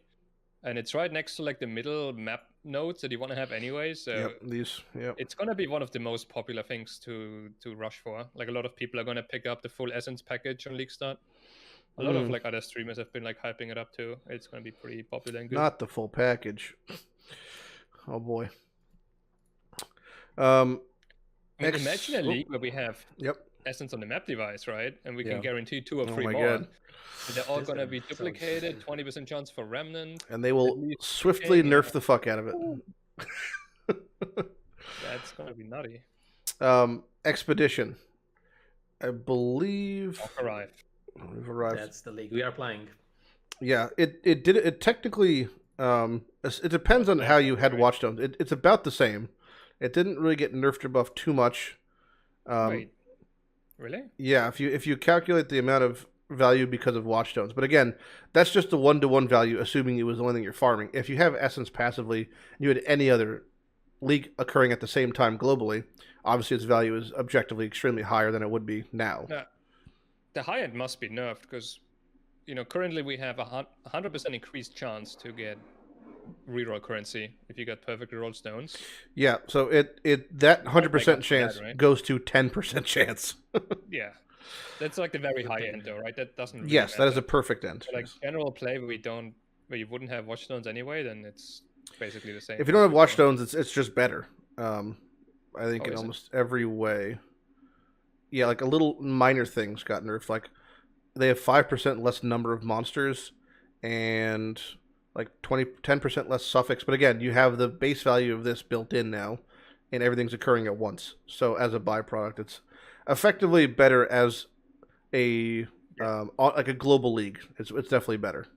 Yeah. Compared to a concentrate league, but it's basically the same. Isn't the spawn chance also higher? Is it +8 again, or is it more now? It should be the same. 1, 2, 3. I think we can 4, pick up 5, more than. 6. Oh, you can pick up 10% again, right? Just No, like same. before. The same. Yeah, Yeah. +10, yeah. You can Yep. make it up to 18% spawn chance in every single map that you run, not just Lyra. Correct. Yes. Expedition is good. Yeah. Pretty awesome. Yeah. So again, like it's on paper, it didn't get buffed or nerfed, but really a negligible amount. But in actuality, contextually to you having it globally active, it definitely is better because the value of these nodes are just when always occurring are really good, and it has good positioning too, which is another fun part. I think it's only the 3, right? Yeah. So it's there, down there, and then it's this whole wheel, which you technically can drop parts of if you wanted, but you wouldn't because you could drop placement range if you wanted. 1 node there if you wanted. Yeah, I would drop the back for sure. Well, the thing is you want the quantity of refresh rate. I think if anything, that's one of the things you probably want. Also occurrence. Maybe. You can't really drop this one. I mean, it's +2 remnants. Yeah, you want 100% all is the like big negligible, nodes, but to be honest. the small ones are questionable. Maybe if you get some extra point or 2. Yeah. Yeah. But yeah, then there's the middle ring. This part has again occurrence, there's quantity, depends when you value it, but there's a logbook one. If you're just skipping logbooks, you still want to pick it up. But yeah, it's good positioning. Again, right side good, bad side left side. Overall though, I think it's pretty much buffed in the state of the new tree because of what it is. They didn't mention any nerfs to 2-gen or like Gwenin. Or Gwenin. so- I was really surprised that Gwenin didn't get nerfed like in any way. How many of your key uniques like last league, or just how many of your biggest uniques have you received from Gwenin? Like what are some of the big ones you've gotten? I got 2 headhunters and Okay. 10.5k. Nothing I else. got my first Mage Blood after 3,500, more like 5,000. Yeah. So first ever Mage Blood. And I've got my Mage Blood from it also, so it's seems good. Thank you. Wow. Seems Rude. Very good.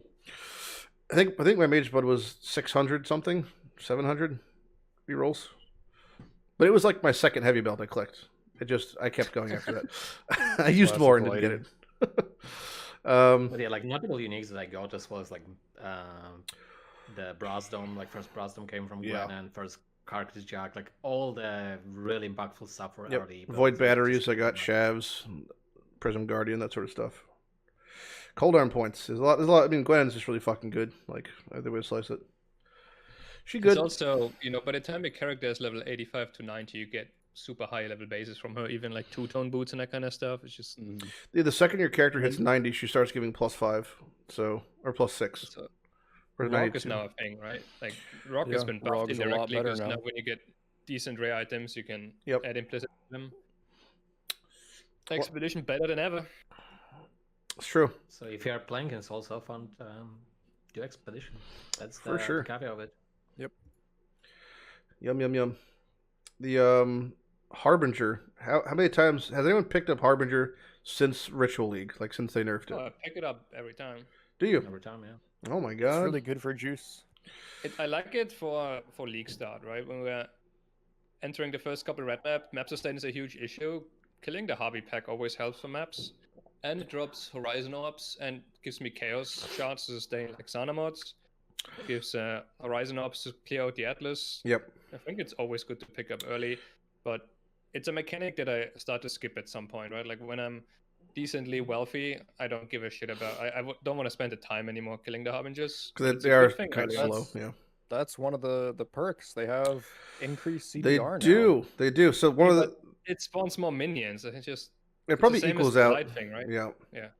There's an interesting thing they added, which is so we used to have the Auspicious Stone, which is gone. That's not back in.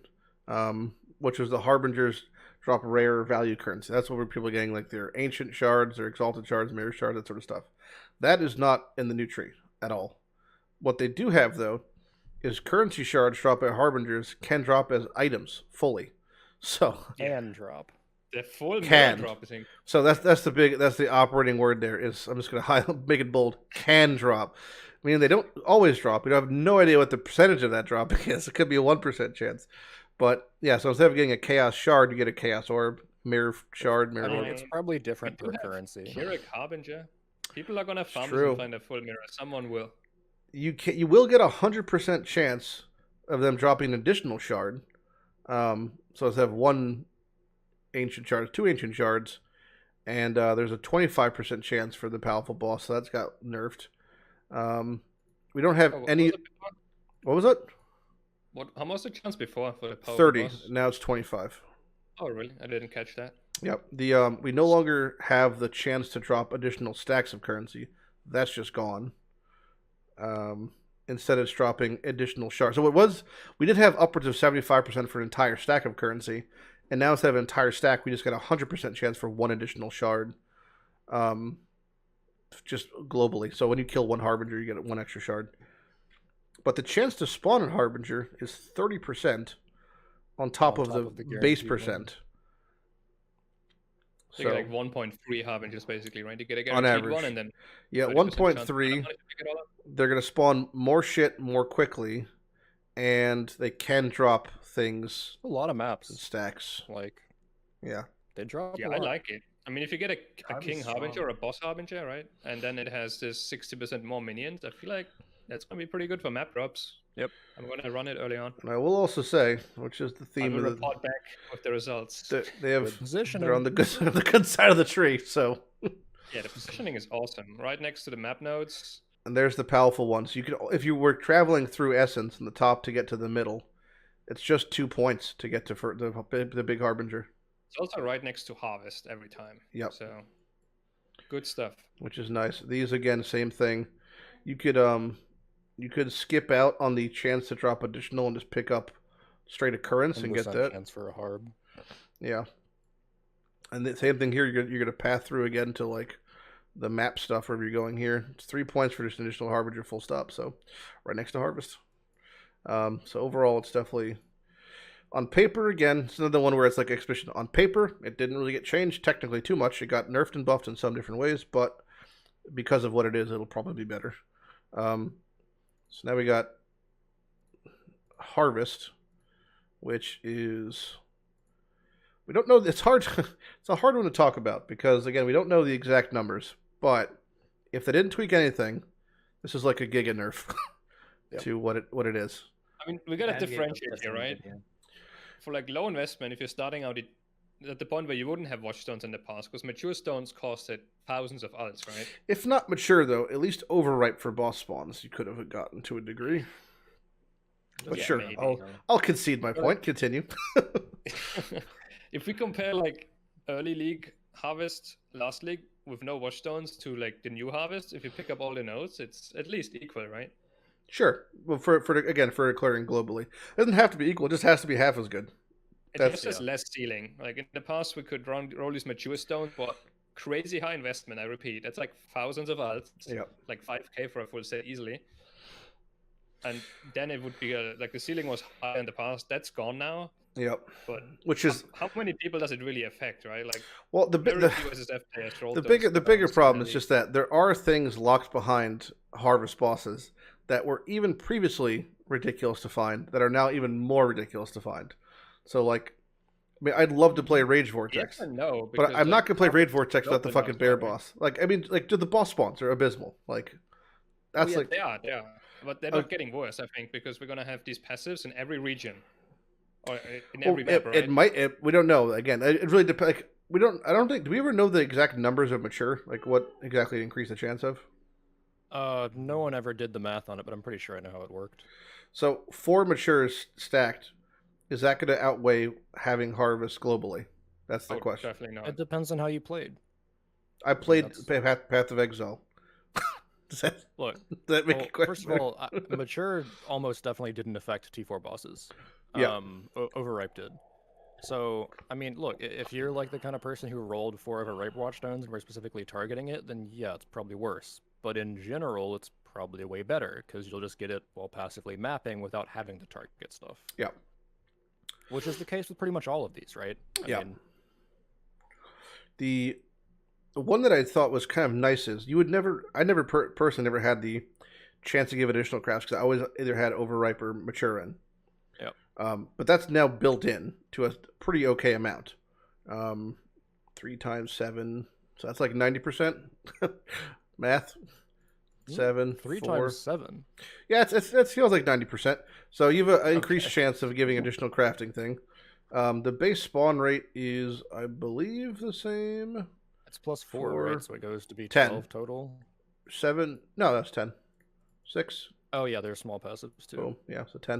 It's the exact same chance. But I think more importantly, we also we got Bountiful Harvest back. Hell yeah, boys. Oh boy. Yeah. That's a skip. Not XP. That's a skip. But here's the real question. I got a sneaking suspicion here that this is going to be... Oh... You save 2 points. That's what I'm gonna do. That's it. Yeah, you just saved 2 points because you're going to There's pick no up point the... in putting stuff in there. It's not like the extra monsters give you extra crafts. It's just more mobs. They're That's trying not to why keep you're there this for like harvest. meme alive of harvest magic finding that we had back then. I mean, if you It's- do kill harvest mobs in a juice map, they're dropping uniques, but not to the amount that they're going to fucking one-shot me half the time in maps. Spooky. Fucking primal blue, those crabs are like one-shot me across the map. Oh yeah. It's the more It really lethal is mobs. constant in the game. Yeah. Rather than like Scourge. It's crazy how rippy harvest mobs are. Yeah. Which is a funny one. But yeah, harvest is another one. Good positioning. You could just see like, where it is next to everything you want to pick up anyway. Even down here, like these are the main 2 I would say for me. It's at gonna be least. super popular for SSF players especially. Harvest is gonna be one of the most picked ones. Boom. Kind of has to be. That 4%. Big go. Yeah. Harvest feels good. Heist is another one I feel like. I think that Heist got nerfed, I think, on paper also. They gave it a new note, though. They did, but we know what it does, and that's not good. A ton of rogue markers. So the problem was whether they've, I don't know if I can, does it show it on tree if I pull it up? Bounty? It's just gonna fucking crash my computer again. It's next to this in the notes. Does it not show up at all if I just type in the word? Oh, there it is. Yeah, it's just top left. Oh, the GPU's chugging. Okay. Bounty targets drop a large number of rogue markers and can drop a contract. So that's very specific. It's not like it's a 10% chance to contain extra smuggler's cash. It can't give you unique contracts, can't give you blueprints. So it's only a large number of markers, which I imagine is like they consider large. that's the question: is what the fuck is large? I mean, we have easily. I saw drops of like 1,000 in logbooks, right? So yeah, I imagine it's about that. Large but number should be at least 1,000. the thing is, like, ever since Expedition came out, Rogue Mark, I never had a problem again with Rogue Markers. So it's kind of like, I mean, you could buy chunks of 5,000 from Tujin for like not a lot of currency. So for me, it was like never an issue. Very good. The biggest problem for me always was like the time. It's when it comes to heist progression. It's like the annoyance of having to go through the quest contracts to get to whatever unique things I want, and then it's just how many gem and replica blueprints can I get? Like that's kind of what it boiled down to, and nothing increased that. That is only worse. It's actually even worse than that because the chance to spawn a smuggler's cache has gone down by 2%. It is now 8% from 10%. But again, this is one of the things where, like, on paper, this is all worse, but in actuality, it's happening all the time, so it's just going to be better. We can't put on smuggler cache stones, which I actually did roll Watchstones for a chance to spawn a smuggler's cache. So it's whatever that became is now even less. And I mean, my take on these heist passives is that ever since they added Expedition to the game, I feel like Expedition is the mechanic you should farm if you want blueprints anyway. The problem is you have to do heist to progress through the quest contracts, and if I want to get a fledgling helmet, I have no other way to do it than true. It's good for that. That's true. Well, it's not even good for it. It's just they got me by the balls. It's like I've got no choice. If you're trying to farm like high quality gems and so on, I would just do everything else. Expedition anyway. Yep. The old don't do the thing to do the thing. Yeah. But the caches are mostly good for unique contracts, right? But right here, 4 points again, right next to mapping. Just on the way here. Heist has boom, so much boom, stuff. boom. I think you just take that. Look at this section right here. Is like, I'm just gonna be grabbing this product for most things going forward. It's 4% chance, 4% chance. Half this tree is just gonna be fucking picking up 4% chance nodes. Mm-hmm. Just like making your base rate and everything about 10 to 15%. But yeah. Heist is good. You guys do a lot of heist last league at all, or no, in Scourge? Quite a bit. Not that much, to be honest, compared to obviously the old good days of other leagues like Ritual and heist on map device. Yeah. Yeah, and heist on map device exactly. But yeah, nothing there. But I don't think I'm gonna be picking up much heist even early league. I'm probably gonna keep the bounty bug at the end, but that's about it. I don't really think it's that important for me, and obviously you get everything for Expedition, which is true. The main thing. If I wasn't starting a build that wants a unique from a unique heist contract, I wouldn't be touching it, but I do, so I have to, which is unfortunate because I'm playing Spectral Helix and Pale on launch, so because of that, I want to get the Fledgling, and I also want to get the Rage Belt, so after I get those two things, I think I'm just abandoning it for the rest of the league, but unfortunately there's literally locked behind content that I cannot access anywhere else in the game. Yep.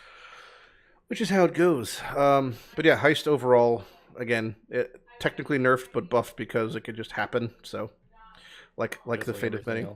But speaking of... Before we do Incursion, yes, go. I actually have to go. I got some stuff to do in 4 hours. So okay. You're going to have to finish the rest of this without me. Sorry. Well, as you're... do you want to just say anything, like as far as what, like any closing thoughts, your league launch? Start. Personally, I'm still waiting for hard mode just because there's nothing that really interests me to play again until then. Yep. I know full copium, like it's never going to happen. But besides that, I mean, technically high-end stuff is going to feel worse, right? Yes. But I think that by the time you get to high-end stuff, you're going to have accumulated so much stuff through all of the other Atlas passives you're going to be having in place, that it's not going to really be as much of a deal. Yep. You know, like I think it's going to feel better overall in almost all cases. Yeah. So I think it's good, but we'll have to see. Good. And in final closing thoughts, right side good, left side bad. Yes, right side good, left side bad. But What? Sorry, I didn't think it would take this long. I thought I'd be good to go. But You'd there's a think lot of so, stuff. but here we fucking are. Well, I appreciate you stopping by as always. Yep. And Sorry to bounce early. all good. Have a good one, bud. All right. See ya. Are you two also good to go for a little bit more or no? But how much longer do you have? I mean, I might time out like 3 more times, but otherwise I'm here. Okay, cool. All right, so we're on to Incursion now, which I believe got buffed across the board. This one. Yeah, I think it, and yes, it got buffed across the board because it gained back some mega things like the magic mobs. That's back, which was nice. That was always there. No, We had that last league too. I used it. Yeah, we had that. Yeah, we did. You're right. It got nerfed down from like guaranteed to 33% chance. Oh, you're right. normally. Okay, yes. We gained the rare item dropping with Incursion. We gained Flesh Merchant. And Yeah, those two are new and back. nothing else got worse, I don't think. So it all got effectively better. We still have the 50% chance, which is the important part, and the upgrade, which is the important part. So yeah, Incursion got buffed pretty much because it gained free shit, and free shit is good. Yeah, I mean, Where I think is this one you can't really judge like that because you don't have to pick them all up. No. Like the extra magic chance is pretty much irrelevant for the most part because like a lot of people farm Incursions just to get a nice temple, to get their double corrupts and like other tier 3 rooms, and you wouldn't care if the monsters are magic, right? You don't pick that up. No. So like that cluster, it's the one closer to the middle. That one is actually probably one of the best ones in the entire game. You know, the one that buffs right the here. chance to get tier 3 rooms. Yeah, so That one is it's all in the amazing for same double spot, and corrupts. it's good. It's good positioning. This is the one that I would just skip, which I think we were all agreeing on, right? The No. No. I like what this are you one. talking about? You This want- one's really good. You want to skip this? You want to keep this? So it has a guaranteed chance to give you a rare incursion item on every single incursion, right? Oh, so many points though. Well, the thing, And I don't know if it does because the way that they worded it. That's what I'm confused about a little bit. it's 100% chance in total because your small notes give some. Yeah, but they say in areas, which is an instanced.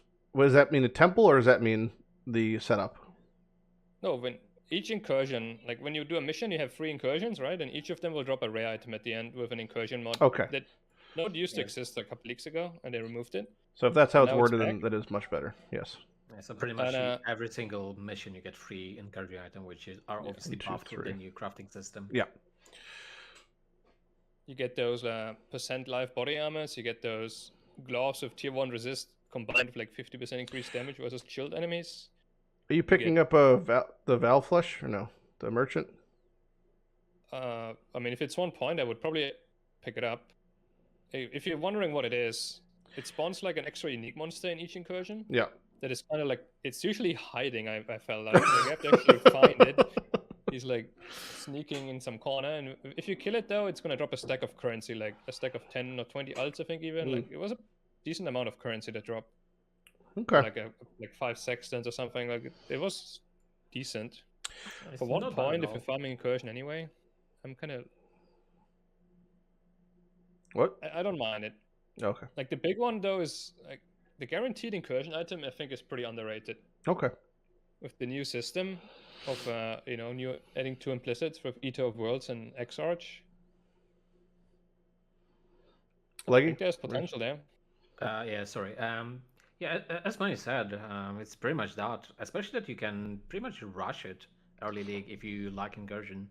So you can just beeline to the incursion. Yeah, you nodes can and come get right some up the all middle, and then boom, there it is. Yeah, exactly. And it's like 20 points, and Not even. Yeah. you can build up some alvas and then build good temps later on for mob drops. Also, before this upcoming league, Atlas progression was mostly just you have to run these objectives, these conqueror maps, right, with influence. Yep. And there was a lot of things to do, and you wouldn't really want to spend time doing a temple or something. But in this new Atlas, progression is gated by what is your highest tier map. That's how far you progress, right? Yeah. For the most part. like getting to the 60 maps is no longer a gauntlet of killing these conquerors.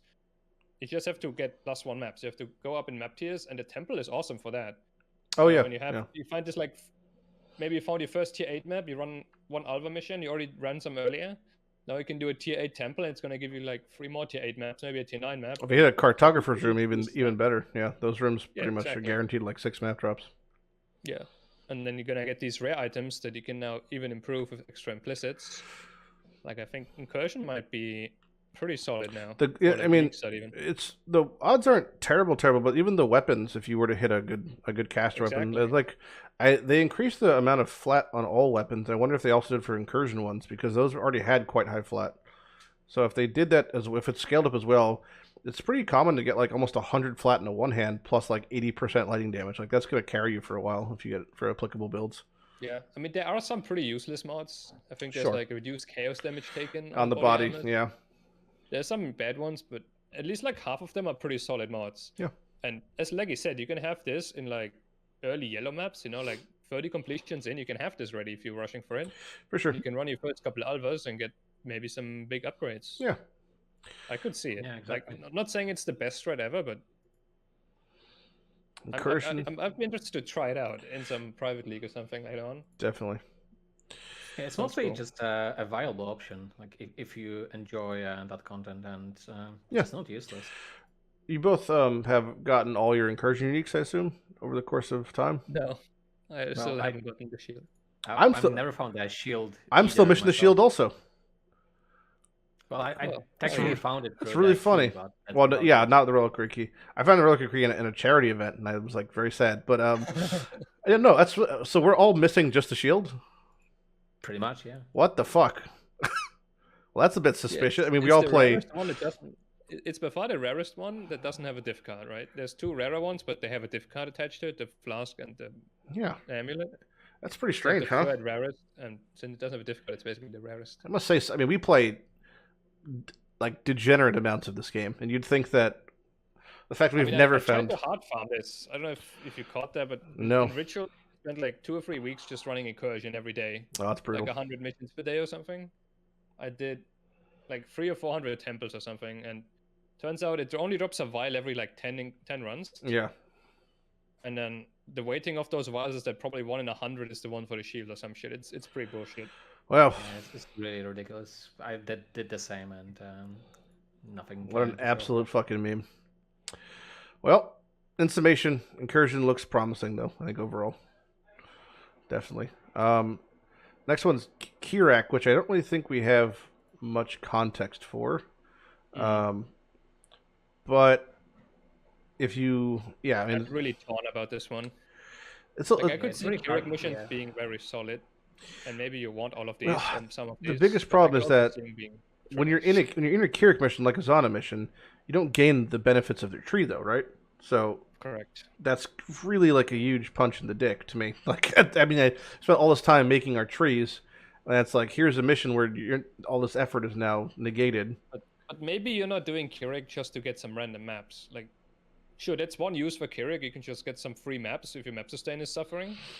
But you can also try to use Kirak to get special maps like Breachstones or unique maps or Conqueror maps, right? You can give those Shaper Elder Guardians. Maybe I guess the value of what Kirak is offering has to outweigh the loss of not having access to your tree, which really depends on what his pool is. Yeah, maybe you're just rerolling Kirak. Kirak's like offer, and if it only has maps that are normal maps, you just don't care. But maybe you're just doing the special stuff like a Guaranteed Harvest, maybe an Elder Guardian. That kind of stuff, but we don't know how common those are. Like, maybe it's really good to pick this stuff up, but it could also be useless. It's hard to That's kind of like a wait and see one, I guess. The thing is, he still has the old Zana shop, right? So it's Kirak. Most of it, yeah. Zana, yeah. So every single Kirak mission gonna be the reset of the shop with the new maps as well, so you can just purchase more maps. So I think true. I think it can be really strong early on. He has like new stuff in his shop too, right? They said there's like maps that have Monstrous Treasure and Legion Implicit. I think the Monstrous Treasure was a mission. Oh, you're right. Sorry.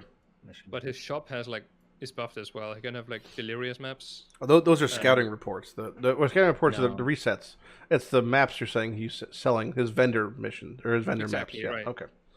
Like he has a shop where he sells Yep. You know, just like Sana's shop. And then he has a mission like inventory as well that you reset with the reports. I mostly a bit reset confusing. Zana and prayed for synth maps that I never saw. That was a large chunk of Yeah. it. Like a 1 in 1,000 synth map spawn. So upcoming is a really unfortunate one for the vast majority of players. Like I mean, even us to a degree, but like the vast majority of players got rat fucked by this, which is the Labyrinth change. This has been gutted So- much, man. Previously, there was twice enchant, which just lets you have an extra chance of enchanting with your helmet, boots, gloves, and it's already an abysmal chance. So you have three different things displayed of like a pool of over 1,000 for helmets, and we just lost twice enchanted. And people were really assuming or hoping that they would be added back into the tree, but instead, what they have basically is lab trials have a 20% chance to award the harvest offerings, which are What a meme, man. so. A couple things you to have note to run- here. You have to run 5 lab trials to get one on average, and then 1 in 3 to get the one that actually increases enchant. So it's a 1 in No, 50. no, it's not 1 in 3. It's not 1 in 3 at all. Assuming they're weighted the same way as Harvest is, Well, if you it's, get, like, then you're gonna get a bunch of 10 tributes and you get like dedications. 5 dedication and 10 to 20 tributes for each. I'm being gift. optimistic. It's insanely I'm gonna rare. be optimistic and say gift is equally weighting, and if that's the case, even then you have to run 15 trials on average to get a gift of the goddess. There's no way. But though. that It's gonna doesn't be even like matter. 50 trials. Even if it was a 100% chance, right? The bigger issue for 99% of players is that running these labs is a massive increase in difficulty from running normal Uber lab. Like it is Oh yeah. 20 times as difficult to do the harvest labs. Like the traps do insane damage. Izaro's like white hitting for 8k. Like it's way more difficult.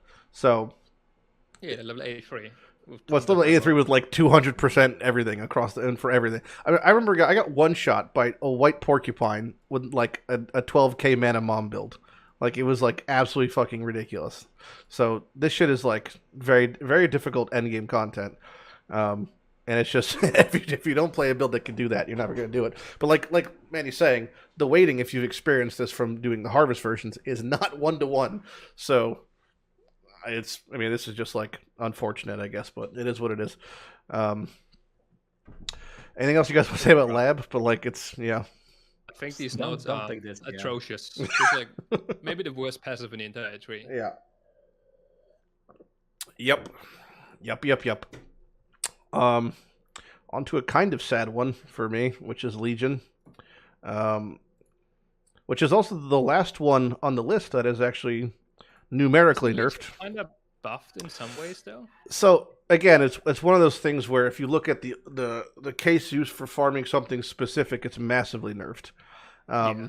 So if you're trying to do aspirational content, you have to run 5 ways to get the things. Then you run the wars, but you're always gonna be gated by not having enough Mariketh or Templars, Exactly. and the rate in which that went down from, which was the top end of upwards of potentially 500% increase rate, is now for Mariketh down to 40% and 60% for Templar. So it's that's abysmal really bad. to try to find those specifically. So if you Like, go even with if farming those 5 ways, it's way worse. Yeah, we're saying. Even the 40% increased chance for Marrakech, we're gonna find like way more Karui and Eternal. Mhm. Like Which like comes 3 back times to the more. exact same thing with the Breach, which is, Manny, what is the best way to get those then? Harvest. I guess Expedition and Harvest. Harvest. It's really all boils down to Expedition Harvest. So again, it's another league where the best way to farm the league endgame is not playing the league, which to me is just offensive. Other nerfs it received, you lost a sergeant, went from 3 sergeants to 2 sergeants. We lost 5% additional chance reward. We lost, I think that's But really Emblematic is back.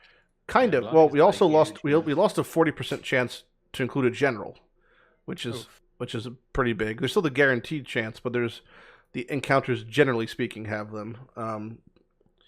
Yeah, the generals actually make up for a lot of the splinter drops. They do. So they're dropping like upwards of 15, even if you have the quant cranked high enough. And also since the change to emblematic, each one of those individually rolls for emblematic. It's not as a stack, which previously, before the change, if it dropped a stack of 15 in emblematic prop, it would eat the entire stack of 15 and you would just get a thing. Now it eats 1 and drops 14 plus an emblem. So they fixed that at least, but emblematic went from what was 0.5% if you had perfectly rolled stones to now 1% global, which is Again, nicer. I'm not sure how I'm not sure how much it makes up. You're probably going to get more. You'll definitely get more splinters overall, but way less of the ones you actually want, which equals the sad part. Yeah, I'm just gonna end up with a lot of Karui and Val and Eternal. Maybe the new strat for Stasis Farm would be 4 ways, because they can drop those, right? And then you just have to use one Templar and then one Marokev next try. You lose a minute and then some level, and I mean, there's so many factors we don't know about what is like what, but. Yeah, it's. We're saying. Can I tell a funny Legion anecdote from this league for me? You are allowed to, yes. So I found a ton of Legion, right, for the Stasis Prison attempts, and there was always this myth that I never believed that a Legion general in the map could drop a timeless jewel. Oh, I had it happen. It actually happened to me. It happened last league. Yeah. Yeah, I thought it's a like, 1 in it's estimated to be about a 1 in 30,000 drop rate. Yeah. I've never even seen it before, and I did my fair share of Legion in the years, right? But it actually happened to me for the first time. I had it happen about 7 episodes ago in All for One. I had one drop off of a Val boss, and I did like a fucking triple take. So I was like, "What? This is how it's possible." Yep. I saw a screenshot of it like years ago, and I was like, "Oh shit, that's cool." But then I just didn't think it was real. But it is real. Me that on Legion League. The Marokev Jewel was not able to drop from 5 ways, I believe. Yeah. Or like from any timeless, and it would only drop like that, from like a natural drop. And that's why they were listed for like mirrors, right? Yeah. For the first week or two until they got fixed. I guess that's why they existed back then. It makes sense now. Yeah, it makes sense indeed. I think I'm the only person that didn't drop a jewel from the general. Yeah, but you have Stasis Prison, so who gives a shit? Well. Had? Don't have to touch Legion ever again. Thank God. Oh, yeah. You dodged the bullet there. It just keeps getting worse every league. Yep. Positioning wise, it's in a good spot also. If you wanted to pick it up. Takes a lot of points again, though. It does. You don't need all of the bottom ones. This is. You want. I mean, like the need top the rate really of don't need the ones at the bottom. Warhorde, you'd want. General, you'd want. I mean, you don't pick up the increased Karui chance from that stuff, right? You only pick up Templar. No, you would just pick up the 2. So they save 3 points. Otherwise, you got to pick up pretty much everything if you want to farm a ton of Legion. You would just give up on the one. Oh no, it's not even connected at the top. You have to go from the bottom. God damn it! I thought it was connected up here. You have to come from the bottom to reach it. Yep. That's annoying. Yeah, and then you could definitely you can skip this if your build's good enough, which. It's nice, but you don't have to have that or the duration. So you could just get the bottom. So you could basically save 3 points there, 3 points there. So you could save yourself 6 points if you wanted. But everything else, everything else gives splinters, so you'd have to pick it up, I guess. But some of the good I think it's like sure for our purposes, running 5 ways, it's a nerf, but. If you're looking to get like an early glorious vanity or a lethal prod, better for that. It's kind of buffed, right? Yeah, it's easier. Even the most nerfed leagues in any of this shit is still, it's all in the case viewpoint of like applied in today's settings. You know, it's also if you're farming hyper endgame stuff. It's I mean, even if Bestiary is like one of the most nerfed ones. It's still just as a passive occurrence, still probably okay. It's just the problem for Bestiary is the fucking positioning on the left side of the tree, but more than anything. But for Legion, like even investing into it, it is what it is. I mean, you're not gonna expect to do as many 5 ways, which is fine. I'm just gonna be saving my emblems until the next league when they buff it again. So I'll probably end up having a tab where it's gonna have like 20 Karui, Templar, and Val, and like two Marikath and Templar. What's it called? Yeah, Templar ones. But harvest, rotate them. It is actually one of the rare harvest things, though, to find. Yeah, it is rare, even with triple or quadruple mature. I think getting a Legion exchange is never going to happen anymore. Yeah. It's going to be really rare. Unfort. Like, not enough for big quantities of swaps, for sure. A couple interesting ones here is the map boss with its own tag. So, there's a couple things. One is there's an increased chance to drop a Faded Uniques. This is the temporary housing, I guess, for one of the areas for Faded Uniques, which were the Prophecy upgrade uniques. And then have a base chance to drop a unique full stop. So 3% base chance for unique drop, which is 3% though. So bad. so that means, again, do the math. Out of 100, 3 out of 100 bosses will drop a additional unique, which will not be as good. Question is, like, The triple rarity. boss and twin maps, are they gonna count individually? I hope so, but Like, otherwise you get a unique every 33 maps. Oh, boy. That's... Same thing for the one Couldn't have underneath. less impact than that. This one also, unique bosses drop additional basic, just one basic currency. So One extra one transmute. Yeah. But then you can also have a chance to be duplicated in the boss itself, if possible, which just means any unique boss you're thinking of right now in your mind that are fun will not be possible. I'd imagine this just really means map bosses, to be honest. Honestly, the part about these nodes that I'm excited for is the small nodes. The Yeah. rarity. It's a lot of rarity. It's not a negligible amount. It's 150 increased rarity overall, Yeah. and it's like you're playing a little baby MF build against a boss. So Like, I could see this being a viable strat. Like, maybe you're looking for like a mid-tier unique, like a carcass, or like, you know, something like unique like that for your build. more Maybe so. you pick those up I- and you val. You Sorry, keep, go ahead. you keep going. Like, you pick up some triple boss maps like Val Pyramid or City Yep. Square, and like chisel Val Alk Valdem. Maybe put on some rarity gear. They could actually have a decent loot explosion. Yeah, I was I really could see- considering picking up those nodes myself. So yeah, I think they're really solid.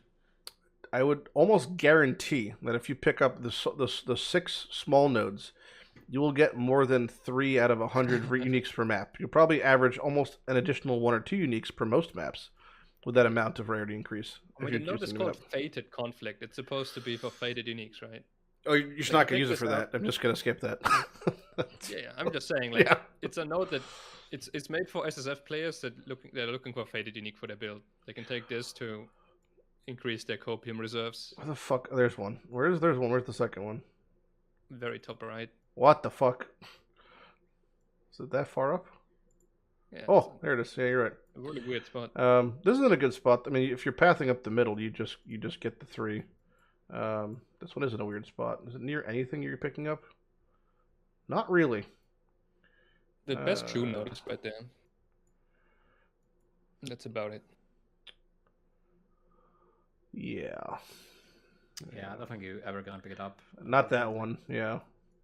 I feel like I kind of want to get both or nothing also a little bit. Womp womp. The next one's really interesting though, I think. Not that one. Where is it? Well, it's in the same section. The map ones we talked about, which is this. They're kind of strong arming us into picking this up realistically. Pretty much mandatory to pick up early, or you're just not gonna get fine mobs that you want. Yeah.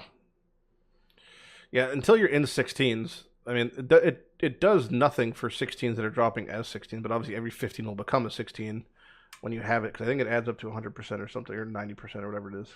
Yeah, it's exactly 100, I think. Yeah, so you pretty much have to get every single one of these map nodes if you're expecting to map. I don't think you have to. Like, How I'm dare you. personally only gonna pick up 75%. How dare you, Manny? But yeah, they're gonna help a lot. All your maps are going to drop -1 now. You're going to get nowhere. Look at the rest of the text, though. They all have an extra effect, and that's pretty good. Yeah, the chance to random free craft is not bad at all. It's so if you were to actually to visualize this, right? 1 in 10 chance to get a free craft. If you were to even, you'd have to average the cost of this.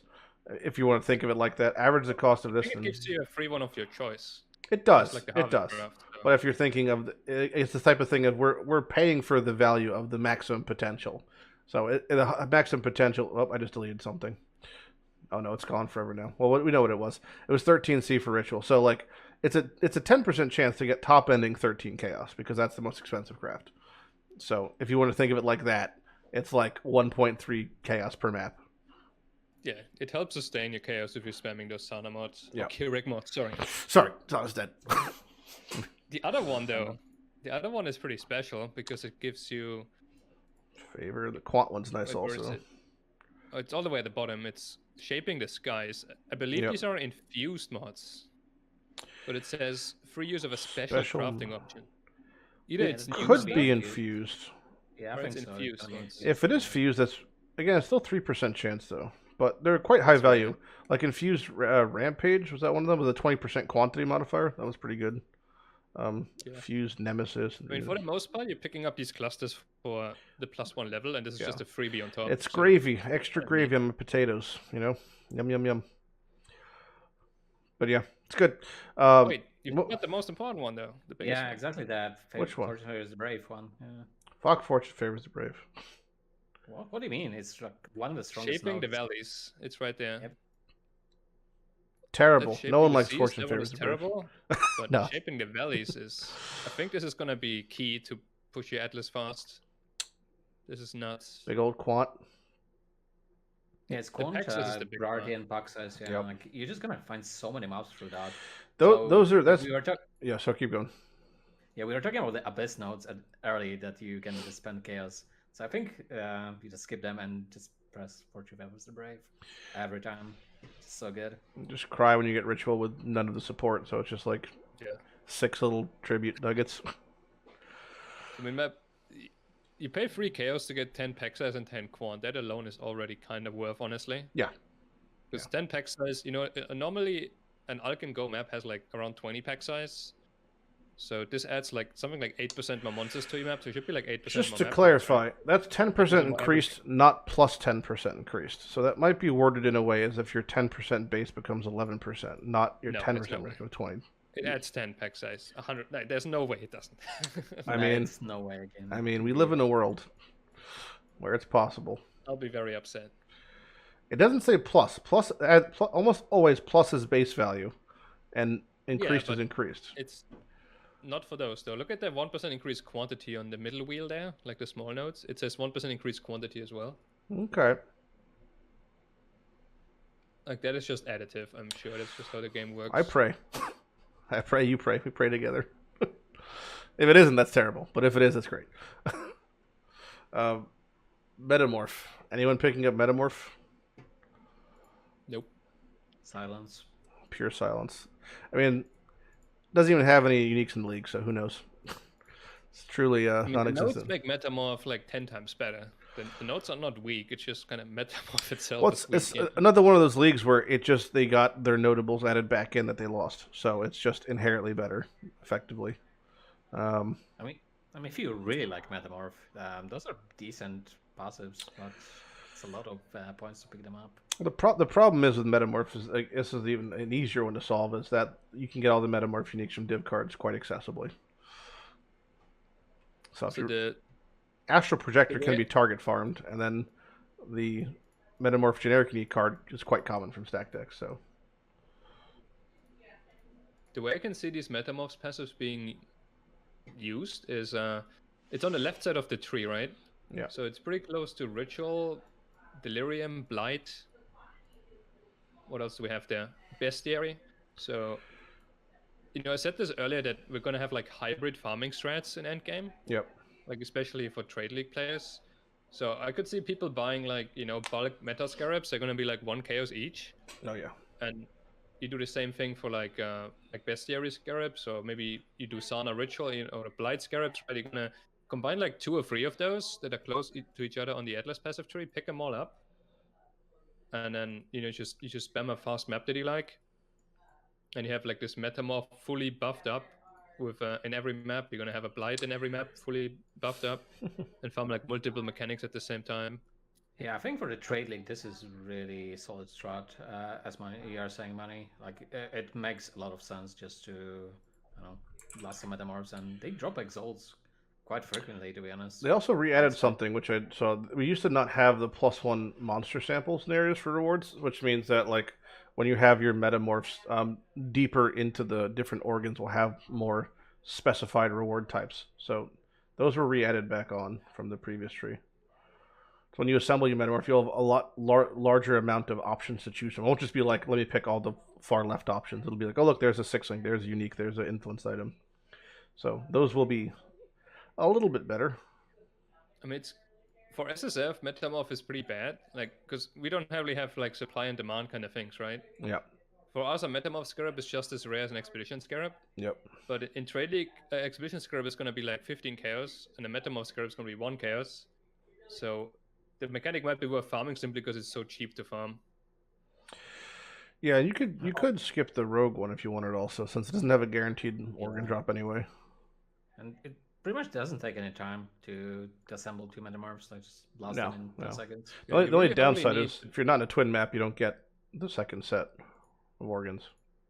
Like that organ donor plus replicated result is like the only really need. I think the rest is skippable if you wanna.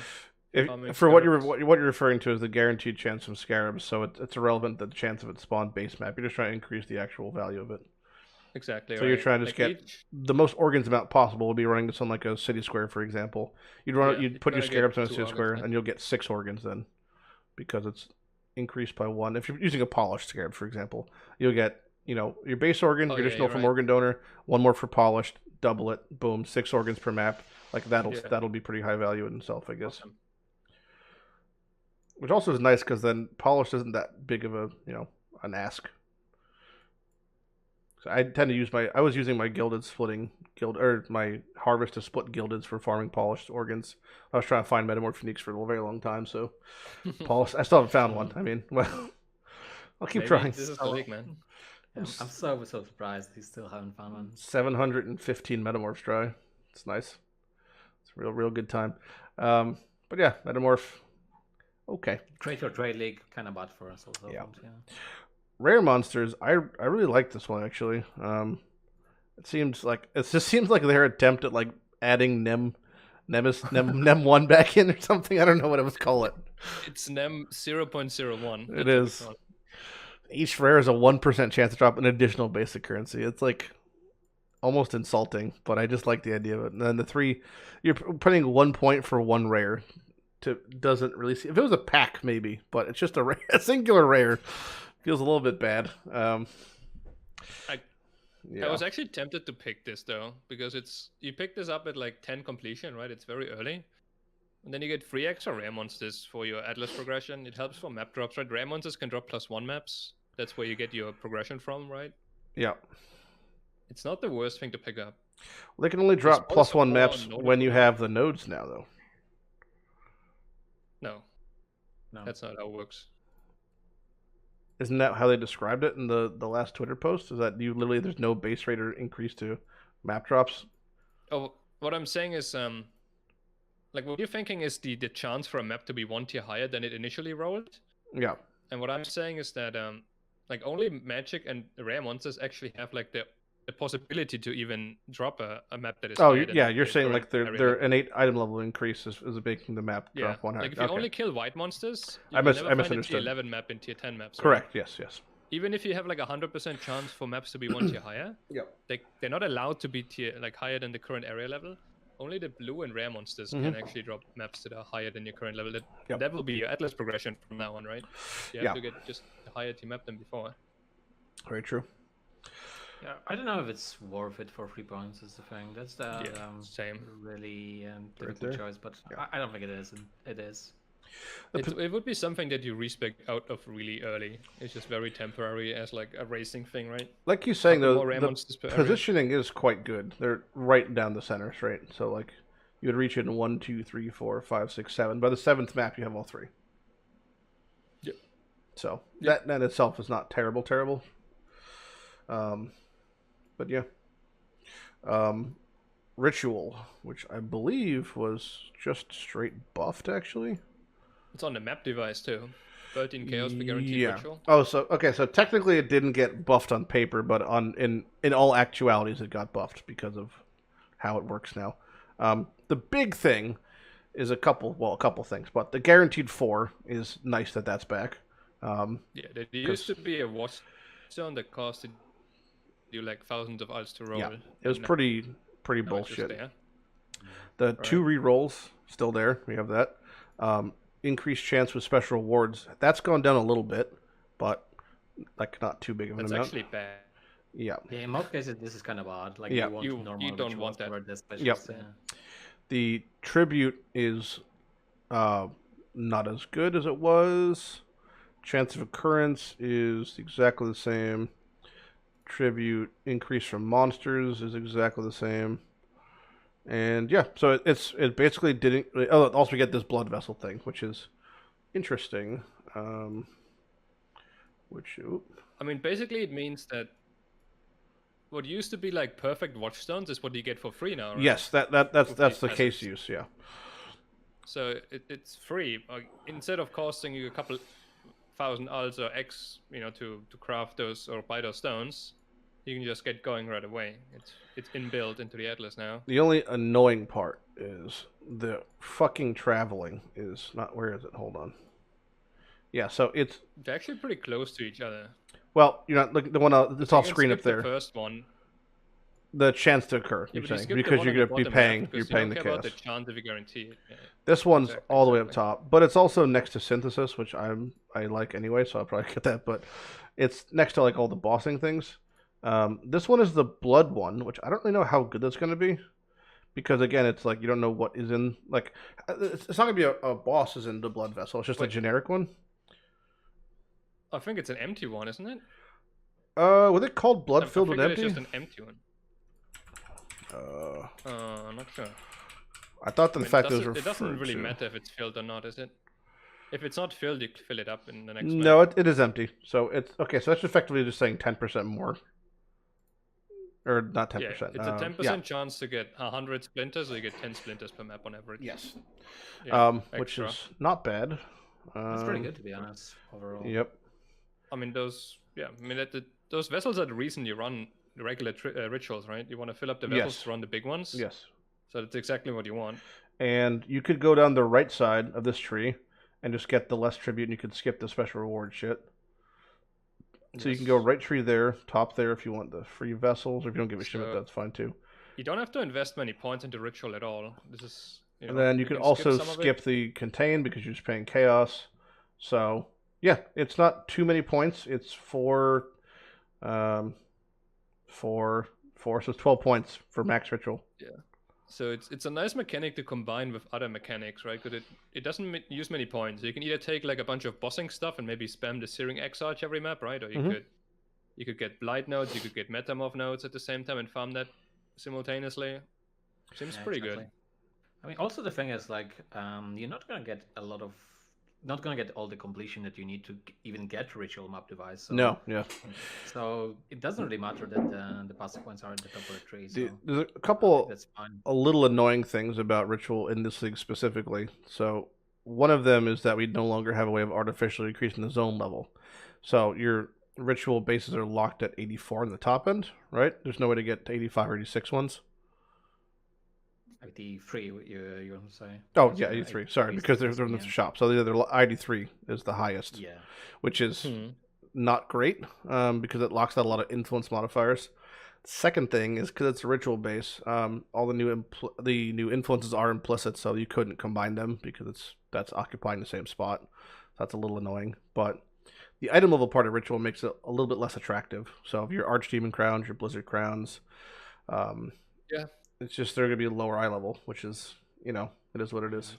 So like if you look at this bad person's build right here, we can see he had a Blizzard crown on. I'm 83. It is 83. So you actually ran anything that had an influence, but if you want to get like +1 power charge, you couldn't because it's 85. So like, there's a couple things you can't if you want to get. Power charge is at 80. It's okay. Well, the negative res one is 85. I think. Yeah. Okay. Yeah. There's a couple mods that you won't be able to get. Yeah. But nobody will be able to get them, right? They're just not. They're just not possible. They're not going to exist. Yes. Yeah. So that's just one thing to note with Ritual this league, is that they are just out of commission when it comes to high level. I mean, I see Ritual as mostly a trade league mechanic anyway. It just doesn't really give enough rewards SSF wise, I feel like. Yeah. Well, the biggest thing I would think in SSF is probably the bases are some of the build enabling things, especially if you're doing like whatever, like accuracy stacker boots is kind of an annoying one now.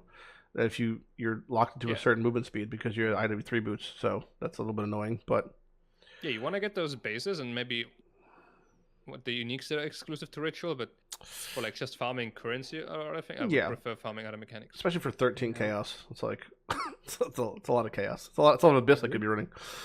Ritual is really good at like certain things, so we're just obviously getting the bases because that's the only source. But yeah, it's also good to get some rare items like Sin bases or just some rare uniques, to be honest. Yep. But that's about it. Like overall, you don't get enough to justify, especially the cost of 13. For sure.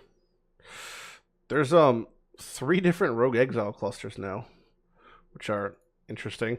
Some of them have very funny notables, even, which is where the fuck. Yeah, that's some fun stuff. I like stuff that gets you killed. Oh yeah, no, definitely the having 20 things possessed by ghosts and surrounding the boss sounds funny. It's definitely is the closest thing I've seen to encapsulating the feel of Mayhem League almost, these sort of things. Yeah, so what we're talking about is they have a chance to spawn, be accompanied by 2 bodyguards is the one thing. There's the chance that they have 20 exiles, and there's a 100% chance that they're all possessed. So you could have. That is fun. What's actually interesting here is, I believe, where is it? This pairing thing. We were doing the loose math on this, and I believe this could line up with this, and you could technically get 40 exiles in a zone if you hit a 1 in a 12 million. Because it could pair out all of the 20, but I'm pretty sure this is probably just a separate thing altogether. But I like the idea that you could, if those 20 can definitely be duped. You think so? Yeah, but it's individually. Well, it's still gonna be then probably 30 exiles on most cases, right? Or something. Well, not exactly, but it's 30% more basically from the pair chance. Yeah. So you're gonna end up with 27 on average. That's kind of insane though. I mean. Yeah, I mean. Especially when they're ghosted, that quant value you're increasing is very spicy. Exactly. If you're thinking about magic finding, this might be one of the best things to do if you're trying to hunt uniques in this new league, because Sana maps might be gone, right? Yeah. Scourge is gone. This is one of the things that is actually still doable, and it's close to the middle, so right next to those rarity and quantity passives right there. Right. I think it's right here, right? Yep, this is it. And all you have to really get is this. I would say you can get a lot more of it, but this is the spicy thing as far as I'm concerned. That chance to open a map and see it. You need to pick up the Torment notes as well. We'll get to them later, but they give you increased quantity from possessed monsters. Yeah, you can wombo combo. Is it this one? No. This one? Yes, it is. It's actually right next to it, so it's fine. We could just we'll see it in a second, but this is what he's referring to, which is the 30% more quantity of items dropped by possessed monsters. So these are possessed monsters, and so that is And there's also 60% increased chance from those monsters from the small nodes on the very left on the other Torment cluster. So a lot of quantity right there. This one, yeah. 20, 20, 20, boom. So you could really juice up some exiles, which is super fun. So I think it's a little overlooked, this one, honestly. Yeah, maybe toss on some rarity gear, and they might actually have a loot explosion of some kind. Or I'll have explosion IRL. It's perfect. Scarab probably gonna explode a lot of builds.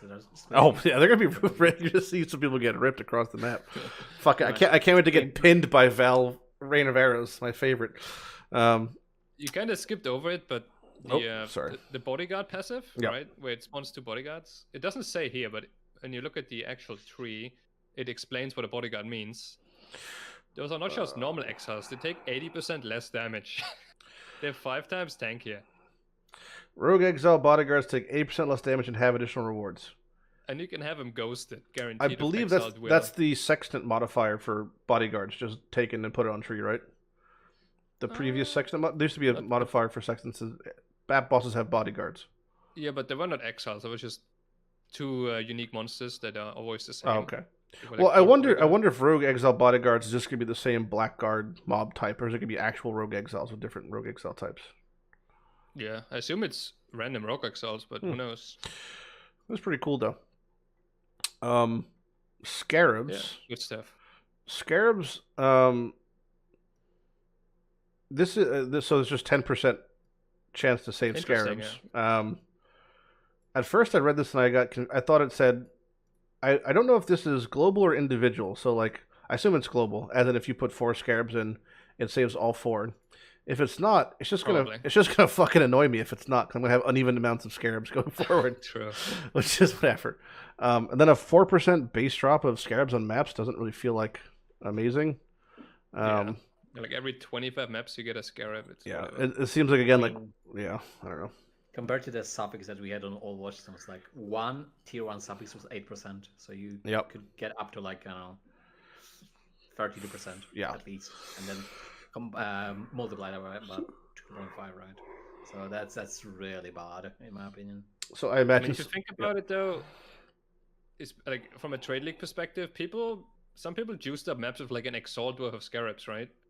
Sure, Maybe well, even you're just more gonna if you you use, like, save gilded 10% wings. value right there. Yeah. Yeah, you save a ton of currency per map with that. Yeah, I guess maybe I was just thinking from the social perspective, but yeah, You from never, trading, you that's just never okay. think, Leggy. You know, that's your problem. Oh, I agree with you, Leggy. The small notes are horrible. Yeah, They're that's it. worthless, right? But the big one, Well, it's just gonna be one of those things where you buy 20 Exalted and Scarabs, and you allocate this, and then run them, then take it out. Like it's. I mean, for Leggy and me, it means we get 10% more expedition. Sure. Yeah, that's kind of true. That's a very good point. It is 10% more expedition, yes, or 10% more metamorph or whatever. Fucking everything. Who knows? People just hit a great run and just it procs all the time forever. Man can dream. Sextants. So sextant modifiers were changed. We looked at earlier. We've been going for 4 hours and 45 minutes, but we checked earlier in the void stones. One of the sextant modifiers. They're going to be different, obviously. So actually, the value of increasing your sextant by 1 probably has gone up objectively, because you could have a sextant modifier that might even have like unique boss drops a synth map. So this has the value of like a 1 synth map times 4 or something. So the fact that you can save them more easily, right? Yep. You have like infinite space to save them. You have to pay 1 chaos to buy that Sextant save item. I forgot what it's called. Yeah, that's somewhat, But you know, like anything that's remotely decent, you can save. Anything that's worth more than a chaos to you. And so same thing like the Scarab. You're not going to have it on all the time. You just whenever you do your sextants, you just put it on. Like honestly, this is so good. I feel like you always want to respec into this when you're using sextants. Oh right? yeah, without question. Because the value of respecking is nothing compared to the value of 1 extra sextant mod. Exactly.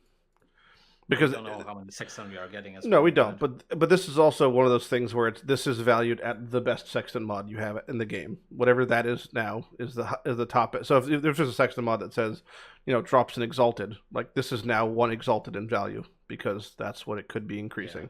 So I imagine it's quite good. And again, these small nodes are like most of these are not very good. I wouldn't. You're just gonna grab the thing then fuck off. An additional shrine is. I wish the small nodes were better. They're really good. I mean, this is fun with the gull, right?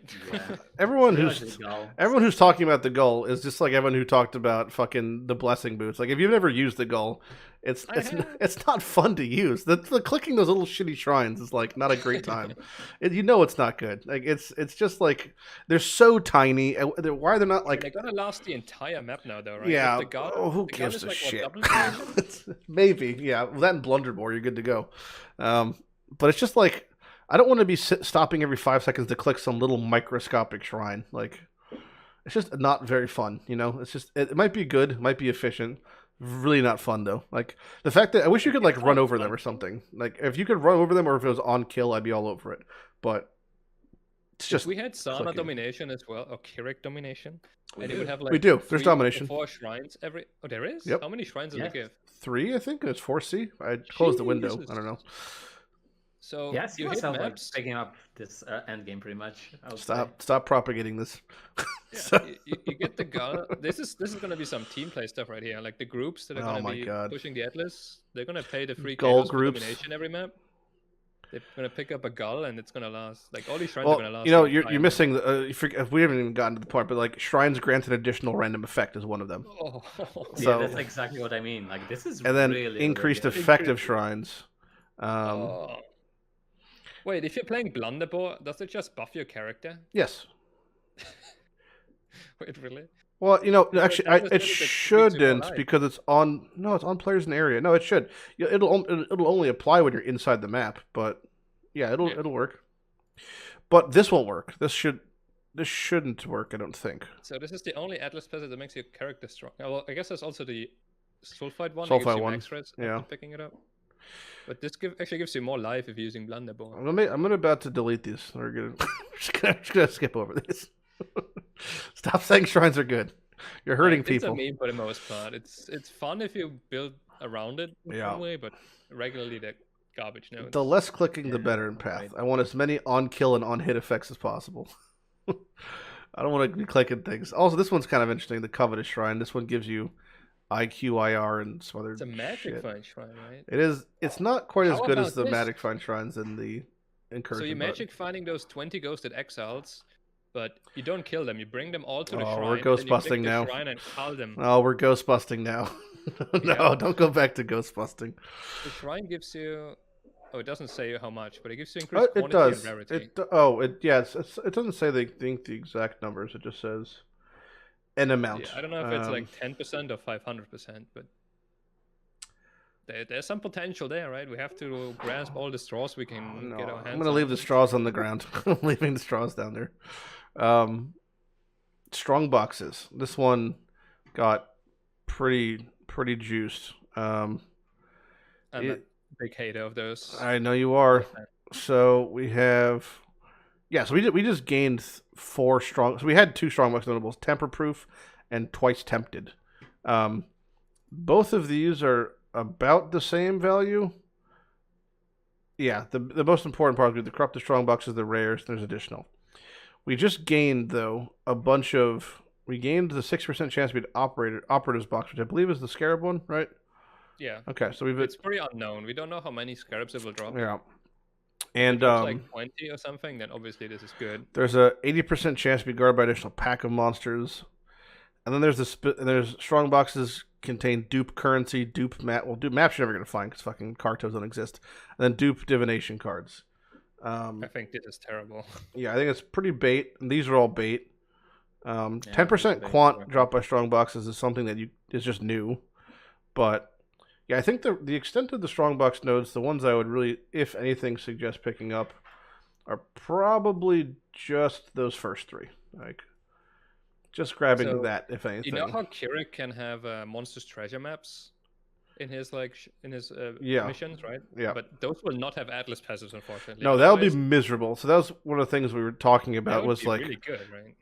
It would be, but there's a 0% chance I'm spending 30 Scours, Alks, and Vals every single Kirik mission to make a monster treasure not feel shit. Like my point is that if Kirik missions would benefit, right, they would also get this increased chance for Diviner Box and like sure. Diviner Box and Arcanist. That would be amazing, but it won't work. In a perfect world, but unfortunately, maybe they're gonna be a Kirak implicit for Strongbox. I think there could be, so you can.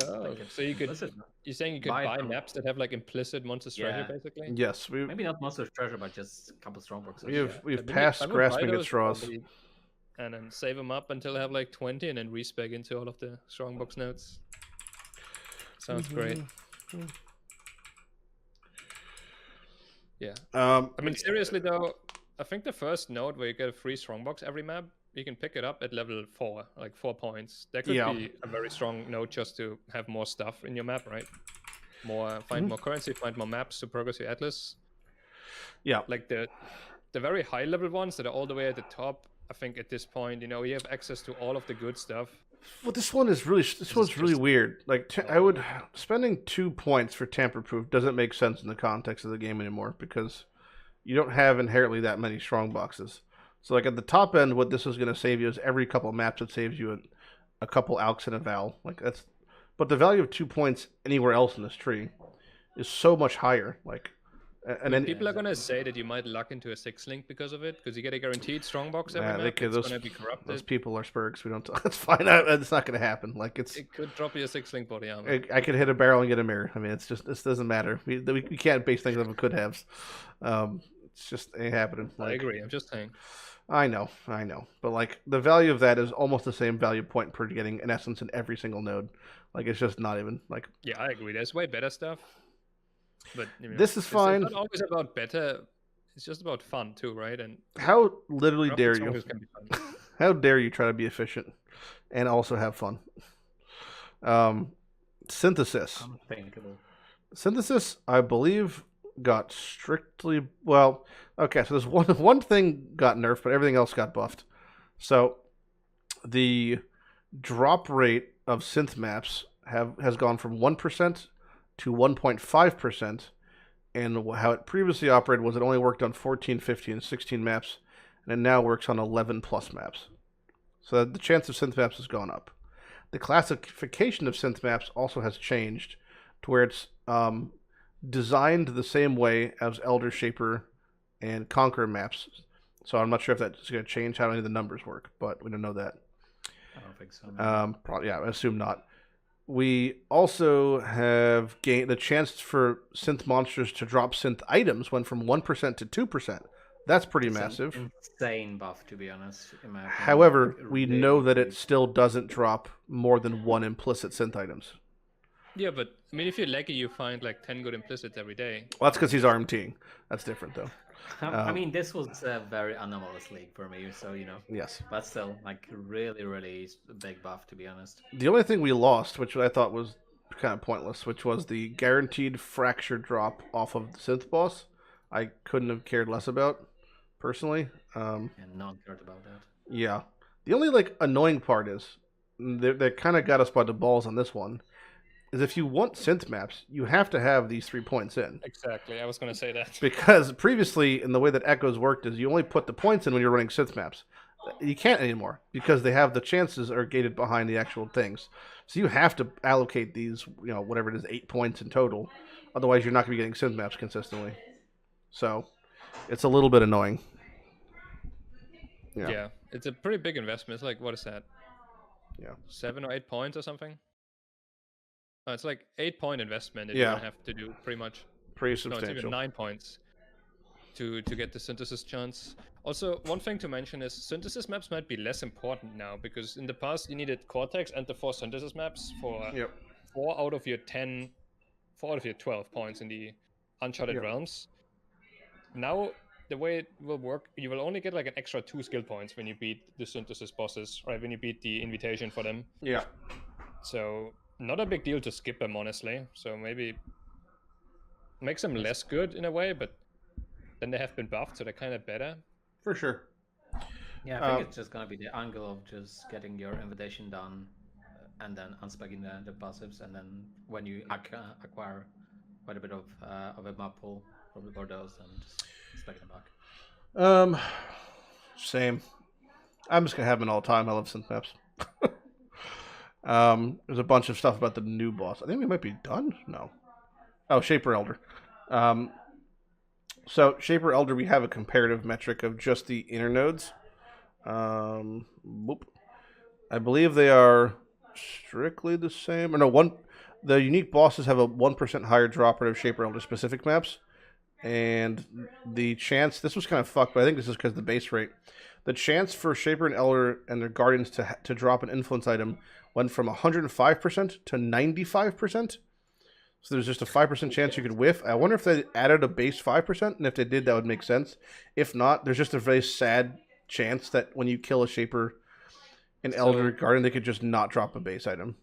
You said this is a buff, right? But in the past, we had plus 4% chance for those maps to drop from Awakener levels, or even up to 4. Yeah. Level 9, and that's gone. So I don't know what the base chance is.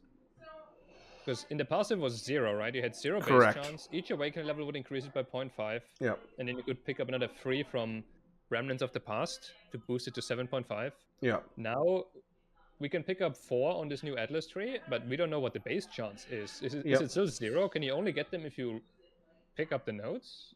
I don't know. I don't know that indeed. Yeah. It's probably a base chance, because the Conquerors have a base chance too, right? Because you can't increase their chance. You increase their chance, but not from a flat amount. Only there's a 25% increased chance for Conqueror maps, so they have some base chance for sure. I assume the Elder and Shaper Guardians will have a base chance as well, but we don't know how much. It'll probably be comparable, if anything. But I do like this. The drop rate thing is just at 95%, which is like, it's either a subtle fuck you or it just equals 100. But I'm not sure what it is, to be honest. But yeah, you pretty much need these. If you want to get the Void Zones, you need to have these in, I think, to a degree almost, because you're not going to be able to getting to Uber Elder from scratch is kind of terrible in Solo Self-Found. I mean, you get so much stuff from this indirectly, right? Because Yep. first of all, you kill the Elder and Shaper Guardians. You do the invitation from those Shaper and Elder Guardians, which gives you Maven. Maven will give you Awaken Gems and Maven Orb, or not Maven Orb, Orb of Conflict. Yep. And then you have Shaper and Elder sets to be gained as well, so you can run those and run Uber Elder. Like, there's so much content locked behind Shaper. It is quite a long road though in Solo Self-Found to get to Uber Elder from scratch. Like, it's a lot of hoops, and you could always get tripped. Like, getting tripped up at Shaper feels bad, because then you're just Yeah. having to farm out Shaper, and then the Guardians no longer have their dedicated drops. So it's not like you're grinding Minotaur hoping for Brass Dome. It's just like you get you get like the same as a tier 16. I mean, another thing that's really important to mention is that the Awakener's Orb, that's called, I don't know, something Orb new of Dominance. right now. Yeah. Orb of Domination or Dominance, right? Hmm? Drops from Elder, Uber Elder, Shaper, and Cirrus, I think. Yep. Wait, how do you know that? It tweeted It's it. been eclipsed. Yeah. Yeah, it's Grimro asked Bex, I think. Hmm. Oh, So okay. all those bosses are really impactful for endgame Yep. crafting. So you Yep. want those bosses always. But it's the same thing where it's like if I don't have to, if I could get that orb from any boss, why would that boss be Shaper? You know, like why would I do Shaper when I can do Watcher or Elder? I mean, it just double downs because you get Yeah. Shaper, it goes to Uber Elder, so yeah. I mean, you don't actually have to farm the Shaper, right? You can just... You want to run the Formed Invitation, though, because it gives you Maven, which will give you Awakened Gems and a lot Yeah. of other stuff. And then Well, Elder... Watchers, I'm I saying you have think, to farm a Shaper just for the Uber Elder fragment. That's really it. Yeah, but I mean, you can skip that part. I've been doing that in the past. You could Just skip do the. Elder and then skip Uber Elder, yeah. Well, you can't We skip don't really Uber know Elder about because the exact the Uber Elder rules. drops the Void Stone though. Well, you kill him once, obviously, but you don't Yeah, kill him. yeah, You yeah. don't farm him. Well, that once for like anyone who's like a new player or like a casual and solo stuff on that once is a big once to get to. Yeah, I mean, if you're considering taking these passives, you're already very close to killing Elder, because by the time you have this passive, you probably found a couple maps already. And Wouldn't it make more sense though to get this passive before when you're beginning the grind, just because of the 4% increased chance dropping off of maps though? yeah, man, if you can reach all the way, because it's at the very top of the Atlas, right? Tippy It's the top. very top. Yeah. So unless you beeline to it, if you want to pick up some goodies on the way, you need It's a lot of passives. Kind to of get there. strange that is like the pinnacle of the tree, is the oldest content of the tree. Yeah, I would expect like the two. I don't know. Yeah, it just seems funny to me. And then ritual, like if you even look at the tree, like zoom, like whatever you want to call it, like the way everything's positioned. Ritual is definitely like just a weird little nugget. It's Yeah, like GG synthesis. Ritual is Yeah. insanely good. They think Ritual is like a god tier mechanic. They make it really expensive on the map. And this device. They scarab put it all shit the way up is here. also like, I don't know. Anywho, I mean, yeah, you can't use scarabs before you beat Uber Elder and so on, so it makes sense to be up there, right? it's true. Well, no, that's Sorry, you Sextants. could That's use Sextants. Sextants. Yeah, It's Scarabs is Sextants, just not up there Scarabs, because it's up there. I don't know why it's up Yeah, there so okay. high. Torment we talked about a little bit, mostly because of that inner workings of the unrelenting torment. But there's two different sections which are kind of spicy. Old Seance was like super juiced. We don't have Old Seance, unfortunately. We have. Oh, it's right there. Well, no, Old Seance was not was very old. everything. Like that was the good. But you would still these are still nice. pretty good. Yeah, this one especially. I mean, again, I'm not sure if I'd path over here just to get these three. It's kind of in the And if middle you- of fucking If nowhere. you pick the other one, those Seance Ghosted monsters will have 30% more quantity as well. Yeah. It's definitely not bad. It's just risky. But they did nerf the Martyr this league. We didn't talk about that at all. But the Tormented Martyr is Mhm. nerfed, so No it's longer safer to leap pick up slamming. Stance now. You're not just gonna instantly die sometimes. Yeah. This is a node that'll be never picked up on the entire passive tree. 50% increased duration of tormented spirits. If you pick this up, uninstall. I mean, it's kind of comparable to the lab node. Lab trials. Yeah. Do you know what it's comparable to, if anything, which we're actually not talking about? Actually, you know what? I take that back because I think you would grab this. Because it saves you passive point. Yeah. I think you would grab it because I think I'd value because everything's going to be ghosted, so you wouldn't give a shit about a 20% chance to contain an additional. I don't think. It's just the area. It's not the mob. So everything's already ghosted.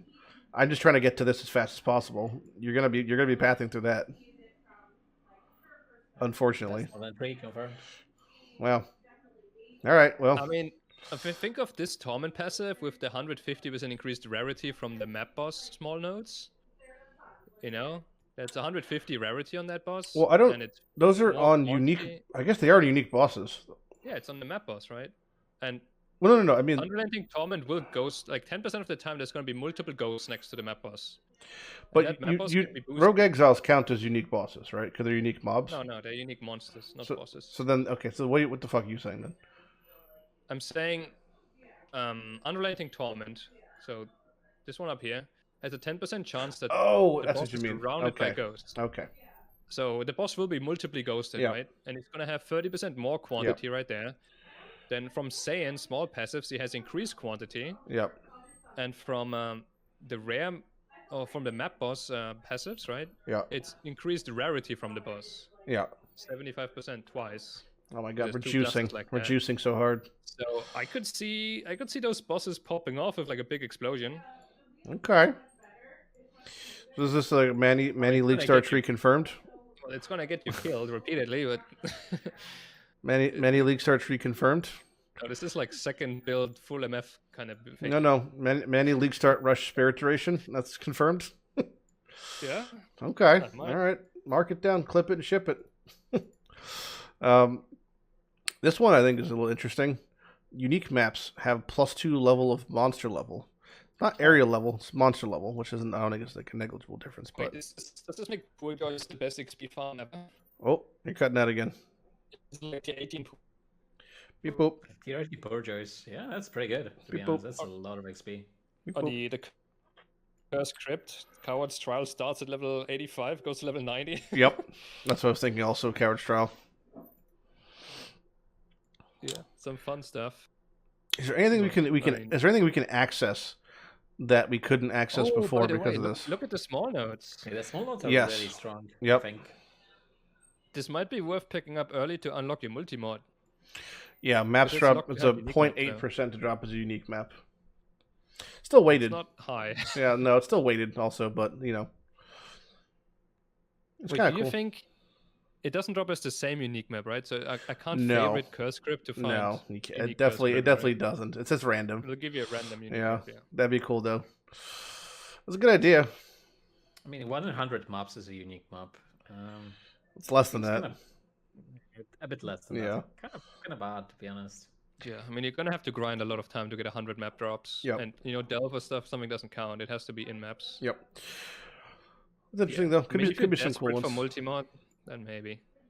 Could be some cool ones. The Val side area one, I think is pretty spicy. This is fun, yeah. So I don't know if it does it specify what an alluring. I have an idea of what alluring side area is. It does specify. Or let me just quickly crash my computer. All right, cool. Right. More dangerous than drop more. Yeah, okay, that's what I figured. So what I figured it would be is the same eye level, pretty much as like. I assumed it'd be I-80, the side areas, like they'll jump at eye level to Uber at Zeri type, and they drop mortal fragments. That's actually pretty spicy. Like 1 in 20. Now it says valid side areas in areas, which is a very specific wording, which I believe means if you put in a Val fragment, it won't have a 20% chance of becoming alluring. This just means you have to find them in maps. Yes, you have to find it. But the There's base, a harvesting chance that is very common. They Yes. give the guaranteed one. the base rate though gets pretty high. It gets to 10% chance to contain a side zone. So there's a 10% extra. So Yeah, so whatever the base rate. So if it's maybe like 15% chance, whatever. And then others, there's a 1 in 5, you get a mortal fragment. So not terrible. And those side zones could also just have more modifiers be juiced to a degree anyway, because they're like alluring, whatever. So yeah, kind of cool. If you're looking to farm out like reflection, this is like a nice little nugget. this is for reflection farmers only, pretty much. Yeah. I think that's it. Yeah, I think it's just the Maven passives, I think. This is the last thing, the Maven passives. More splinters found in Crucible, has +2 level of monsters. This is again one of those things I feel like you're gonna Risk versus reward, right? Well, You're gonna be much harder. Yeah, but also you're not gonna have this allocated unless you're doing them. Yeah, exactly. That's a reason. I mean, if you're farming the normal Maven, right, the 10 boss invitations, then you can't really respec every 10 maps, so you're gonna have it in all the time. This one though, you're only gonna put on when you're just doing Maven. The new gold standard for build showcase is gonna be level 85 Fiat, all simultaneously 100% quad. It's gonna be +2 levels now on that Fiat. Yep. The most toys, is that the That's the one that has the count as witnessing an additional random map boss. So when you that's really weak. slightly it's what I'm really curious about though. 1 point though. Like if you look at the positioning, it's kind of free to pick it up. This quantity, I'm really curious what this affects. inside the Crucible. I don't think it shouldn't have any bearing on aspirational drop rates, right? Like flawless breachstones. It could. Don't say It that. could also Not drop more really. splinters. Don't say it could. Yeah. Because if I have to pick it up then. I mean, we're always rolling for high quantity, right, to find more flawless. Yeah. Do you know what's That funny? was- I always roll them like 80 plus, but I've heard from people who farmed it they put them in white and they get the same drop rates as I am, so I don't even know Yeah, if I it might wouldn't be even have an surprised. independent drop rate. Because invitation chances are fixed as well. Yeah. Like invitation drop rates, so who knows? Wild times. But yeah, we did it all. Wait, that's it already? We only just started. I know. There's a couple things we want to talk about briefly before we just end because we've been going for 94 years straight. If I can only find it. I've closed more tabs than I've opened in my life. We had starter builds. We talk about that yet? No, but I'll make it short. I'm gonna leak start Seismic Trap again. Yep. Because I'm a filthy tryhard. I want to play what I think is the strongest build, even though I played it already last league. But I want to beat these new bosses fast. And I guess that's my goal already Yep. mentioned as well. And Legi. I'm gonna say this short. I want to be a filthy tryhard and beat those bosses fast. So I'm gonna start Seismic Trap. That's yeah. my headphones echoing. Pretty much, but yeah, I was thinking about getting baited by Poisonous Concoction Occultist once again, but I'm gonna play Seismic Trap. And I have spun my wheel, and I have received Impaled Spectral Helix Champion, which is just Oh, that's sick. it's the build that Alkaiser played, I think, last league or whatever. So it's like Yeah, that build's immortal. yeah, it's very very tanky. Your actual life pool isn't crazily high, but you just have like 90 all res and 60k armor, and all that stuff. Yeah. So I'm just going to be walking around right-clicking and slowly dinking things to death. That's why I'm farming out the fledgling, because it's like far shot and that build's insane. Watching Al kill the hidden in the gauntlet, right? Insanely hard content. He just walked in circles for like 10 minutes straight. It's not the fastest single target. It's got But pretty it's okay so clear. tanky. It's so tanky. So I'll be able to do everything in the game on my starter character, which is very seldom do I get that blessing of like not having to play some shit like Necro build or something. Awesome. The heist farm though. I'm gonna get my fledgling, and then I'm gonna probably go try to get a Paradoxica just for fun. I would like farm one out, and then just like if it's not shit, that's fine. I'll use that. Then I think they want to do Expedition for Rislathas probably, and they added Infested Valley back in, and when they took it out, they put the card to Stagnation. I don't know if they're gonna take the card and put it back to Infested. I assume they're going to, but I don't know. I don't think it's worth farming that mob anyway. So no, I think it makes more sense just to do Expedition, because I've heard that Rislath's drop rate from Gwen is like quite okay. So, yeah, let's do that. But most of the gear everything else is rare. Yeah, I mean it's definitely a build you can min-max for a long time. There's so many upgrades that are hard to get. Also, it like barely uses cluster jewels, which is you can obviously, but a lot of the variations were just like didn't even fucking bother. They had like a Watcher's Eye, and then like that was pretty much it. Everything. The tree is really good for the build. It's a very, very like good build for the tree, so we'll feel good. But yeah, and then I don't really have any goals aside from just explore all the content we've talked about. And Manni wants to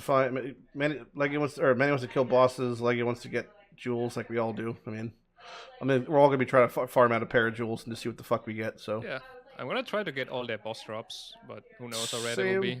I'm sure There might be some we'll 1% probably drops. we'll probably all end up getting all the drops that aren't that like whatever the fucking 1%ers they have is. Those Yeah, the amulet could be the rarest one. Maybe the triple damage stuff. Those look very spicy. Yep, tends to be the case every time there's expansion. I always end up leaving with like whatever it was when the Conquerors added. I end up with every single Conqueror unique except for the Savior, like every single Uber Elder unique except for Eternity Shroud. I tend to not get lucky in those, but maybe this is the league we all get lucky. Who knows? We'll see in a couple of weeks for the mid-league meeting. Jubilee. One last thing before we go, they didn't really mention anything about PoE Mobile or Ultimatum or Path 2 or Hard Mode. Any aspirations for that, or just copium? I mean, Ultimatum, they just said they couldn't get it ready, right? It's probably next league. That's what they said last league also, but yeah. Yeah. They haven't changed their plan about it coming back. It's just they haven't managed to finish it yet. Yep. Same for hard mode. They said they had other things. It got moved down in priority. They didn't finish it in time. They're planning to bring it out halfway through the league or towards the end of the league is like a beta. And Who knows if they will yeah. if they will manage to do that. We'll see. Yeah, we will see. I mean, with this new endgame content, I don't need about hard that. mode anytime soon. I'm True. fine. Same. On the 14th, they're doing Twitch Rivals again. Dude. Oh, really? Oh, okay. Well, that answers that question. So any of you two ever receive your invite emails? Anything like that? Well, mine probably would, but I'm too small of a fish in the pond. He's a little fish boy. Manny, you got anything? Don't think so. Okay. Well, I'll be doing that again. I don't. Do you guys enjoy that, or do you want to do that, or? I mean, Oh man, it was pretty fun. I like last money, time. but that's about it. Yeah. I don't really enjoy it as well. It just it's just I the mean, I money. gave up on trying to be good at Royale, but the ratting was fun last time. Yeah. I tried to learn a lesson from your book, and it worked pretty okay. I got like top 8 or something. Yeah. And I had like 2 kills. Yeah, I'm gonna. Yeah, there's some secret strats I've been working on with Twitch Rivals for the advanced rat strats. So You think they're gonna nerf ratting? Maybe they're gonna. they did it. I already talked to the people. They didn't. But I think what happened was I think they purchased a block of Twitch Rivals as for like advertising. So it seems like they bought like 3 Twitch Rivals like a year and a half ago, and then they're just like they're all sectioned apart. So I think this is probably going to be like the last one for a while, if ever. I see. I see. Because So GG bought them. Okay. oh, they spent like a couple $100,000 to fucking. It's. I mean, I much would prefer the game be better, but here we are. So it's just they do weird things, and that's what they do. But if anyone's still listening, we've been going for over 5 hours now, which is pretty much like what I I mean, expected. if someone listened to this while falling asleep, they might just wake up right now. That also could happen. Any other clothing thoughts before we just end this out? We all just go eat and sleep and things. Not much. I'm looking forward to the league. I Yeah. gotta work on a build guide for my starter because a lot of people have been asking. So Are you gonna we can post go on that right now. somewhere, or what? Just have it like in a Twitch command or something? Yeah, I'll have it on as a command. I'll probably post it on my Discord, Okay. and then and nothing fancy, just a seismic trapper like the million that exists already. But you're playing Poison again, or which version? I'm playing Poison this time. I played Okay. Crit last time, but Okay. I just think the Poison's better now. Yeah, Poison Okay. looks much spicier, I think. I like the Okay. tankiness. When I play a Okay. Determination, Grace, Suppression build, it's gonna be fun. Yeah, that's like the traditional version. Feels just and those 3 things on any build really feels pretty good right now. Yeah. Especially when we go into a new boss, we have no idea what he's doing. Right? Oh, We're gonna suppression. face tank everything. Such it's like having bumpers on playing fucking bowling. It's like, oh look, it hit me. It did half my life. So that would have one shot me. Good to know. You know, it's all right. Well, anything else from you, Legi? Closing thoughts? Anything? Well, I'm also excited for New League, but right side good, left side bad. Yeah, truly is the case. If anyone has any questions or things in the comments, if you're somehow still here, feel free to write them or whatever. This video probably took, at the time you're watching it, about 15 hours of rendering overnight, so enjoy that. And yeah, we'll see you during what is the league called? I totally forgot. Archnemesis. That's an awakening. We God, talked for like Arch- 2 minutes about Archnemesis. Well, right? it's- Maybe it's 10 minutes. garbage. Fucking terrible. So it's gonna, but this is all good. The tree stuff is a lot of fun. We're all gonna have a billion different kinds of trees for different scenarios, and it'll be a lot of fun. And this all seems very cool and new and exciting. So the expansion, good. Archnemesis has to literally blow my tits off to be a viable league. So hopefully it is. Otherwise, you'll see me in standard week 2. All right, that's it. We're done. Everyone wave goodbye. No one else has a camera but me. Goodbye. I'll wave. Oh yeah, Iron says bye also, I guess. He's gone now. See ya.